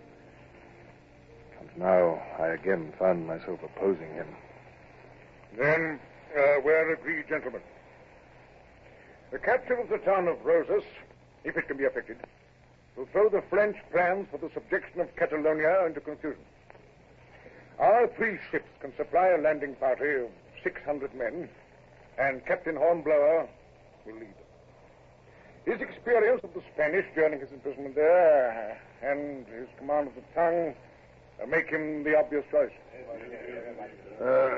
I trust you'll forgive me for saying so that it might be unwise to trust so entirely to the cooperation of the Spanish army. But they have 7,000 men at Olet, ready to march. It's only 30 miles from Olet to Rosas. Yes, sir, but over mountain paths. Can we be sure that they have that number or that they will come? I'm sorry to be so insistent, sir, but I have painful experience of Spanish promises. They're seldom to be relied on. That's nonsense, Captain Hornblower. I have General Rivera's definite promise to march. Well, what alternative do you suggest, then? Well, I would suggest, sir, that we confine ourselves to actions within our own strength without having to rely on Spanish help. My instructions are to cooperate as closely as possible. Now, Rosas has a garrison of no more than 2,000 men, and Rivera has 7,000 only 30 miles away. The French army cannot reach Rosas in less than another week.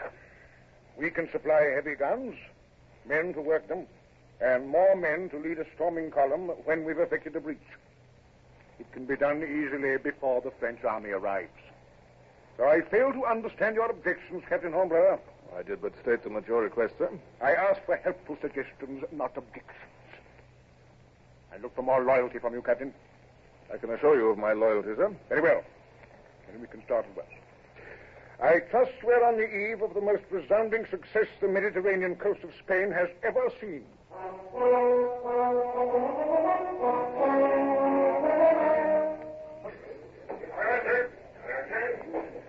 Careful with that gun, men. If it slips off the pontoon, it'll be nothing but 2.5 tons of useless metal. Now, heave there. I want all 10 guns at the top of that cliff before dawn. Pardon, senor. You are the English captain? Captain Horatio Hornblower at your service. I am Colonel Juan Claros.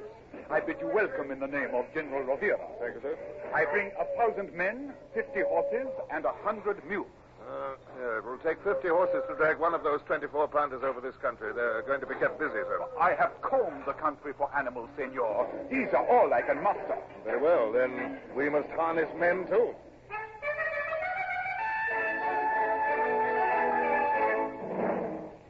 I have a horse for you, Captain. Thank you, Colonel. Would you be so kind as to send a messenger to General Rivera telling him that I hope to reach Rosas with at least some of the guns at noon? Certainly, Captain. And I must ask for the help of your men to transport my guns and stores. 400 will help with the guns, and another 400 will carry one 24-pound cannonball each. But, Captain, this is not possible. And after that, they will return here for more. I was promised a sufficiency of pack animals. If you do not supply me with 4-legged ones, I must use those with 2. Now, pardon me while I get the column started. Ready? Aye, sir. Allot 10 horses and mules to each gun and 100 men on the drag ropes. Send 100 men ahead to clear the path. They must roll rocks out of the way and fill in holes. See that every Spanish soldier is at work. Aye, sir.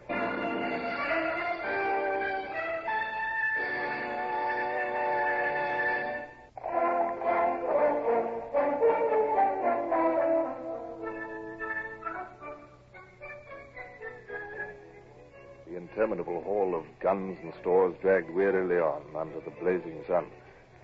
Colonel Claros and I rode ahead, with his 3 staff captains behind us, and young midshipman Longley and coxswain Brown acting in a like capacity for me. But when at last we reined our horses at the top of the last of the rocky undulations and gazed down at the town of Rosas in the plain, I knew that it would be many more hours before my guns were ready for the siege. In 5 hours, the first gun had traveled little more than 3 miles. Pondering this, it was a few moments before I was struck by the general peacefulness of the scene below. Colonel Claros, the plain is almost deserted. Where is General Rivera's army of 7,000? They were to have been besieging the town. You told me they were marching last night. They do not seem to have arrived yet. This is serious. My men and stores are strung out over 3 miles of country, sir, within easy reach of any column the town of Rosas might care to send out. What of the messenger you sent at dawn to General Rivera? Has he returned? The messenger? Oh, yes, I remember. He did not go. He didn't go? What? It would have been to put somebody to unnecessary trouble. If the general comes, he comes. If not, no messenger can bring him. I might have expected this. Even a squadron of cavalry there who are watching the city haven't bothered to report the non-arrival of the army. We're in considerable danger here. Oh, no, my men are used to mountains. If the town garrison attacks us, we can get away. Get away? We're here to attack, man, not to fly. What of my guns and men? My dear captain, in war there is always danger. Mr. Longley! Sir? Come here. Ride back at once. Halt the guns, halt the convoy, halt every man on the path. Nothing is to move a yard further without orders from me. Aye, sir. Aye, sir. Not a gun or man moves until I see Rivera's army on that plain. Now, will you send a messenger to him? Very well, if you wish. See to it, Lieutenant. Now, sir, it is the hour for dinner. Will you have my men's food served to them, Captain? Your men? Am I to feed 1,000 of your men from my ship's stores? I thought you'd made your own arrangements. As you wish, Captain, but if they are not fed, they will disperse in search of food. And who shall say when they will return? Oh, God, the fact is... Oh, damn. Very well, I'll feed your men.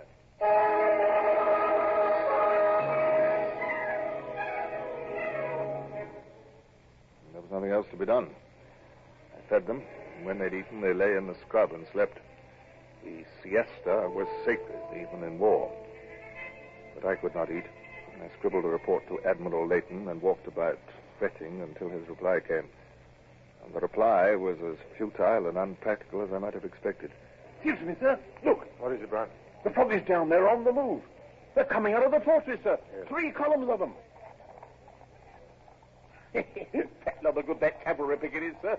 They're galloping back to the Spanish army as fast as they can. Those columns seem endless. There must be at least 1,000 men in each and more coming. But the Spanish estimated the garrison strength at less than 2,000. I see their plan. 2 columns to attack us directly, 1 to cut off the retreat to the mainland. There's not a moment to lose, Brian. Captain! Captain! They are attacking, Captain. We must get away. You'll surely not abandon the convoy, Colonel? I cannot afford to lose my army. If I march them now, there is just time to get away. What?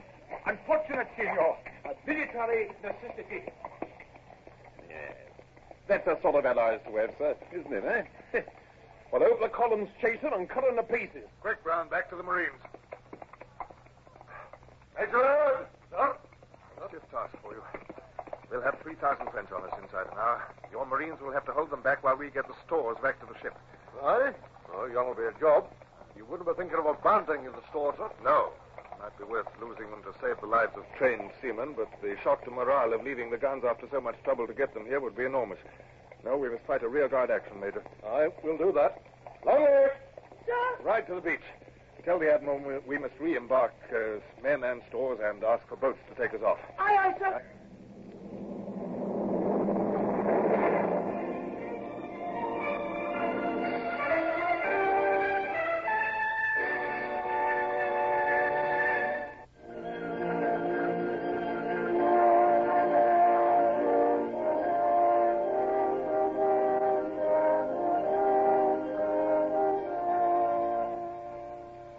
As far as the head of the cliff overlooking the beach.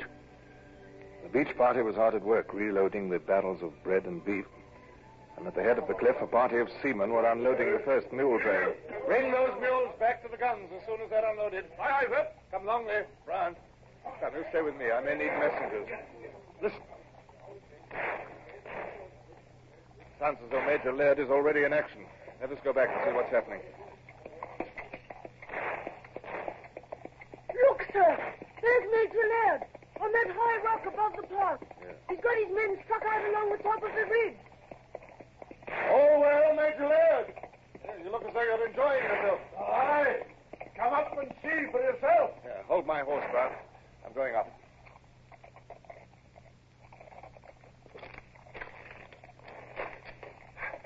Now, Major Laird, what's the position? Well, you'll observe that the foreign troops have to keep to yon paths in this sort of country. Any skirmishers soon lose the direction. This thorny vegetation is helping us fine. Do you see yon puffs of smoke? Yes. That's my men heading in the scrub. Yes, but the French are coming on. I can see them. If you didn't keep your head down, sir, you'll not see anything long. You see that French column to the right? When it reaches yon thorn tree, we'll have to retreat and take up a fresh position. They've been firing at me without a hit yet, but with two of us up here, the possibility is double, Shaky. In other words, you'd like me to look after my business and leave you to look after yours. Very well. Have you hit? No, but that one's ruined my cocked hat. All right, Major. I'll go and hurry the convoy.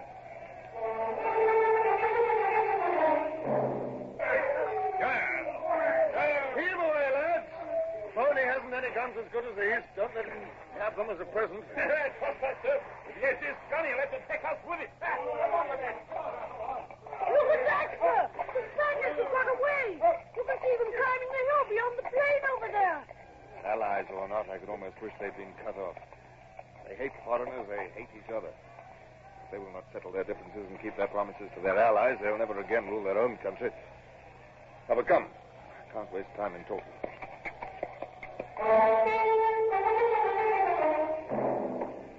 All the afternoon, under the blazing sun, the back-breaking work dragged on, and the Marines fought their heroic rear-guard action, yielding their ground only inch by inch and keeping the harassed Frenchmen away from the retreating guns and stores.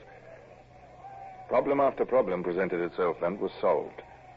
I rode continuously between the rear-guard and the beach, advising and encouraging the men, stifling my doubts as to whether the effort and loss of life were justified by the saving of the guns.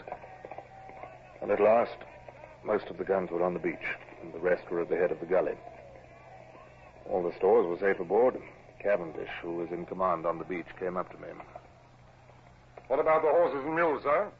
There's 150 of them. Shipping them will be quite a job. There'll be a nuisance on board, too, sir. It'll be more of a nuisance to allow them to fall into the hands of the French. I'd rather have their throats cut on the beach. Oh, I hope that won't be necessary, sir. Maybe we could feed them on crushed biscuit aboard. They look as if that'd be a luxury to the food they have been getting. If you'll leave it to me, sir, I'll ship them. Very well, Cavendish. Send them on board with the stores. Aye, sir. Now, Mr. Longley? Sir? This is going to be the decisive moment. From this point, we can overlook both the beach and the gully where the Marines must make their final stand. And we shall... Here they come now, sir! There's Major Laird, right on the top of the cliff. He's forming his men along the summit. And the French are right on their heels. Oh, keep down, you fool. Look out, sir. That body of infantry. They're running straight for us. They cut us off by heaven. They're between us and the Marines. We'll have to get down the cliff, sir. He's our only hope. Down there? I'm not a goat, my lad. This way, sir. There's a leg. Look, I'll drop first. It's quite safe, sir, so long as you don't let yourself sway outwards. Not my idea of amusement, Mr. Longley. We're not much better off here. One slip on this ledge. Begging your pardon, sir. I shouldn't look down there if I were you. No, of course not. I'd rather be on the royal yards in a gale than stuck like a fly to a wall in this fashion. I think we can get down, sir. If we can get to that bush down there, we might be able to reach that little gully. And that joins the main gully. Shall I go first, sir? I'm a bit lighter, perhaps. Very well, Mr. Longley, yes. Yes, we'd better lose no time. They're leaning over the cliff and firing at us. Do it like this, sir. A leap along the face of the cliff and then down to the bush. Yes, I can. It's not too bad, sir. Jump with your face to the cliff. Right. I'm coming. Oh, jolly good, sir. Oh, your face. Yes, it's nothing. Actually, on the cliff. Where do we go now? I can't see. Take my cravat, sir. You'll be blinded with all that blood in your eyes. I've got my handkerchief. Now, don't fuss, boy. Come on, let's get on. Over here, I think, sir. Catch hold of that lump with your hands and put your foot in that crack. No, not that crack, the other. What? Oh, what? If we edge ourselves along the cliff face, like this. Yeah. Well, it was going to be like this. I stayed and fought with bare hands. I'm slipping. Hold on, sir, for heaven's sake. Well, I am holding on for my own sake, boy. Can you sit there for a minute or two while I look round this corner, sir? Oh, yes, carry on, Longley, carry on. It's all right, sir. There's only one nasty bit now. If you edge round this corner, that's right. If you got into that depression, you could rest a bit, sir. The foggies can't see us here. Thank you, Longley. Do you enjoy this sort of thing, Longley? I'm frightened out of my life, sir. Oh. I wish I could take it as calmly as you do. If you'd care to stay there, sir, I could go on and bring back some men with ropes. No. There's still work to do. Oh, I'll come on. Ready, sir? Yes, I'm ready. Go on.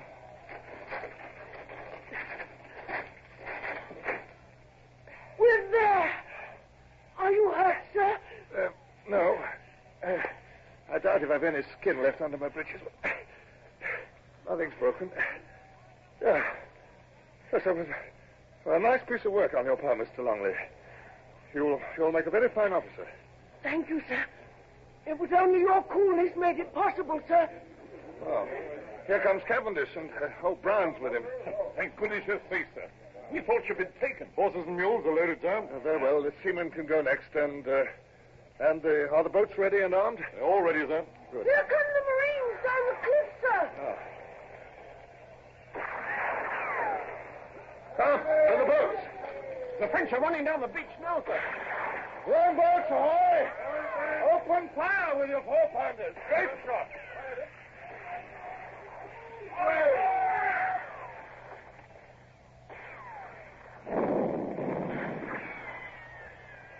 Stop them.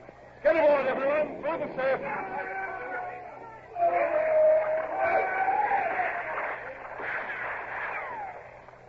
Get away there.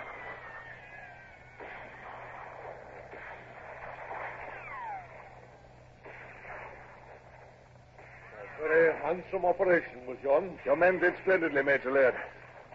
I trust your losses were not excessive. No so bad, considering. The French has lost 10 for every one of mine. Aye, a very handsome operation. Handsome indeed. A day spent unloading and loading, dragging large guns up and down cliffs, fighting, leaping down precipices like goats, and for what? Hardly your fault, sir.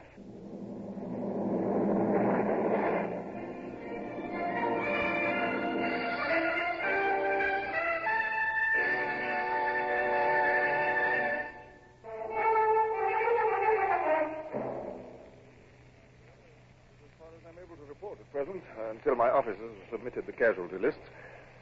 All the stores were saved and all the guns, with the exception of one, which was carried away its tackles and went over the cliff.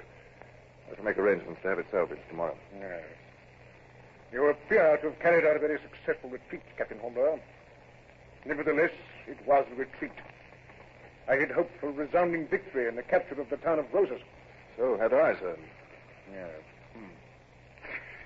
I shall be glad to receive your official report in writing. No actual blame attaches to you, of course. However, I must stress, Captain Hornblower, in dealing with our Spanish allies, it is essential to use that tact and persuasion which ensures their fullest cooperation. You said something, Captain Hornblower? No, nothing, sir. Merely a slight difficulty with my breath, sir.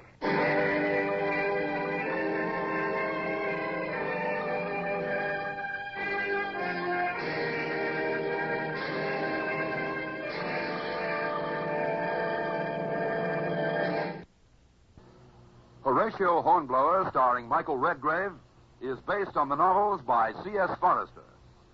Music composed and conducted by Sidney Torch. Produced by Harry Allen Towers.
Beat to quarters. Run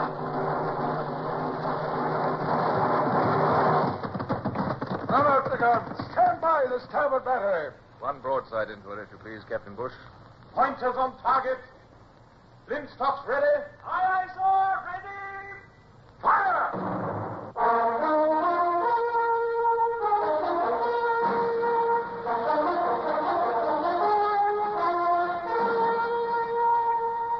Presenting Michael Redgrave as C.S. Forester's indomitable man of the sea, Horatio Hornblower.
I'm old nowadays, and stiff and gouty in retirement.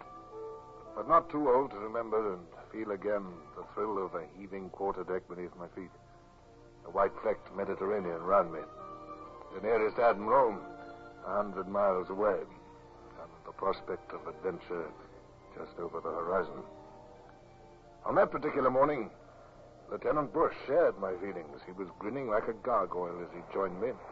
And only my determination to maintain my pose as a man of iron prevented me from grinning back. Blowing a bit, sir. And it'll blow more before it's over. It can blow all it likes, Mr. Bush. Perhaps it'll blow some French ships out of port. Not much chance of that, sir, I'm afraid. More likely you'll have to go in and find them. Sail! Well, Right in the wind's eye, sir, and coming up fast. Is the signals, Lieutenant, there? Aye, sir. Mr. Vincent, ask her number, please. Aye, sir. Hello. There's no need, sir.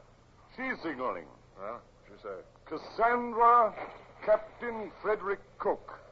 Cook, yes, I remember him. He's junior to me, posted captain 6 months after me. Oh, by Jove, sir. She's signaling there are 4 French ships astern of her, coming up from the southwest. Beat to quarters, if you please, Mr. Bush, and wear the ship directly. Aye, aye, sir. 4 to 2. That'll be a fight worth having, sir.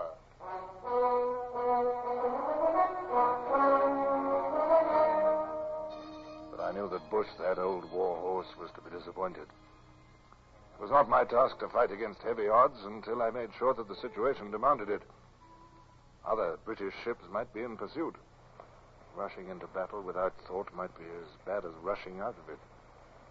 Further signaling elicited the information that the French ships were 6 miles astern of Cassandra, bearing northeast. And another message stated that no other British ships were at hand. This confirmed my suspicion that these 4 enemy vessels had broken out of Toulon harbor. But whither were they bound? Bush had his own theory. I think they must be on a raiding expedition, sir. I doubt it. Frigates would be cheaper and more effective for raiding. Oh. My guess is that they're laden with stores for Barcelona.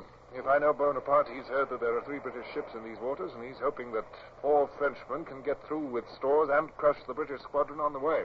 Well, we're all ready to show them how wrong Boney is, sir. I'm sorry to disappoint you, Bush, but that's just what I'm not going to do. The flagship and the Caligula are nowhere near us. If we get knocked out, the French ships may get through before our squadron can reach them. We must keep between them and their objective, and out of sight. Surprise will be half the battle. Mr. Vincent, send this message. Ready, sir. Sutherland to Cassandra, set all sail to westward. Seek ships Pluto and Caligula, bring them down to Barcelona. Aye, sir. Mr. Savage, take a glass and climb to the mizzen topmast cross trees. Let us know what you can see of the enemy. Aye, sir. What do you see, Mr. Savage? 4 sails, sir. About half a mile between each. Rolling along in lovely French fashion, sir. As well stay there and watch them, huh? I want to hear instantly if they alter course or gain on us, or if we gain on them. Can you hear me? Aye, sir. Nothing to do but wait now, Mr. Bush. No, sir. No. Still, there's bound to be a battle of some sort tomorrow, sir. If we don't lose them, huh? If we lose them, Bush, we lose my honor and reputation also. I'm not worried about either. No, sir. Of course not, sir.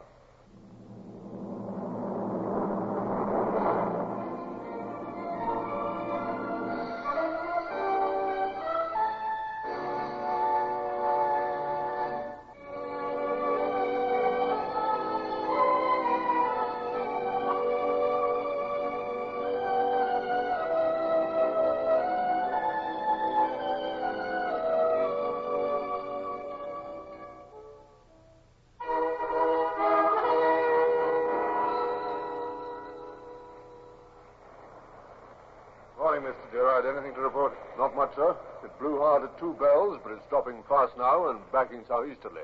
That'll be nearly a foul wind for the Frenchmen, sir. Be fouler for the Pluto and Caligula. I thought I felt the loom of the land a while back, sir. Did you? That'll be Cape Coeur, I expect. Here comes the sun. Land ho! Yes, I thought. It'll be the mountains of Spain that the lookout can see. Begging your pardon, sir, it's the other direction I'm interested in. What's that? Masthead there, do you see anything of the enemy? Nothing, sir. Nothing in sight farther land to leeward. Have we lost them, sir? Don't say we've lost them. Put the ship about, Mr. Gerard, and lay her on the starboard tack. Aye, sir.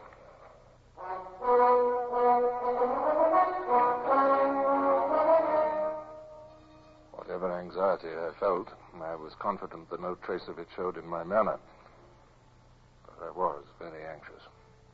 The French might have altered course in the night and be lost now in the middle of the western Mediterranean. But I thought it unlikely. It was more probable that my officers had made insufficient allowance for the unhandiness of the French crews.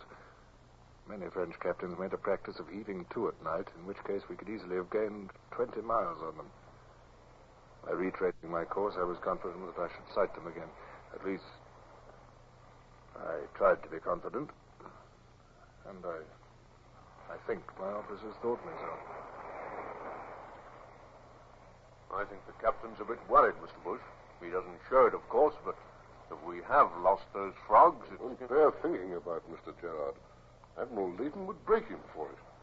But I've never known his judgment to be wrong yet. No, sir. But anyone can make a mistake.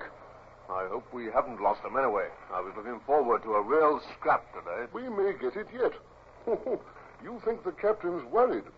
Look at him taking his bath under the deck pump there. He's no more concerned than if he were in Portsmouth Harbor. Shaving, too. That's his way, sir. But I'll bet that pump is no colder than the chill round his heart this morning. You're a pessimist, Mr. Gerard. In any case, there's enough to worry the captain. If we've lost the French, there's trouble. And if we haven't, it means a fight. Now, a fight is just fun for us. But it's a heavy responsibility for a captain. The safety of ship and men are his responsibility. Mr. Bush, I shall go below. Call me if anything transpires. Aye, sir. The wind's still working round southerly, sir. I should think... Get clear! Sail inside! Sail inside? 2 sails! 3! No, 4! It's the enemy, sir! Got him, by George. You all right after all? Mr. Gerard, when I want comments from my officers, I shall ask for them. Silence those fools on the lower deck. Wear ship, if you please, and lay her on the other tack.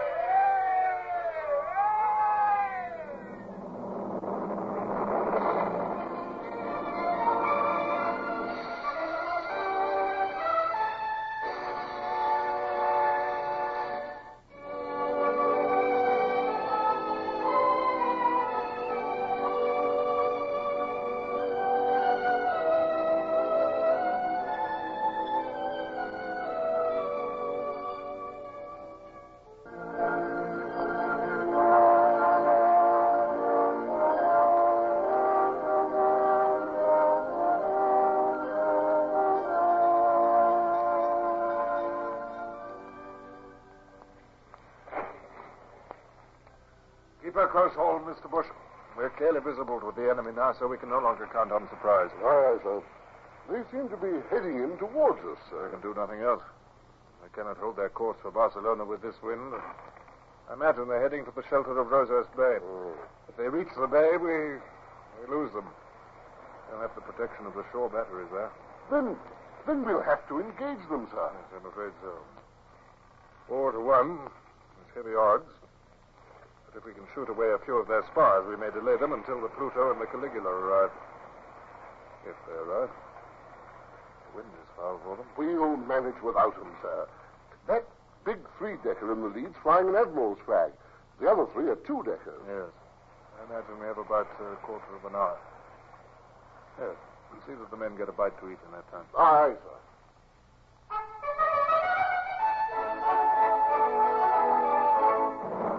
A sick wave of excitement and apprehension flowed over me as I watched the 4 ships bearing down on us.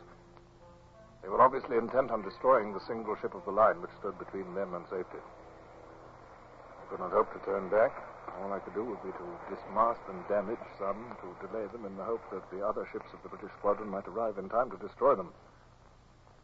What would happen to my ship in the process did not bear thinking about.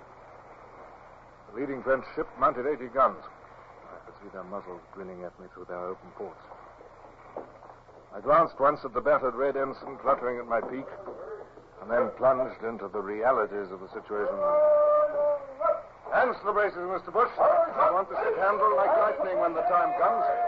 Mr. Gerard, I'll have every gun Captain Flogg who fires before his gun bears. Every shot is to tell. Aye, sir. I promise they'll give us our best, sir. She's coming at us bow to bow. If she holds that course, we'll ram her. Let her ram. If I know my French captain, he'll swing to leeward at the last. You there! Hold her steady, whatever happens. Steady it is, sir. Half a mile. I wonder which way he'll swing. She's firing up bow, chasers. Does you think those pop guns will frighten us off?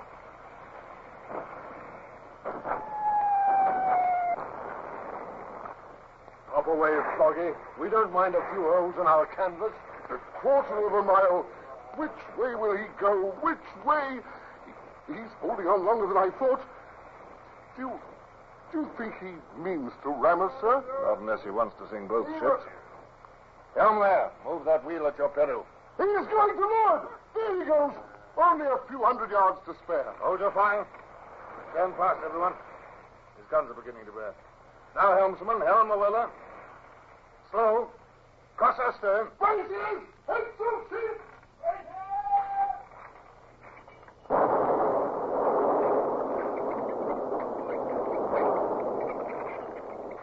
Steady the guns. Fire!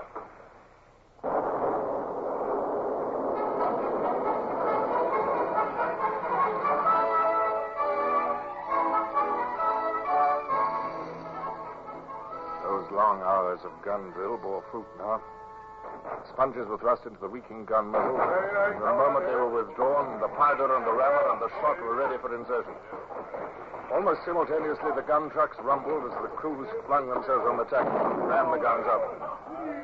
It was hard to think in the fearful din. The Marines were lined along the side, firing at the enemy with muskets. It was obvious that the French crews were suffering from their months in harbor. Their firing was ragged, and we were firing 3 broadsides to their 2. Oh, their fire's slackening, sir. I expect... Oh, look at his mainmast! He's coming down, sir! Look! There he goes! Ceasefire! Ceasefire! We're drawing away from her. We can't afford to waste shot, Mr. Bush. The 3-decker's had enough, sir. She don't seem to be coming back. Now, Mr. Bush, come here. Yes, sir? We have a grave decision to make. A decision? What decision, sir? Well, we can tack to safety now, if we wish, fighting off the others if they interfere, or we can throw ourselves into their path and fight it out. Yes. Our squadron must be becalmed, or they would be in sight. We can expect no help from them. No. If we fight, we must expect to lose our ship. Try to forget your natural desire to fight, Mr. Bush. What we have to decide is, can we afford to lose a 74-gun ship merely to delay the French for an hour or two? I think we must, sir. If we damage them enough, they'll have to wait in Rosas for repairs, and the squadron can attack them there. Besides... Yes, what? Besides what? Well, we can't run away, sir. They'll think that... Thank you, Mr. Bush. That was the decision I had already reached. But, well, Bush, your life is at stake, too. Oh. You were entitled to be consulted. Lay the ship on the port tack, if you please. We'll go in and fight. Fight! Hands to braces! We fight on! Fools. The glorious fools. They cheered at their own death sentence. We will attack their flagship. Let her pay off slowly, Mr. Bush. Bring her up on the same course as the flag. Aye, sir. Mr. Gerard, a carefully timed broadside as you bear. Aye, sir. Now.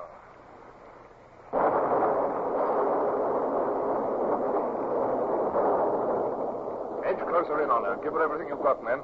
Stand from under! All marks coming down! Look out there!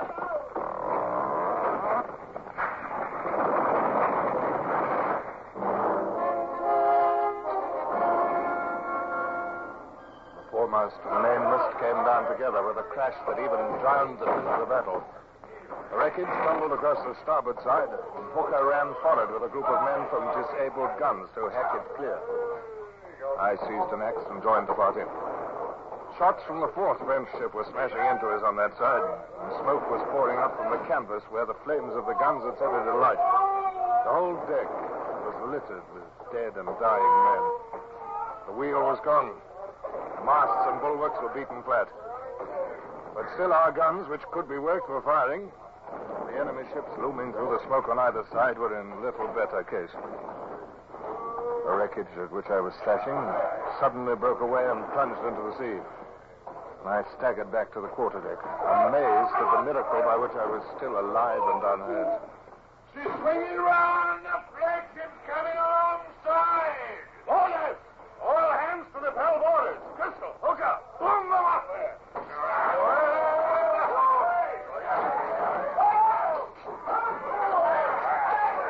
Come on, men. Rally. Drive overside. We're swinging away, sir. They can't get any more aboard us. Now, come on, sir. Surrender. No, Napoleon. All right, men. The last of them's jumped overside. Gerard, come here. Thank heavens their guns have ceased to bear on us for a few moments. We can take stock. Precious little stock to take, sir. I've still got a few guns left, though, and I'll fire them until we sink. Good. We've left our mark in the frogs, though. They're nearly as wrecked as we are. That two-decker's still fighting. Her guns are beginning to bear again. Yes, we must strike our colors, I fear. No colors to strike, sir. We don't want to strike, God knows. The men are faint with exhaustion. They cannot fire the guns. And here come two gunboats from Rosas. They mount 40-pounders. Yes, Commodore, what is it? There's 4 feet of water in the well, sir, and no pumps left. No men to work them if there was, neither. Gerard, Hooker, Crystal. What do you say? Shall we sink or surrender? We might float for another 24 hours, sir. And I shall surrender. Is there any man against surrender? Well, I can't see what else we can do, sir. It's no disgrace. We've done our best. Plenty of British captains have surrendered with less cause. That's the two-decker. They're calling on us to strike. Oh, so be it.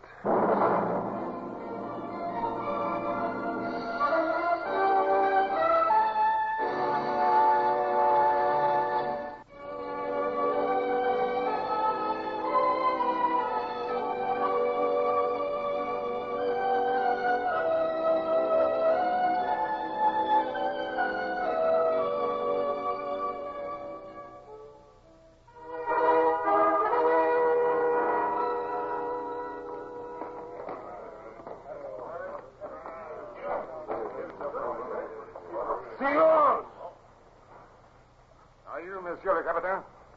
Yes. Captain Horatio Hornblower at your service. You are wounded, sir? No. Somewhat fatigued. My lower decks are piled with wounded, though. Not only your deck, sir. May I take your sword, Monsieur le Capitaine?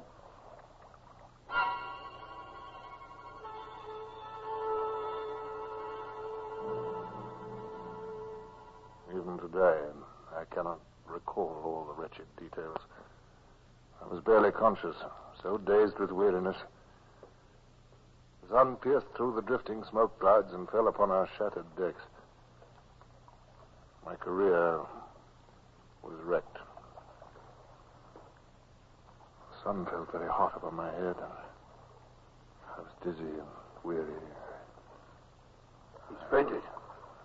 Take your blasted hands off him, do you hear? We'll lift him. He's our captain, come on. Our captain. Captain Horatio Hornblower. The finest seaman and the greatest man who ever set foot on a deck. You can throw him in a dungeon if you like. You can batten him down for a lifetime. But England will never forget him. As long as the flag of England flies, the spirit of Captain Hornblower will live. Slip your other arm round his shoulders, Mr. Crystal. Right, sir. We're ready.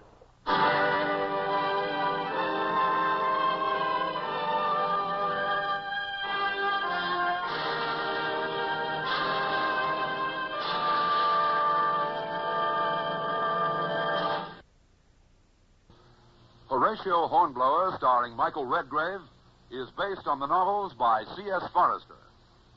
Music composed and conducted by Sidney Torch.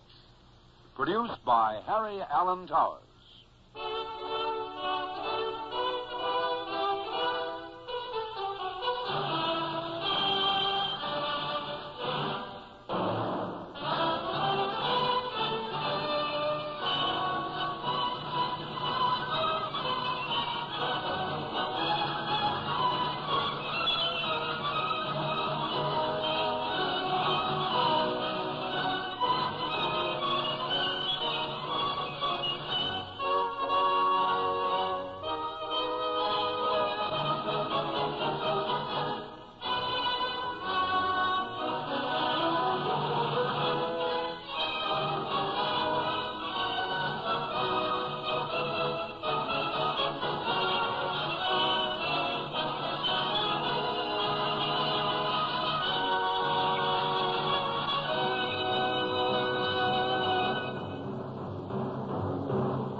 Quarters. Run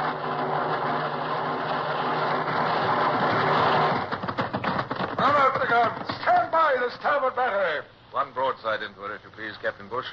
Pointers on target. Linstocks ready. Aye, aye, sir. Ready. Fire!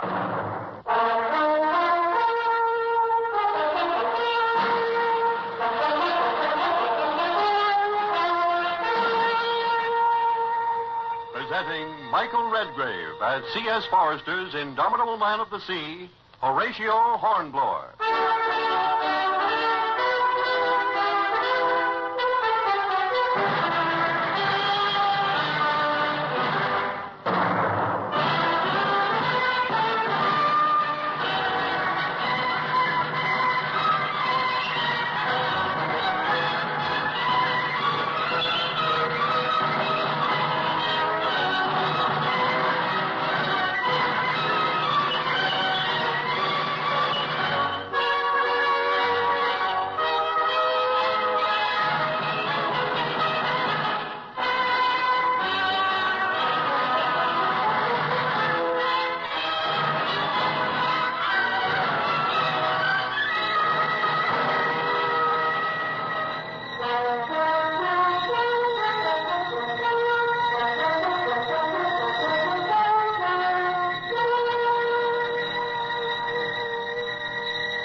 Man is a discontented animal. Even now, when I finally retired and have nothing to do but relive my past in memory, I sometimes long for the physical activity which I know can be mine no more. But in those days I was still vigorous and had been too long on land. The endless round of social activities had palled, and I was beginning to yearn for the pitch of a ship under me and the sting of the Channel wind on my face.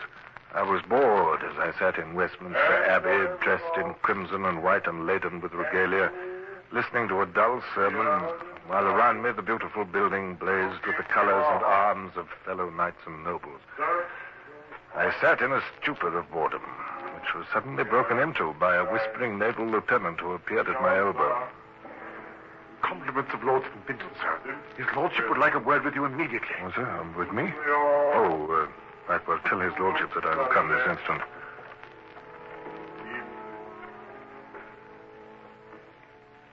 You desired to see me, my lord? Hornblower. Ready for immediate active service now, Hornblower? Why, yes, my lord. I have to start tonight. Yes, my lord. On what service? Suppression of mutiny. It's like 94 over again. Did you ever know Chadwick? Lieutenant Augustine Chadwick? Yes. He was a midshipman with me under Pellew. Oh, here's my coach at last. I'll drive you to the Admiralty and give you your orders. Now, jump in, Hornblower. Thank you, sir.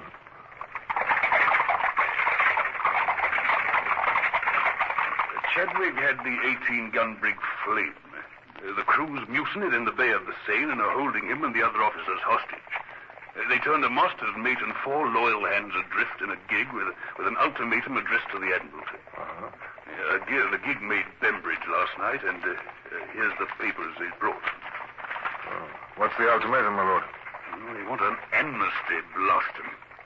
We're to hang Chadwick and forgive the loss of him, or they'll hand the brig over to the French. The crazy fools. Yeah, mind you, it's possible they had some cause. Chadwick's in his 50s and still only a lieutenant. He was always bad-tempered, and lack of promotion made him worse. The coach drew into the Admiralty yard. I followed the First Lord to his room.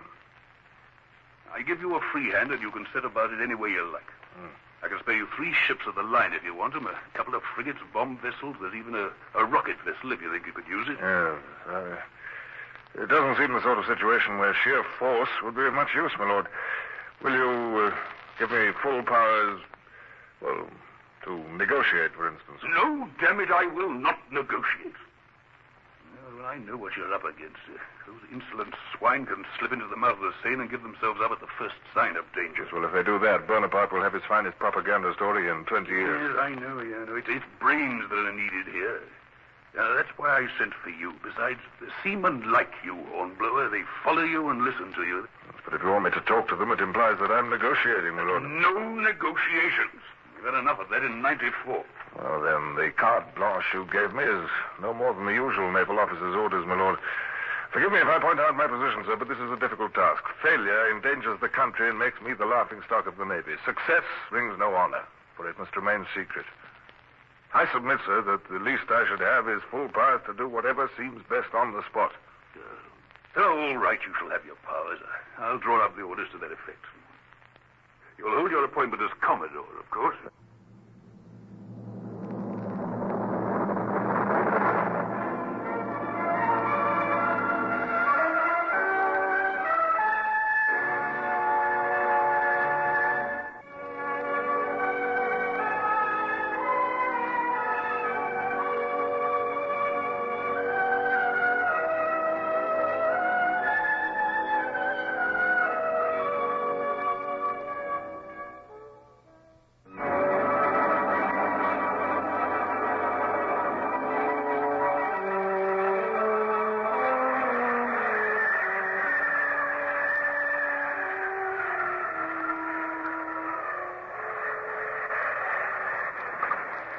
Dirty night, Mr. Freeman. Aye, sir, and it'll be dirtier yet. The glass is still falling, and we're just getting out into the channel. Mr. Cowell, have all hands shorten sail. Get that main topmast staysail in. Another reef in the topsail. Quartermaster, Paris, Bissau. It's a long time since I sailed in so small a vessel as the Porter Chaley, Mr. Freeman. I find the dimensions below deck a bit cramped. Yeah, but she's a lovely fighting machine all the same, sir. Her guns will smash anything of her own size. We carry provisions enough to stay at sea indefinitely, and she'll stand any weather that comes. Yes, but to do all that with 190 tons means the crew has to be content with conditions that would be, well, hard on cattle. Oh, they're used to it.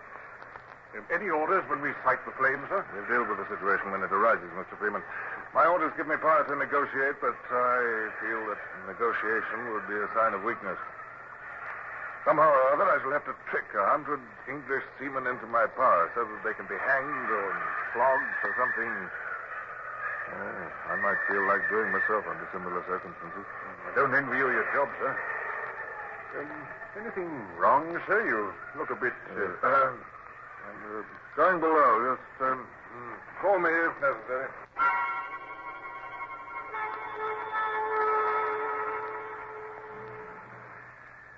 Now, you're better now, sir, huh? Like old days, being at sea again, sir. You always was seasick at the start of a trip, sir. Confound your insolence, Brown. I am not sick. Merely tired. Yes, of course you're tired, sir. This Buckingham plunge ain't not to tar anyone.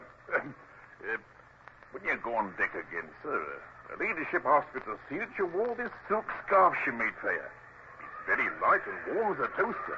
Thank you. Thank you. Leave it there. Aye, sir.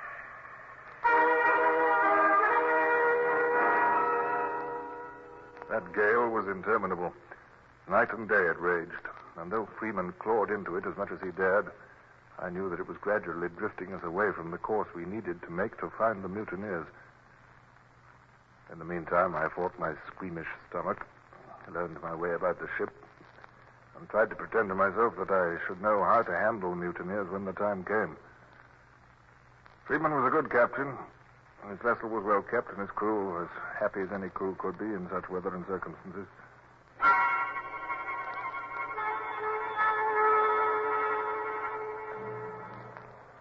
The whole crew's been buzzing with pleasure, Sir Horatio, since you recognized that seaman yesterday.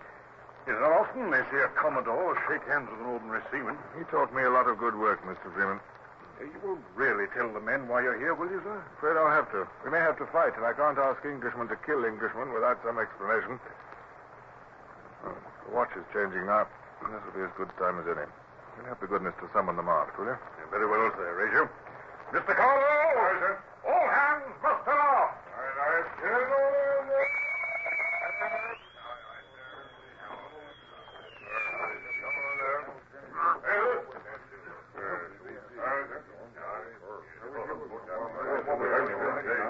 Man, I expect you're wondering what has sent me to sea with you. Well, I'll tell you. There is villainy afloat. British seamen have disgraced themselves. They've mutinied in the very presence of the enemy. My God, he's running a risk. Fancy saying the word mutiny to a gang like this. We're off the French coast, too, and they know that Bonaparte will heap wealth and luxury on any crew who brings in a British ship. Now, listen, man. The crew of our own sister ship, the Flame, has done this contemptible thing. Now they're sheltering here in this very bay of the Seine. Every man's hand is against them. The French have no use for mutineers, and it's our mission to dig these rats from their holes. They betrayed England, remember. Forgotten their duty to king and country. The villains who have led them astray must pay the price of their villainy. If they're mad enough to offer fight, then we must fight them. If they surrender without bloodshed, that will be remembered in their favor at their trial. I want no bloodshed. But if that's what they want, they shall have it.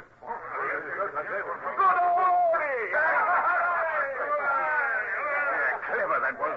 Never gave him a clue that he thought they might follow the Flame's example. They're happy enough and flattered at being told. Well, that will do, man. About your work now. And remember, I shall expect unquestioning obedience.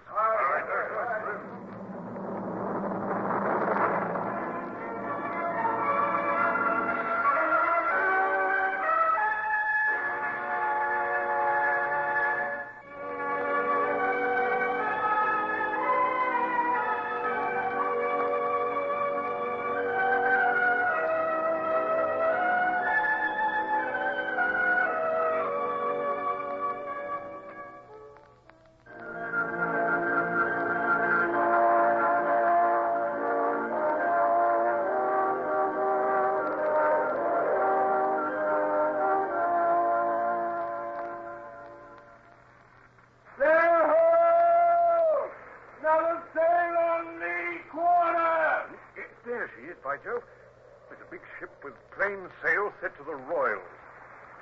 Yes, sir, she's a French West Indiaman going into the Seine. She must have slipped past the blockade in the gale, probably full of grain and sugar. One cargo into the Seine like that is worth more to Bonaparte than a dozen delivered to some inlet on the Biscay coast. Blast, she's too well in. There'd be no catching her before she reached Harbour Grass.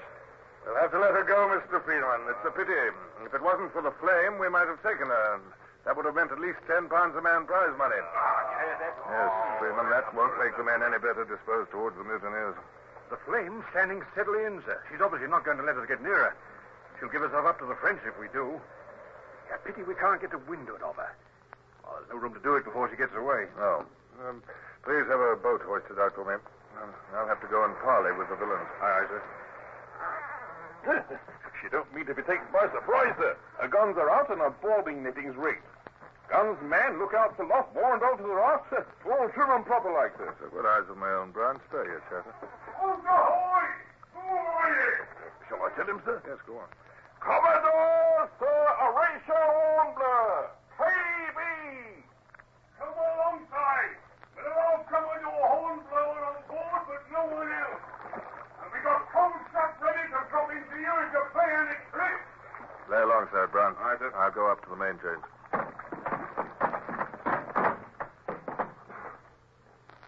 Kindly tell your boat to sheer up, Commodore. We're taking no risks. Steer up, Brown. Stand off and on. Aye, sir. And now may I ask your business here, Commodore? I wish to speak to the leader of the mutineers. I'm the captain of this ship. You can address yourself to me. Nathaniel Sweet, I sir. address myself to you as far as I desire, unless you are also the leader of the mutineers. In that case, you can call back your boat and leave us, sir.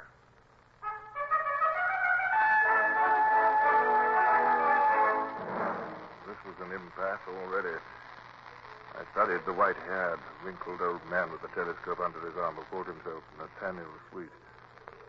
The only thing at all unusual about his appearance was a pistol stuck in his belt. England has sent you here to swing me on the gallows anyway. No, I'm here to recall you to your duty. Letting bygones be bygones. To stand a fair trial, you and your confederates.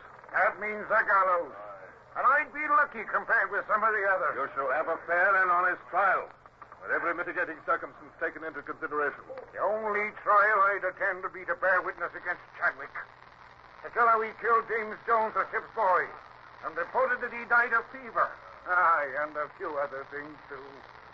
Our terms are full pardon for us and a fair trial for Chadwick. Yeah, that's right. You're being very foolish. You're throwing away your last chance. Surrender now with Mr. Chadwick unbound and the ship in good order, and that will weigh heavily in your favor. Refuse, and what can you look for? Death. That's all, death. Nothing can save you from your country's vengeance. Nothing? Begging your pardon, but Boney can. You trust Bonaparte's word? Sure. He'd like to have this ship, no doubt, but you and your gang, he won't encourage mutiny. His power rests too much on his own army. He'll hand you back to be made an example of. Will he now? Look at these letters, 3 of them. No, I'll keep hold of them, thank you. This is from the military governor of Harbour Grace, and that only promises us a welcome. This is from the prefect of the Department of the Inferior Seine. It promises us provisions and water if we need them. And this is a letter from Paris sent down to us by post.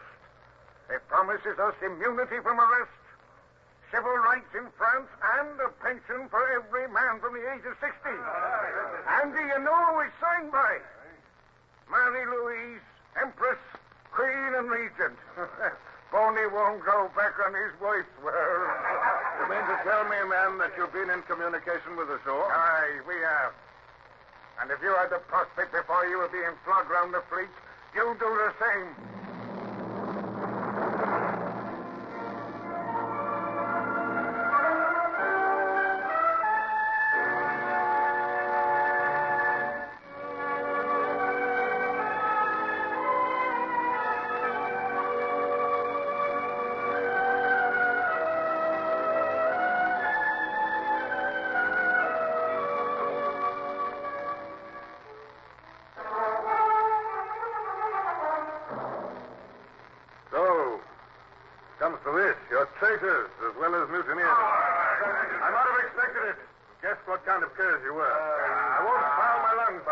the same air any longer. Hold ahoy! Lay alongside here. Aye. We're the kind of curs who'll let you go when we could easily cut you down below in the orlop with cannon. We could give you a taste of the cat, Commodore Hornblower. The cat you so often ordered for others. How would you like that, sir? Remember tomorrow that the flesh is still on your ribs because we, the curs, spared you. Good morning to you, Captain.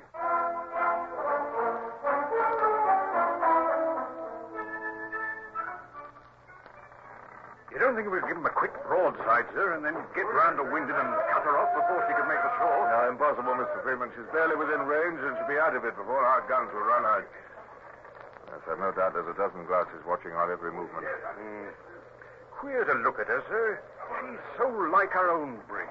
Yeah. Well, except for that patch on the sail, we might be looking at a reflection of this vessel. I'd like to lay my hands on that fella sweet. I'd give him mutiny. Yes, I'm afraid nothing alters the fact that at the moment we're helpless. I've failed utterly in my attempt to win them over, and I can see no possibility of them abating their terms. Either I grant them a free pardon, or I drive them into the hands of Bonaparte. I fear... But... I have no... I wonder... What's the matter, sir? Something happened? No, I just thought... You know, Freeman... If I had this brig and the Flame under my command, we could set the whole Seine estuary in an uproar. Yes, but there doesn't seem much hope of getting hold of the Flame. I don't know, Mr. Freeman. It might be done. Will you pass the word for the sailmaker to come here? And I shall want his mates and every hand who can use a needle and palm. Yes, but what... Aye, sir. Sailmaker and his mates, Mr. Carlo. Hurry, please. Aye, sir. Look at the Flame, Mr. Freeman. You said yourself that she's an exact replica of the Porta Coeli. But there's one difference which I think could be remedied. I confess, sir, I don't understand. Now, here's Swenson, the sailmaker. Oh, come here, Swenson. You take my glass and carefully study that patched foretopsail on the Flame. Can you see it? Sir. Well, then mark it well. I want this ship to have a foretopsail just like that, so that no eye can distinguish any difference between the two. Can that be done? Aye, sir, I can do that. Might I ask what's in your mind, Sir Horatio? You may, Mr. Freeman. What I propose is this. Flame and Porta Coeli are as like as two peas, as you said yourself, and they'll be liker yet when we bend that foretopsail. The mutineers have been in communication with the shore, and they've a promise of immunity if they go in. But we don't want them to go in, sir. No, and she won't. Sweet won't give himself up to the French unless he's driven to it. So we won't drive him. We'll sail into the mist. But we'll go in, Mr. Freeman. And they'll think we are the Flame, don't you see? We'll sail in as safely as though we were going into Portsmouth Harbor. My heavens, sir, it's brilliant.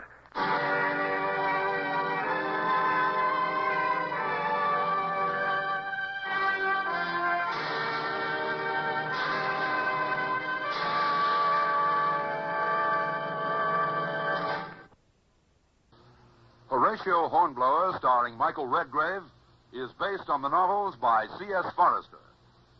Music composed and conducted by Sidney Torch. Produced by Harry Allen Towers.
Beat to quarters.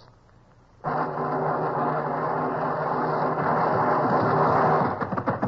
up the guns. Stand by the starboard battery. One broadside into it, if you please, Captain Bush. Pointers on target.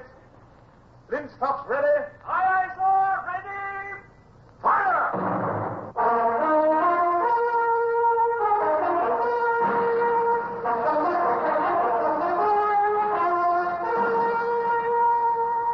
Presenting Michael Redgrave as C.S. Forester's indomitable man of the sea, Horatio Hornblower.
Somewhat dull retirement, I often live again the details of my active career.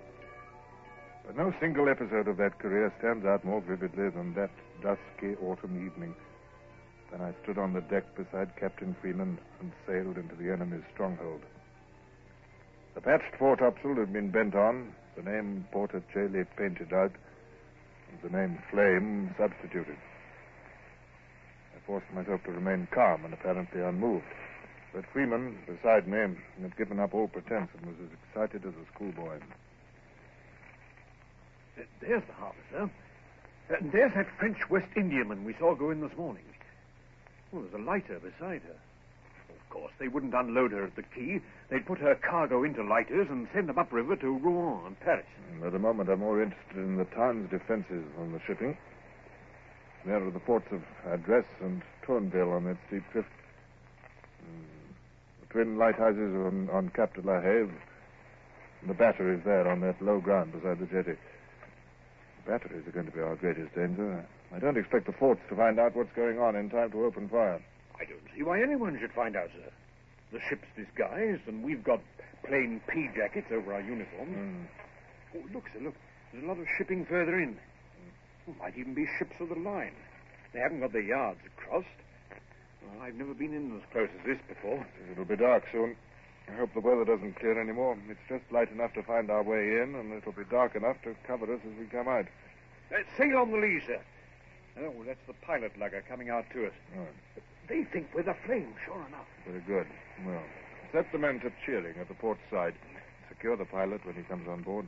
I'll con the ship in. Aye, aye, sir. Now then, you men. You're a gang of mutineers sailing your ship to the enemy as a prize. Now, come on, let's hear from you. Shout! Sing! Dance! Back the main topsail! Here's the lugger, sir. And here's the pilot coming aboard. Lee braces. Over with the wheel and on into the harbor. Mr. Freeman, have you taken care of the pilot? I have that, sir. I put my shoulder into his back and shot him down the hatchway.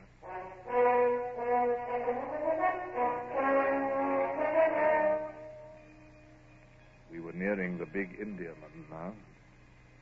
She lay with loose sails, swinging to a single anchor. In the fading light, I could just make out a dozen of her crew at her side, staring curiously at us. You may hoist out the boats. Aye, aye, sir. Shall I send the men into them? Well, only the picked men as arranged. Remember, they are to take the Indiaman without firing a shot. Once we alarm the shore, we're lost. Oh, they understand, sir. They've been well drilled. Good. Boats away!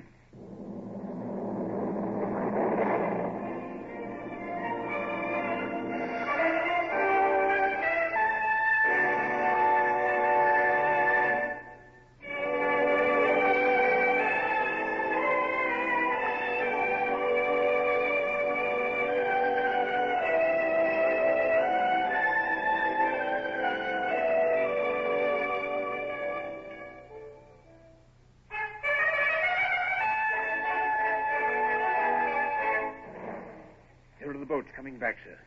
Well, the men they've put aboard must have done their job. Excellent. Look, here comes the Indiaman, too!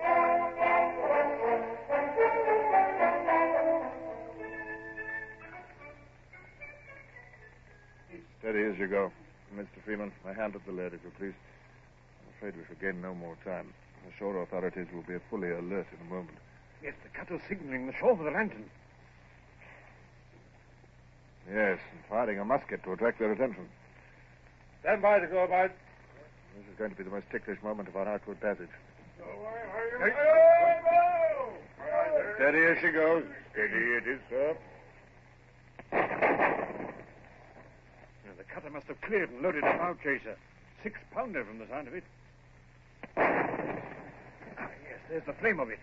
No, but she can't see us very clearly. I can see the Indiaman, though. She's coming round very neatly. That mastermate of yours is a good man. This will be a different matter. The 32-pounders on the jetty are in action now. We shall be right in their range as we round the jetty. Shall I reply to their fire, sir? No. Our 6-pounders will make no impression on that solid battery, and the flashes will reveal our position. Well, why aren't they firing again? Well, they've had time for several salvos. I imagine Bonaparte has stripped his shore defenses of seasoned gunners for his army in Germany. These gunners are probably untrained recruits, and working in the dark is making them unhandier than ever. Look out, sir! Vessel dead ahead! Wheel there. Stay steady. Make no effort to avoid it. It's the pilot, Lucker. I can see its mainsail. They're trying to block our escape. She's coming straight for us, sir! Then let the weakest go to the wall. Stand fast, everybody.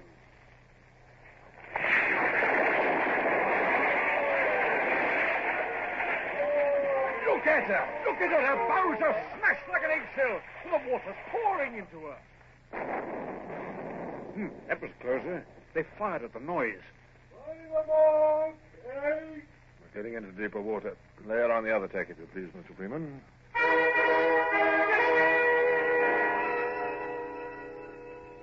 tried hard to keep any trace of doubt or excitement from my voice.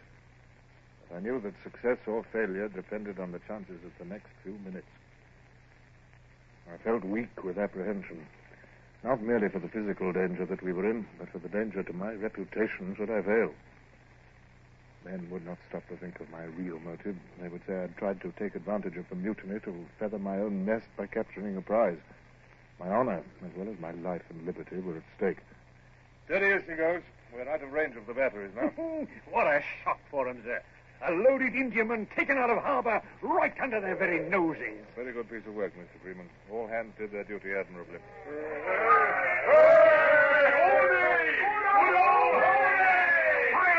Silence!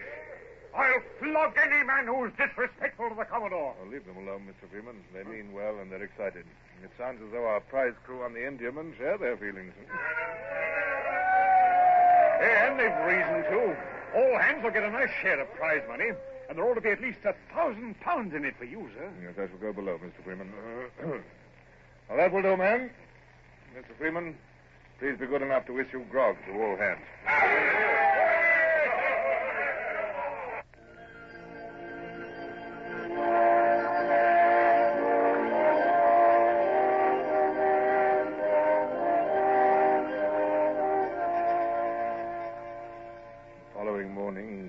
Fairly clear, but with slight patches of mist and the wind backing south by west. As I came on deck from my bath under the pump, I noted that we were hove to with the captured Indiaman astern. I knew that I should send her back to England at once, but I could not do that without writing a report. There was the mutinous flame to deal with before I could think about reports. Ho! It's the brig Flame, sir! What? Yes, there she is, sir. Just coming out of that mist bank. Well, there's only one thing to do. We'll have to fetch her out. Clear the ship for action. Aye, aye, sir. The news must have got around on shore now that the brig with the patched sail is playing a double game, and they'll be watching for another move. If we delay, the mutineers might get in touch with the shore again and explain. Yes, or if they see from the shore there's 2 brigs with patched sails, they may guess what's been done. Yes, quite so. Well, see that the men have some breakfast first, and it will be best if the guns will not run out yet. Aye, very good, sir.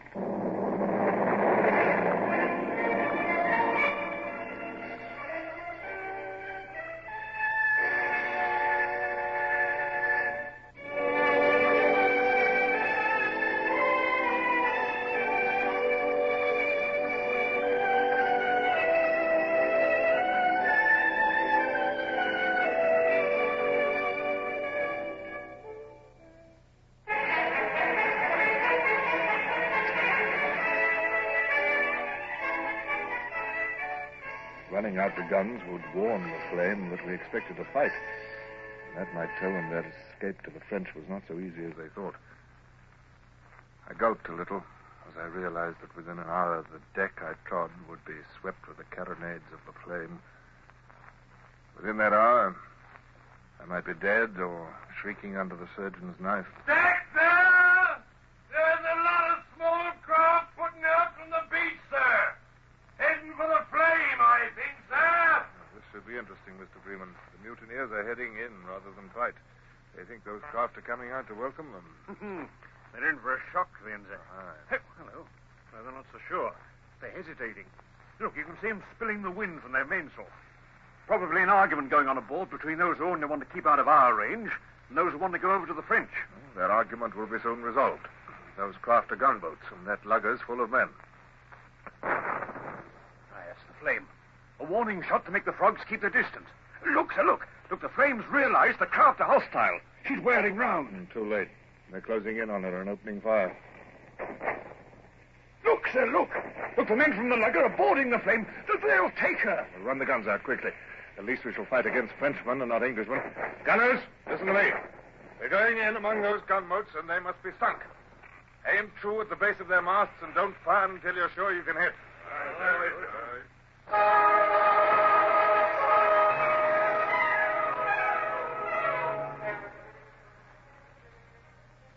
We were among the gunboats then. Our carronades went off on both sides. On our starboard side, I had one gunboat under my eye, half a dozen men by her tiller, 2 men at each sweep amidships, a dozen at the big gun forward. Our shots came smashing in. Fired at extreme depression, they smashed straight through the frail shell of the boat. The sides caved in. The sea surged over her. The big guns slewed and completed the wreck. And only a few bobbing heads in the water showed where she had been. The same on the port side.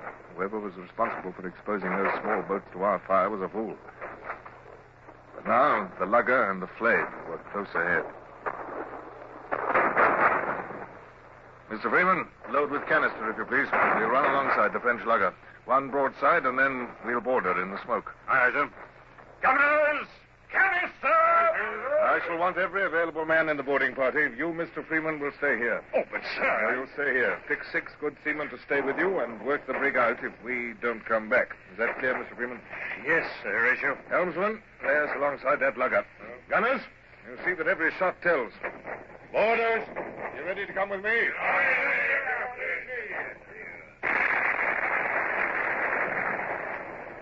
Follow me, men. Into her and no quarter.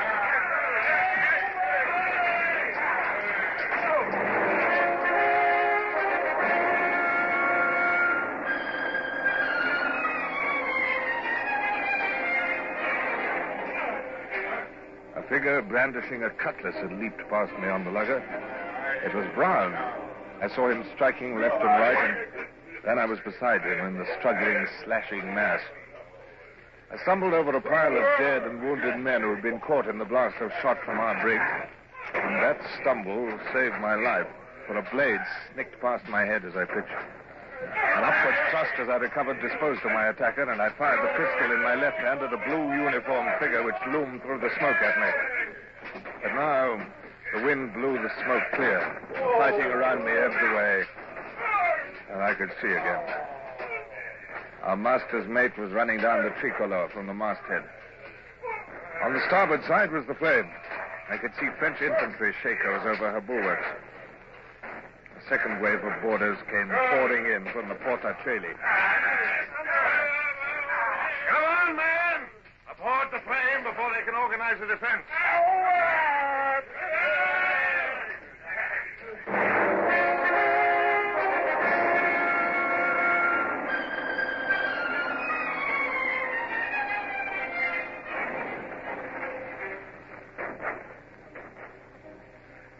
It's all over now, sir. They've had enough. Are you wounded, sir? No, Brown. Help me up. This fellow's heavy. He's right on top of me. Hey! Yes, thank you.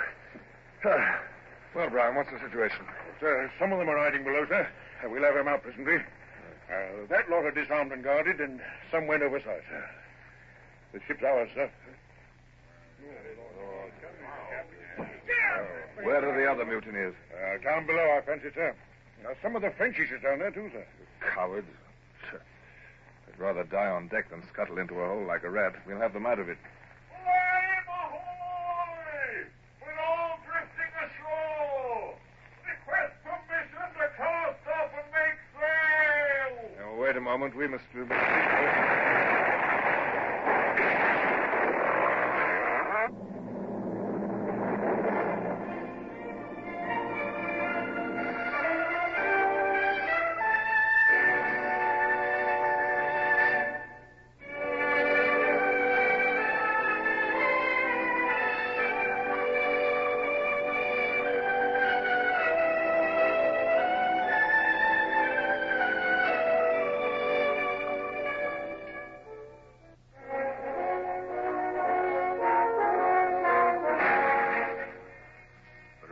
gunboats.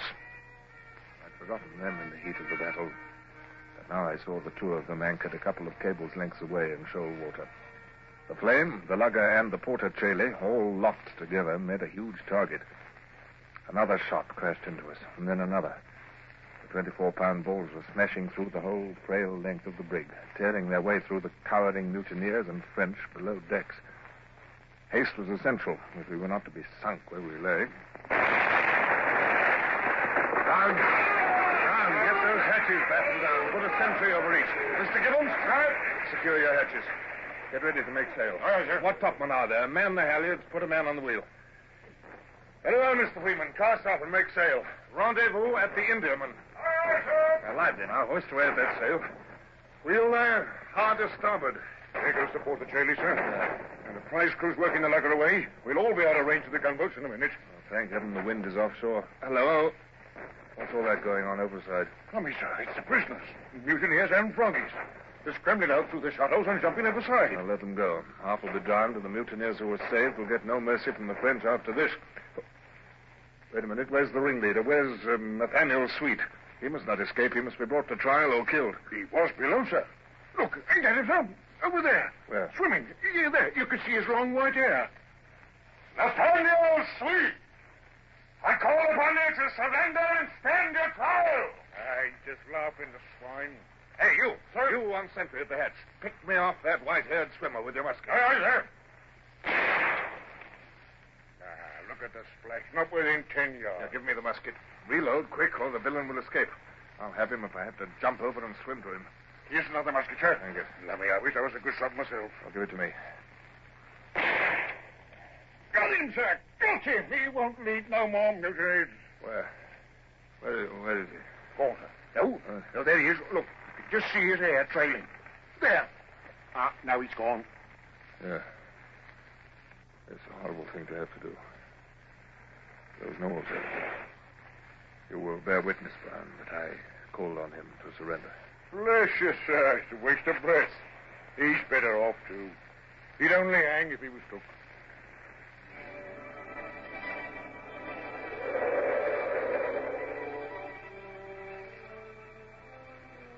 It was true. That white hair trailing like a horrible weed on the sea was to haunt my dreams for long to come. The mutiny was suppressed, the Flame retaken, the French defeated, and valuable prizes secured. Barbara and Richard and Smallbridge seemed close again. Yet there was no joy in my heart as we sailed to rendezvous. Only a nightmare vision of long white hair trailing on red-tinted water.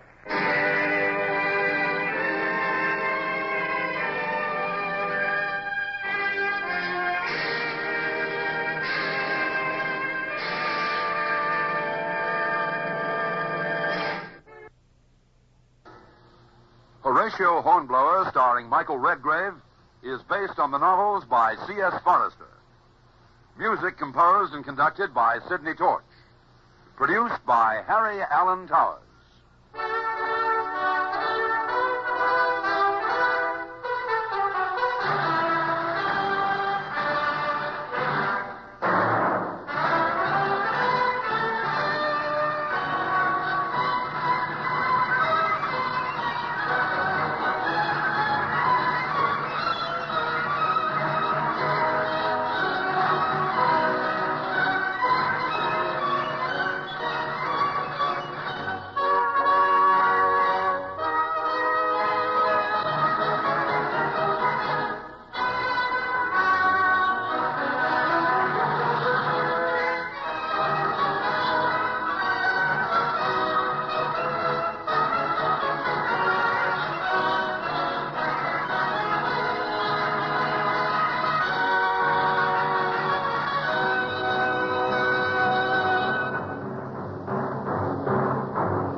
to quarters.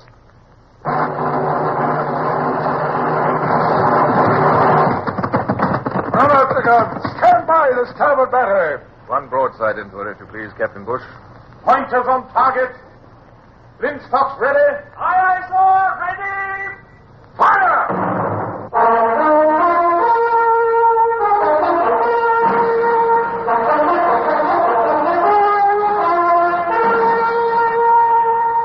Presenting Michael Redgrave as C.S. Forrester's indomitable man of the sea, Horatio Hornblower.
nightmare vision of the renegade Jonathan Sweet had made a deep impression upon me.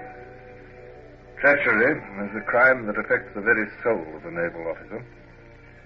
It brought back memories to me of an incident far earlier in my naval career, when it had fallen to me to deal with a traitor of a very different sort. At that time, I was a young lieutenant aboard HMS Renown, then part of the Channel Fleet.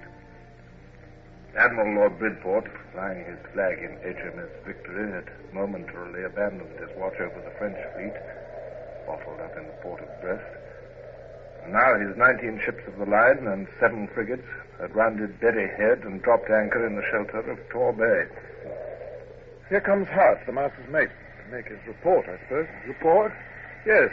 They put him as prize master aboard that French prize we snapped up in the channel yesterday. Well, he appears to have brought her safely to anchor. It doesn't seem to have relieved his anxiety. He's coming aboard as though the Admiral himself were waiting for him.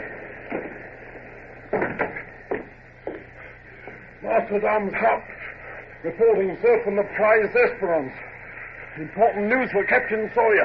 Carry on, Hart. Aye, aye, sir. He seems excited. Perhaps the Esperance is full of gold.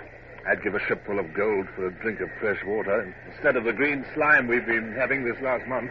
We'll have to get some soon. We're supposed to put into Brixham and Torquay for supplies. Oh, good. Hello. Stand by. Here comes the captain in a hurry, and Hart with him. If it's trouble, I'm keeping out of it. Mr. Hornblower, sir, kindly send the signal. Aye, sir. Mr. James. Where's that confounded signal, midshipman? Yes, sir. The message is to the Admiral himself, sir. It reads, "Renowned to flag. Prize is French national brig Esperance, having on board Barry McCool. Send it at once. I shall wait on deck for an answer." Aye, aye, sir. It seemed a somewhat unimportant message for the captain to supervise personally. The name of Barry McCool meant nothing to me. Yet the captain's eagerness was such that I lost no time in reeling off the flag numbers to Mr. James. The signal went soaring up to the yardarm, the halyards vibrating wildly in the gale. Sir, reply coming from the Victory. Yes. What does it say? Here it comes, sir. Flag to Renown. Is McCool alive? Reply affirmative, Mr. Hornblower.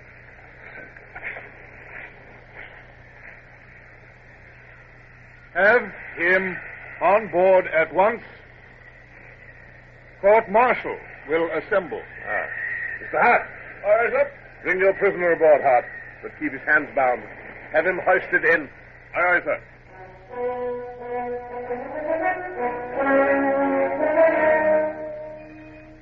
I could not forbear to steal a glance at the prisoner as he was hauled aboard, with his sea chest after him. A youngish man, tall and slender, his long red hair streaming in the wind. Although he was obviously an Irishman, he wore a French infantry uniform. Yet why should we try him instead of the civil authorities? It was not until 2 bells in the middle watch, when dinner was served in the gunroom, that I had an explanation. McCool deserted one dark night off the Panama. He got through a lower gun port with a grating to float him. Aye, we gave him up for drowned till news came from post. He was there, and up to his old speechifying. He even boasted about deserting. Another Wolf Tone, in fact. Tone was caught in a French uniform, and he'd have been stung up if he hadn't managed to cut his own throat first. Now, here comes Lieutenant Buckland. We may hear some news. From the look of him, it'll be unpleasant. A dirty job for somebody, I'll warrant. It'll be a junior lieutenant. It'll be me if it's anyone. I'm the most junior. Mr. Hornblower. Sir? I'm going to make you responsible for the prisoner. Sir? McCool must be brought up for trial safe and sound, and kept safe after the trial. I'm repeating the captain's own words, Mr. Hornblower.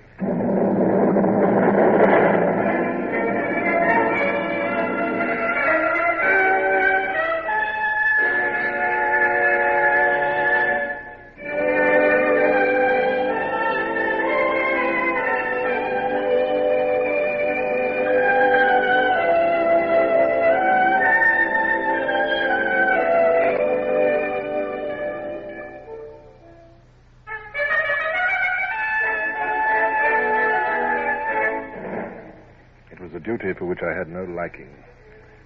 Yet had I refused it, I might well have dangled at the yard arm with McCool. I quitted the table with a hurried bow and made my way to the darkness of the lower 'tween decks. The master-at-arms, who was my guide, ordered aside the marine sentry who guarded a small door, shone the light of his candle lantern on the door, and produced a key. He's here, sir. Safe and sound. I put him in this empty storeroom, and a couple of my corporals along with him.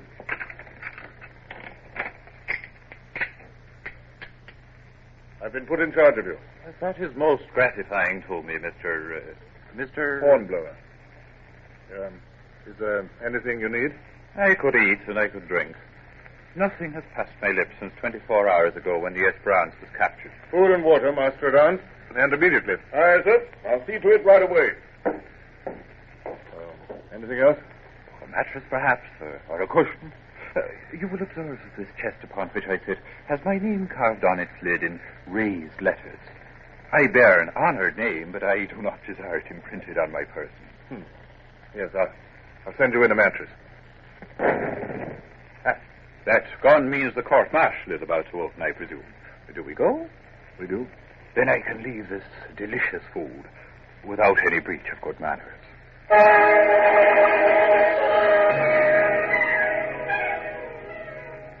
The court-martial. Gold lace and curt, efficient routine. Evidence of identification. Cold questions. Nothing I could say would be listened to amid these emblems of tyranny. Right from the start, it was evident from McCool's demeanor what the result of the court-martial would be. The sentence of this court is that you, Barry Ignatius McCool, be hanged by the neck.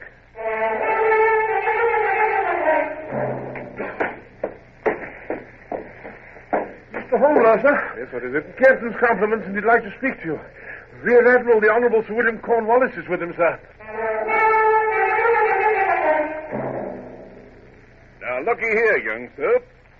You're the officer charged with carrying out this execution, I'm told. Yes, sir. Oh, when he's strung up, there's to be no speechifying. That's right, ain't it, Captain Sawyer? Yes, sir. Yes, but I thought, sir, that... Yes, I know all about the old custom of letting him make a last speech.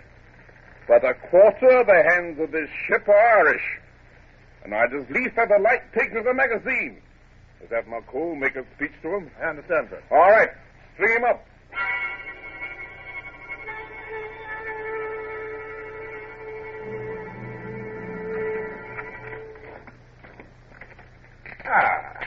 Here comes Jack Ketch. McCool, tomorrow... Tomorrow? Yes? Tomorrow, you're to make no speeches. No farewell to my countrymen. No. You are robbing a condemned man of his last privilege. I'm carrying out my orders. And you propose to enforce them? Yes. May I ask how? Well, I could stop your mouth with oakum. Mr. Hornblower, you do not relish your own suggestion. I suspect you are not the ideal executioner. Supposing I were to save you that trouble. How would you do that? I could give you my parole to say nothing. Oh, you don't have to trust the word of a condemned fanatic. We can strike a bargain. And you needn't carry out your half unless I have carried out mine. What bargain? Allow me to write to my wife, my widow. Promise to send the letter and my sea chest to her in Dublin. You'll have small trouble to find a coaster bound there, and you know the chest contains nothing but clothes and things of sentimental value. Yes, I know. In return, I promise to say nothing from the time I leave this place until... well... You can read the letter. There'll be no treason. If I understand you, Mr. Hornblower, you're a gentleman of sensibility. You will dislike prizing a man's mouth open and filling it with tow. By this means, you need not. Well, I'll send pen, ink, and paper, and I shall read the letter before I agree, of course. You can see I had trouble wooing the muse, but there is my fair copy. Oh, come, sir. You need have no scruples in reading it. Well, what is this poem, McCool? A thing she'll look for, Mr. Hornblower, oh? And without which you will not believe the letter is from me. My poems were ever a bond between us. I see. It made but little sense to me. The poem seemed turgid and ponderous, though I was no judge in such matters. Yet I thought, if I were condemned to die within a few hours, could I write a single line that would make sense? Will you accept my word now and keep our bargain? Very well, McCool. I accept.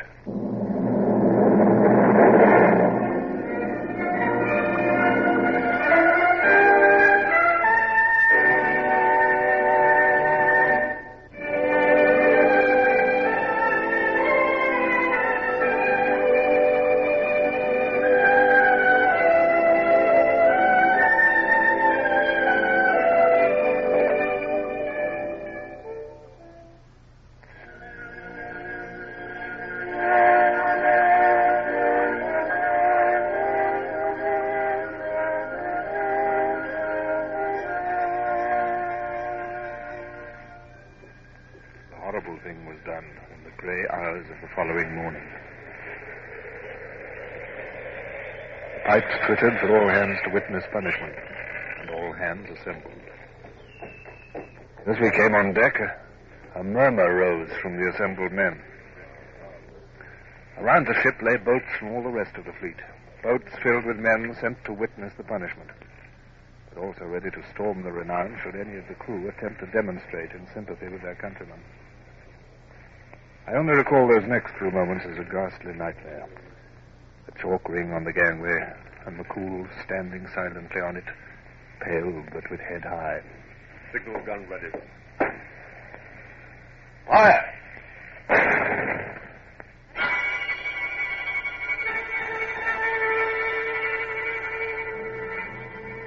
Beating about in a ship of the line on the dreary work of blockade gave me little to do that would distract my mind from its obsession with a picture of red hair and a lopsided smile. But spring approached at last, thank heaven, and the weather began to moderate. One day I sat alone in my tiny cabin while the timbers creaked soothingly round me as the Renown pitched over the long Atlantic swell. I was thinking again of that letter, still in my letter case, and the poem, which I now knew by heart. And then I ceased to lounge on my cot and sat up straight. An incredible idea had entered my mind.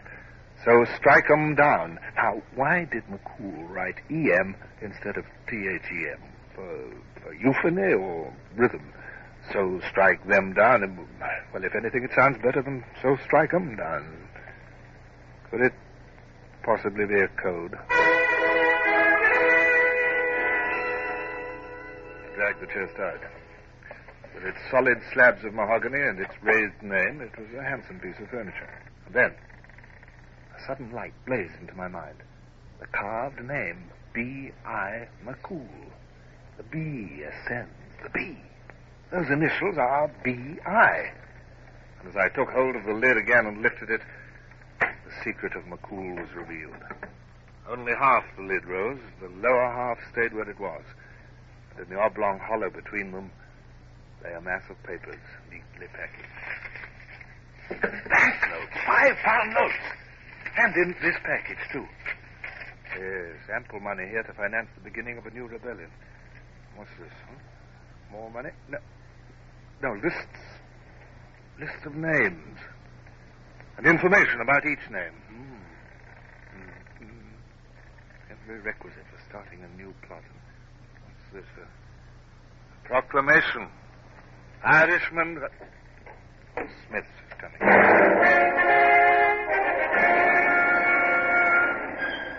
When Smith had gone, I set myself to study the ingenious mechanism of the secret log.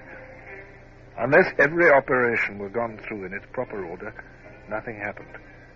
The I would not turn unless the B were first pulled out, and it was most unlikely that a casual investigator would pull at the B with enough force. Altogether, it was fairly safe to say that without a clue, nobody could have opened the chest to discover its secret. But though I temporized by playing with the chest, I knew that a great and grave decision faced me, a decision which eluded me through many a lonely watch. Keep off a point, you at the wheel. Pull them by. Pull them by, it is, sir. Whatever the man was, he was brave. Aye, and faithful. Faithful unto death. His last thought was of the cause he died for. Heavens, if that wind had stayed westerly for a few more hours, that chest might have been on its way to Dublin, and then... But now, if I deliver up the chest to the captain, Spain will be ruined. Every gallows in Ireland will be cluttered. What about the money? Yes, that might be useful, but no, I should never rest. Rest? What rest I get now? This accursed problem.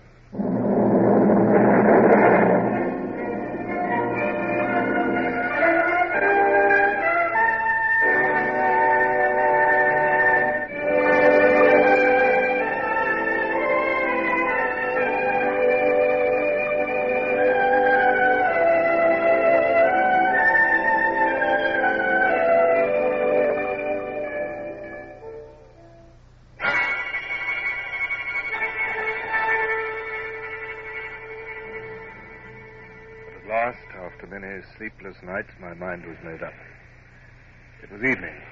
Mine was the first watch. Darkness had closed over the Bay of Biscay, and the Renan, under easy sail, was loitering along over the black water, with her consorts just in sight. Hawkins, sir? Oh, sit down to my cabin and see if Mr. Smith, sir, will you? Beg your pardon, sir, but Mr. Smith's playing cards in the gun room. I've seen him myself, sir. Oh, well, no matter. Send Crookshank and Bottle after me. Aye, sir. If you'll pardon me, sir, if it's a job you want done, maybe I could do it, huh? Them two ain't much more than idiots, as I know to my cost. Hawkins, when I require a speech, I'll ask for it. You heard my order? Aye, sir. Beg your pardon, sir. Idiots. Why else does he think I chose those two aboard my watch? They, at least, will have no curiosity. Crookshank, Bottle, I want you to go down to my cabin. You know the one. There you'll find a large, heavy, canvas-covered box. Bring it up and place it in the scuppers. It's heavy, so take care. I waited in a fever of anxiety lest a fool should drop it or stumble across an officer who might ask questions. The chest was indeed heavy, for I'd buried among the clothing 2 24-pound shot. But at last, after what seemed an age... Thank you, man. Well, back to your station now. The next 10 minutes were 1,000 years, but at last... Hands to tack, ship! Prepare to tack! And as the Renan tacked, with one tremendous heave and unobserved, I managed to throw the thing overboard.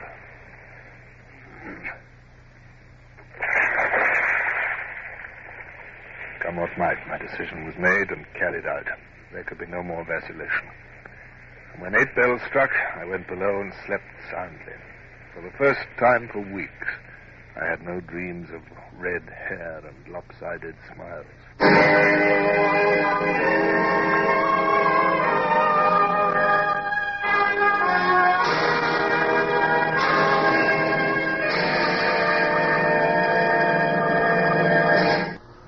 Horatio Hornblower, starring Michael Redgrave, is based on the novels by C.S. Forrester. Music composed and conducted by Sidney Torch. Produced by Harry Allen Towers.